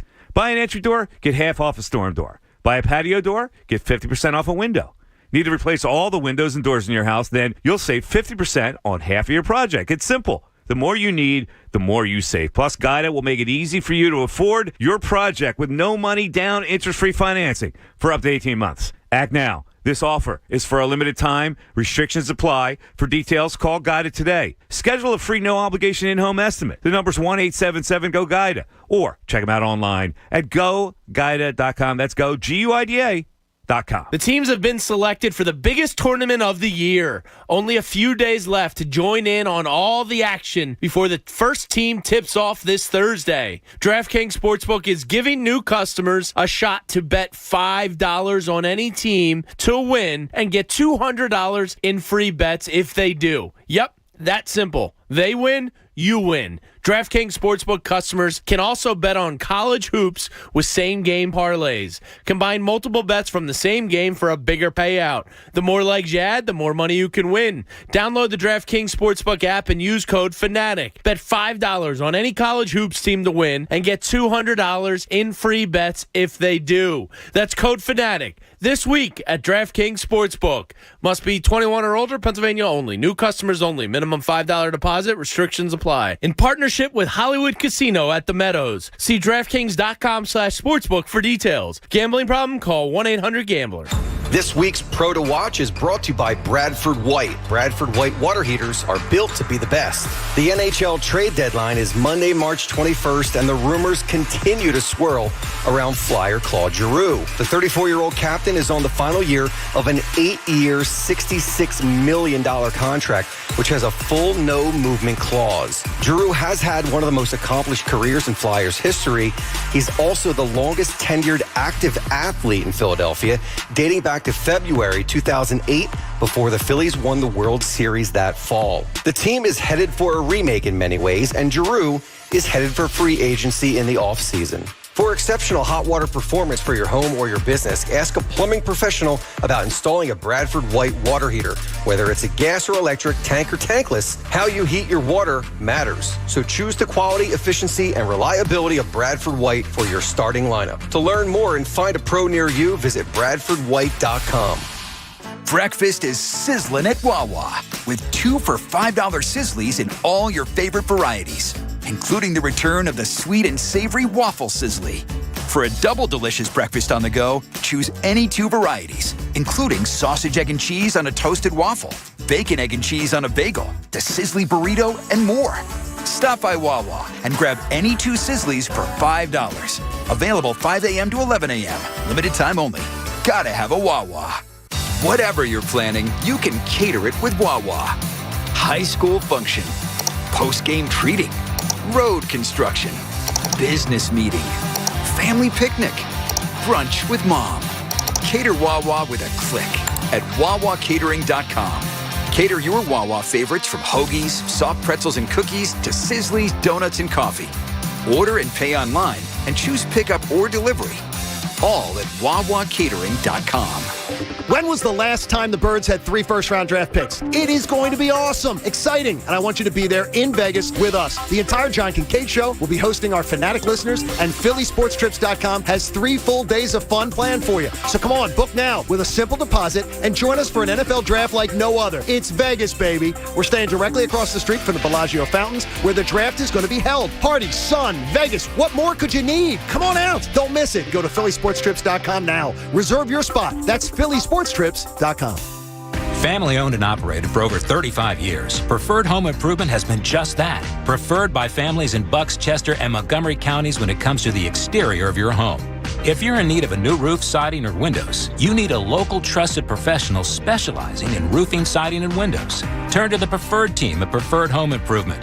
For a free estimate, visit Preferred at phibuilds.com. That's phibuilds.com. Preferred Home Improvement. Caring for the outside of your home so you can care for who's in it. Finding great candidates to hire can be like, well, trying to find a needle in a haystack, but not with ZipRecruiter. Its powerful technology actively finds and invites qualified candidates to apply to your job. So while other companies might deliver a lot of hay, ZipRecruiter finds you the needle in the haystack. See why 4 out of 5 employers who post a job on ZipRecruiter get a quality candidate within the first day. Try ZipRecruiter for free at ZipRecruiter.com/free. That's ZipRecruiter.com/free. Finding the right person for the job isn't easy. Just ask someone who hired a lounge singer to be their office receptionist.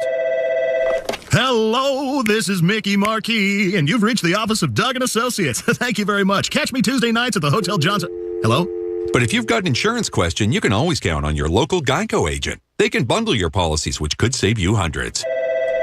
Doug & Associates, this is Mickey Marquis. Hello? For expert help with all your insurance needs, visit geico.com/local today. Come to Barlow Chevrolet in Delran, where we're offering huge savings on all vehicles in stock. The new body style Silverado is here, or if there's a specific vehicle you want, order it from Barlow Chevrolet with no additional dealer markups. At Barlow, we strive to create a simple, convenient, no-pressure buying experience for all of our customers. Plus, we'll bring it all to you with our delivery service. Barlow delivers. Find new roads at Barlow Chevrolet in Delran or at barlowchevrolet.com. Hey guys, Bob Cooney here. Take a shot on college hoops this March with risk-free bet on FanDuel Sportsbook in partnership with Valley Forge. Whether you're new to FanDuel or already have an account, all customers get a risk-free bet on the bracket. Sign into the FanDuel Sportsbook app to claim yours today. Are you new to FanDuel? Well, then sign up with promo code BOB. Then you can bet on that underdog you've had your eye on for a long time. Or just go with the favorite. Either way, it's risk-free. Now, here's what I like to do. I like to look at teams that have a lot of veterans on the team. Look at teams that maybe have some juniors and seniors there, because we know college basketball is a young sport. The more veteran leadership you have, the better off you might be. That's where I like to look. And with the cash out, the ball's in your court. So you can close out your bet whenever you want before the game is over. There's no better place to bet the tournament than FanDuel Sportsbook. So join now with promo code BOB. Sign into the FanDuel Sportsbook app to claim your risk-free bet today. 21 plus and present in PA. Refund issued as non-withdrawable site credit that expires in 7 days. Max refund $5. Offer is non-transferable. Restrictions apply. See terms at sportsbook.fanduel.com. Gambling problem? Call 1-800-GAMBLER. Hello? Whether you're at home or on the go, listen to 97.5 The Fanatic on Odyssey on your smartphone, Roku, LG Smart TV, Waze, and more. That's Odyssey, AUDACY. Check it out now. More of the Anthony Gargano Show now. On 97.5 The Fanatic. 1 o'clock, 1:30. Jesus, second time I did that. 1:30. Dude, I'm supposed to be the one jet lagged right now. 1:30. 97.5 The Fanatic. I'm Andrew Salchunas filling in for the cuz. Hopefully he will be back tomorrow. Mike Missinelli Show coming your way next at 2 o'clock with Jen Scordo and Tyrone Johnson. And then from 2 to 6 will be Devon, or 6 to 10 will be Devon Givens. My God. Daylight savings time. Just blame it on daylight savings. No games tonight. No Sixers, no Flyers. So like, what do you do? I'm gonna sleep. Now, yeah, because you're recovering. So tonight, rumor has it that Thursday night will be my last night in Manayunk. Now, I will still have the keys to the place. I'm going to still be going back and forth. I work here, so it's nice that I'm literally right down the road from where I'm currently at. Rumor has it Thursday night's my last night. I got beers with Bob tomorrow. Thursday, I'm going to be doing a lot of stuff, last-minute stuff. So today, I think is going to be my last hurrah. Going bouncing around a little bit. Oh, you guys shut the town down. So I vowed to not have a drink until the baby was back, or baby's here. It's been 15 days since I've last had a drink. And my God, has it been terrible. Christy from the jump has said, you can't, just don't get drunk. Just, have a beer or two. So this is self-imposed. Yes, this is all me. I just, we had a little bit of a scare the other day. Not a scare, but oh, is it time? And what if I wasn't ready? You know what I mean? What if I was indisposed? or something. That's a great story then. No, it's not. No, because it would lead to a fight between my wife and I, and that's not a fun story. So I was like, all right, let me just stop drinking. But I think I have to have like one beer. There's like 2 or 3 places I really want to go to today. Just to take in the sights. I can't go for a water. Let me tell you something. I don't know when the last time you were outside is. I don't know what it was like when you came in around 9 o'clock before we started prepping for today's program. It's beautiful out. It's beautiful out. Yeah, today's going to be tough. I think I might have to. I'll go all light today and then get back on it. 15 days is saying something. Not that I'm not that I have stuff going on, but 15 days. I can't tell you 15 days the last time. Right, exactly. Right. So when she got pregnant, I stopped drinking during the week because, I wouldn't come home and have a beer or two when she would have a glass of wine.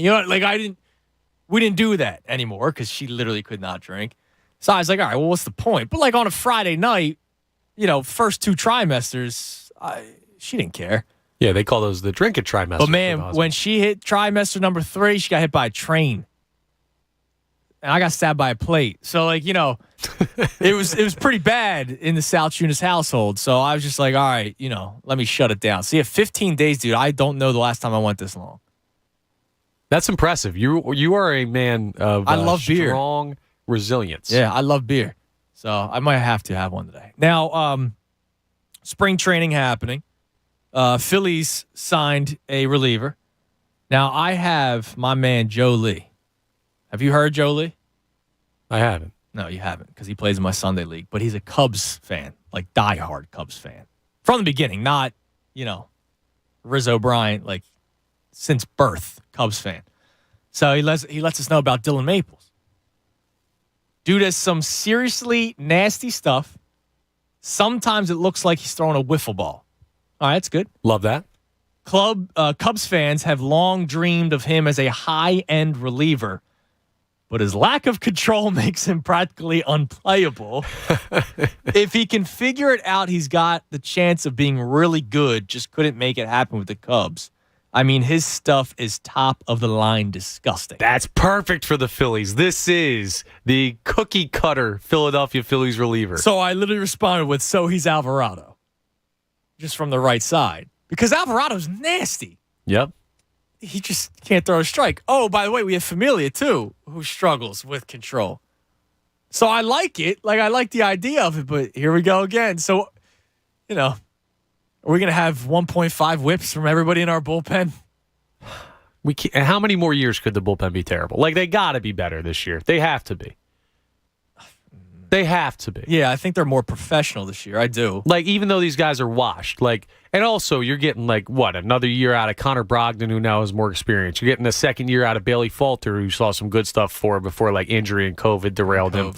Yeah. There's some good pieces. You have a closer you might feel comfortable with your boy Evil Knievel. They can't be worse.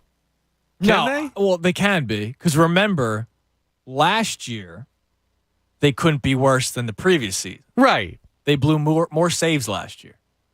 Now, the previous season was a 60-game season, but they blew a franchise record in saves last year. Yeah, but that guy's no longer. It's not just one guy. Wow. Nowadays, baseball doesn't have nowadays baseball. You don't have a set closer, and I think that's stupid. Have a guy that can pitch in the ninth. Hector Neris did not have the stones. We saw that, right? But they kept on doing it. Yeah. Kept on doing it. Kept on doing it. Kept on doing it. He didn't have the stones to pitch in the ninth inning. He was great in the eighth, great in the seventh. He gets to the ninth. He blows it. Ian Kennedy. Now, he was a closer, and he was pitching great for Texas, and then he comes and he gets infected by the virus, which is what I'm afraid of. There is a virus in the bullpen. There's something going on. There's got to be. Because guys come here, and they're infected immediately. One more baseball thing. You play baseball in college, Is it still worth doing base running drills if you're a Major League Baseball player? See, there was a point last year where there was a month stretch where the Phillies got thrown out every dumb way possible. So, the reason why I bring this up, John Clark posted a video of Bryce Harper rounding third base with some other players, including Adam Hazley, who I hope never sees major leagues again with the Phillies. And it's just them rounding third, heading home. They got the cones set up, run around the cones. Like, I remember doing that in Little League, and after you move on to the 90-foot field, and then high school. You mean to tell me Bryce Harper doesn't know how to run? Like, listen, he might be overly aggressive and stupid, but he knows, where to put your foot on the bag. Yeah. Do they have, fielders on the field, or are they taking, BP or something? Because sometimes guys will just work on the timing of getting jumps off No, swings. it's literally just they have the cones set up, and they want them to do, certain motion around the bases. Now, here's the thing. It's instincts. It means nothing to me. Yeah, I mean, fielding I'm grounders, I'm all about. I saw them do tag workouts yesterday. All right, get that mental memory back. But rounding bases. Yeah, but it could also just be one of those things where it's you got to check off the box. Hey, we went through it with these guys, even though we know they know it. Just are they going to go, you know what? Adam Hazley, his rounding third base struggle. He struggles rounding third base in these workouts, so we're not going to keep him on the big league club. Or is it because he hits 220? You know what I mean? Yes. Yeah. Alec Boehm can't field, can't hit, but he touches third base with his right foot. He's on the club. Yeah. I know what you're saying. Now, listen, I'd rather than do this than practice winning a World Series like the Mets did in spring training. That's true. Now, let me ask you, are you a left foot or right foot on the corner of the bag? Let me think about it. I'm a right foot, but I know. Wait, when would left foot be? People, no, it's got to be right foot. I just saw Bryce do it. That's so stupid. That has changed. I only started seeing this in recent years where coaches have been saying left foot. It's like the whole don't slide head first because you lose a second sliding head first, feet first. I go head first because I can move my hands around. What's the thought process behind left foot? It cuts down your timer, probably. the path. That's some stat nerd up in whatever office that's actually, you move 0.27% faster if you go left foot on the bag, and that could be the... Dude, you're going to trip. Someone's going to trip over the bag because they're going to have their right foot dragging behind. You're crossing your feet. Because you're literally crossing over the bag rather than hitting the inside part of it. That's stupid. That comes from somewhere where people do not know the game of baseball. Yeah, I don't get it, but they do it in baseball. My man Philly Ball and I went back and forth a little bit with the Ben Simmons stuff. Philly Ball didn't like that we made so much attention on booing Ben Simmons, but Philly Ball checks in. Those drills are simply for conditioning and getting back in the stride of things. I know that, but just do a 60. Just run poles. Just do a 60-yard dash, in warm-ups, Yeah. I just it's silly. When I watch the cones set up, hey Bryce, you run around these cones and tag third base. To me, I get it. It's kind of like a part of baseball. Listen, I'm a baseball freak, right? It's silly watching Bryce Harper practicing rounding bases. We're in that part of the year now, though. Free agency makes up for it, especially with how it is this year. But once free agency settles down, this is going to be we're in that part of the baseball year where it's just dumb spring training drills, trying to make. You only have 3 weeks until the season starts, so we're wasting time running around in cones. Jeff Mosher reporting. So Marcus Williams signed with the Ravens, but he just reported the Eagles were competitive in discussions with safety Marcus Williams. So they need a safety. The Eagles need a safety. They don't have one. Ronnie McLeod he's at the end. He'll be there if they want to. Anthony Harris was a 1-year deal. And he was okay. He was out there. Kayvon Wallace is not taking that step that you hoped for. So they need a safety. And Marcus Williams is gone. Reed goes to Kansas City yesterday. Now, I don't know. I wouldn't mind that. If they had all 3 first-round picks, I would draft safety in the first round. I would love that. Yeah, but absolutely. They're not going to have all 3 first-round picks. They're probably going to trade 1 or 2. Part of me wonders, does the signing of Hassan Reddick, you use 1 pick still on an edge rusher in the draft, but there was talk of doing edge rusher and linebacker in the first round. Maybe you just do one of the two, most likely edge rusher, because the Eagles aren't drafting linebacker in the first round. And then you go to the safety with one of the 2 picks, if you have 2 picks. But they need a safety. desperate. It's been a long time, man. They do, but they need, name your position on defense. They still need to fill it. Yeah, but I mean, Hassan Reddick coming in is going to bolster the defensive front, unless you trade Fletcher Cox, which is a possibility still. By the way, how come we haven't poured one out today? That they didn't tender Alex Singleton. You joke. He's led the team in tackles the past 2 years. He stinks. He's an over 100 guy. He stinks. He stinks as the number one linebacker on a team. He stinks as a number one linebacker on a team. If you compare him to another top guy. But my man Quaz. He was one of the jurors on the John Kincaid show. Love Quaz. And Quaz, oh my God, the amount of arguments we got into. He told me Alex Singleton was the next Patrick Queen. Okay, so that's too far. I said, what? He said, I see a little Patrick Queen in Alex Singleton. I go, huh? But he's not a little bit of what? But he's not Nate Gary. He's not the White Snake. Here's where Quaz and where many other Eagles fans got confused. Nate Gary was so bad. So bad that when you saw Alex Singleton make a play, it was, oh, this guy's really good. No, he was just a step above 6 feet under. That's how bad Nate Gary was, right? Then TJ Edwards makes 2 plays. Whoa! We got another Ray Lewis here because he was better than Alex Singleton. No, TJ Edwards might be an okay linebacker, which makes Alex Singleton a stinky linebacker, which makes Nate Gary not belonging in the NFL linebacker. We got a lot of people got duped by how bad Nate Gary was, and because Singleton was better than Nate Gary, because TJ Edwards is better than Alex Singleton, that we now have a linebacker of the future. I like TJ Edwards. I like him. But there's improvements. Yeah. I like Alex Singleton, but there are improvements. Oh, dude, he led the team into, I get his deficiencies. I'm not president of the Alex Singleton fan club, but I also don't think he's not an NFL player. Nate Gary should not be wearing an NFL uniform ever. Alex Singleton belongs in the league. He's just not good enough to be the guy or one of the top 3 guys. Yeah, maybe on special teams. He belongs in the league. Stop. He's going to play for somebody. No coverage skills. He's going to play for somebody. No coverage skills whatsoever. Absolutely. You know what Alex Singleton, this is his job. A-gap blitz. A-gap blitz. That's all he did. Yes, which is why I'm saying he can't be one of the top 3 guys. No, he never got home. He can't be one of the top 3 guys, which is why he's not here. Because some team out there is going to give him money to be a starter. Listen, his story's awesome. Right? Coming from the CFL, his story's awesome. But sometimes we get narrowed by stories. I have everybody who ripped me for hating Robert Covington. How do we feel now when he took a shot at Philadelphia and then tried walking it back? Oh, you guys read my tweet wrong or my response wrong. What do you mean? You said Philly at its finest. What are you talking about?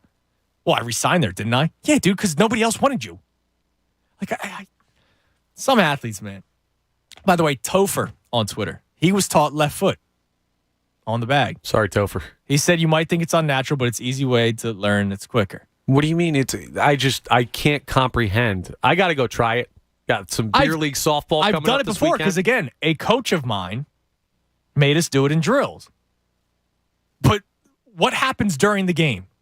You revert back. You go instincts. Yeah. It's someone trying to teach you, telling you, oh, it's easier, which is just flat out wrong in this instance, to jump off the other foot in basketball. Yeah, exactly. Jump off your right foot when you're doing a right-handed layup, or left foot when left. Yeah, you do know some analytics nerd is going to tell you that you're supposed to jump off the opposite foot. And then you go in and you do it, and it's that feels stupid, unless you're Ben Simmons, who can't figure that out. By the way, speaking of analytic nerds, so we barely touched on it because they lost.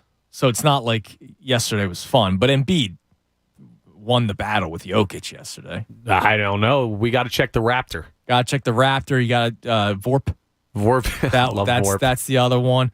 I saw somebody tweeting out, some stat loser that covers the NBA for NBA stats. Something that's literally his job is to only cover analytics. He wrote a book on analytics, and it was he put out a thread. No, it wasn't even a thread of tweets. He had to do a notes and post a photo of the notes explaining why Jokic had a better game, a more efficient game, which is why he's the MVP. But I'm just dude, really? How about you watch the game? That would be nice, right? But no, they are 100% just Googling Sixers Nuggets box score. And then, like, they do the advanced stats. You know, I don't get it. But, yeah, Embiid won the battle yesterday. Absolutely. He won the battle. They didn't win the game. But I'd rather them have won the game. Well, yeah. And, of course, I saw some tweet, Nikola Jokic beats Embiid in last night's win. I was like, well, no, the Nuggets won the game. That's true. But Embiid won the battle. Not that it matters. Again, I don't think it matters, but at least he won the battle, right? Yeah, I just don't know how many of these stat nerds actually have a vote. Like, it's very possible, like the people we're seeing on Twitter, they do not actually factor into the NBA MVP voting. So it could just be like the stat nerds on Twitter that we don't actually have to worry about. By the way, my man Joe on the YouTube chat, he wants you to get out of softball and play baseball again. Dude, Joe. I've blown out my elbow 2 times on one side. He wants you to join my league, which I'm not going to be playing much, newborn. But, come on, man. I don't know if I got it left. Come on, man, get back. Blown out my elbow twice. Who cares? Too old for You don't this. have to pitch. I'm washed. You don't have to pitch. You should see my swing. There's a reason I was a pitcher only when I played. Oh, man. Thank you for sticking around today. I appreciate it. Connor Thomas working double duty today. Hopefully, Anthony is back tomorrow. He's a little under the weather. So I had a blast. I always love filling in. Obviously, I love it more when Anthony's here, but I love filling in. I have a great time talking to all of you on YouTube and on Twitter and on the phones as well. So thank you, everybody who called in. I appreciate Tom Moore and Jim Salisbury for joining the show. You'll be able to hear those again on 97.5thefanatic.com. But coming up next, it is the Mike Missinelli Show. Mike will be on from 2 to 6 with Tyrone and Jen. Devon from 6 to 10. No games tonight, so enjoy your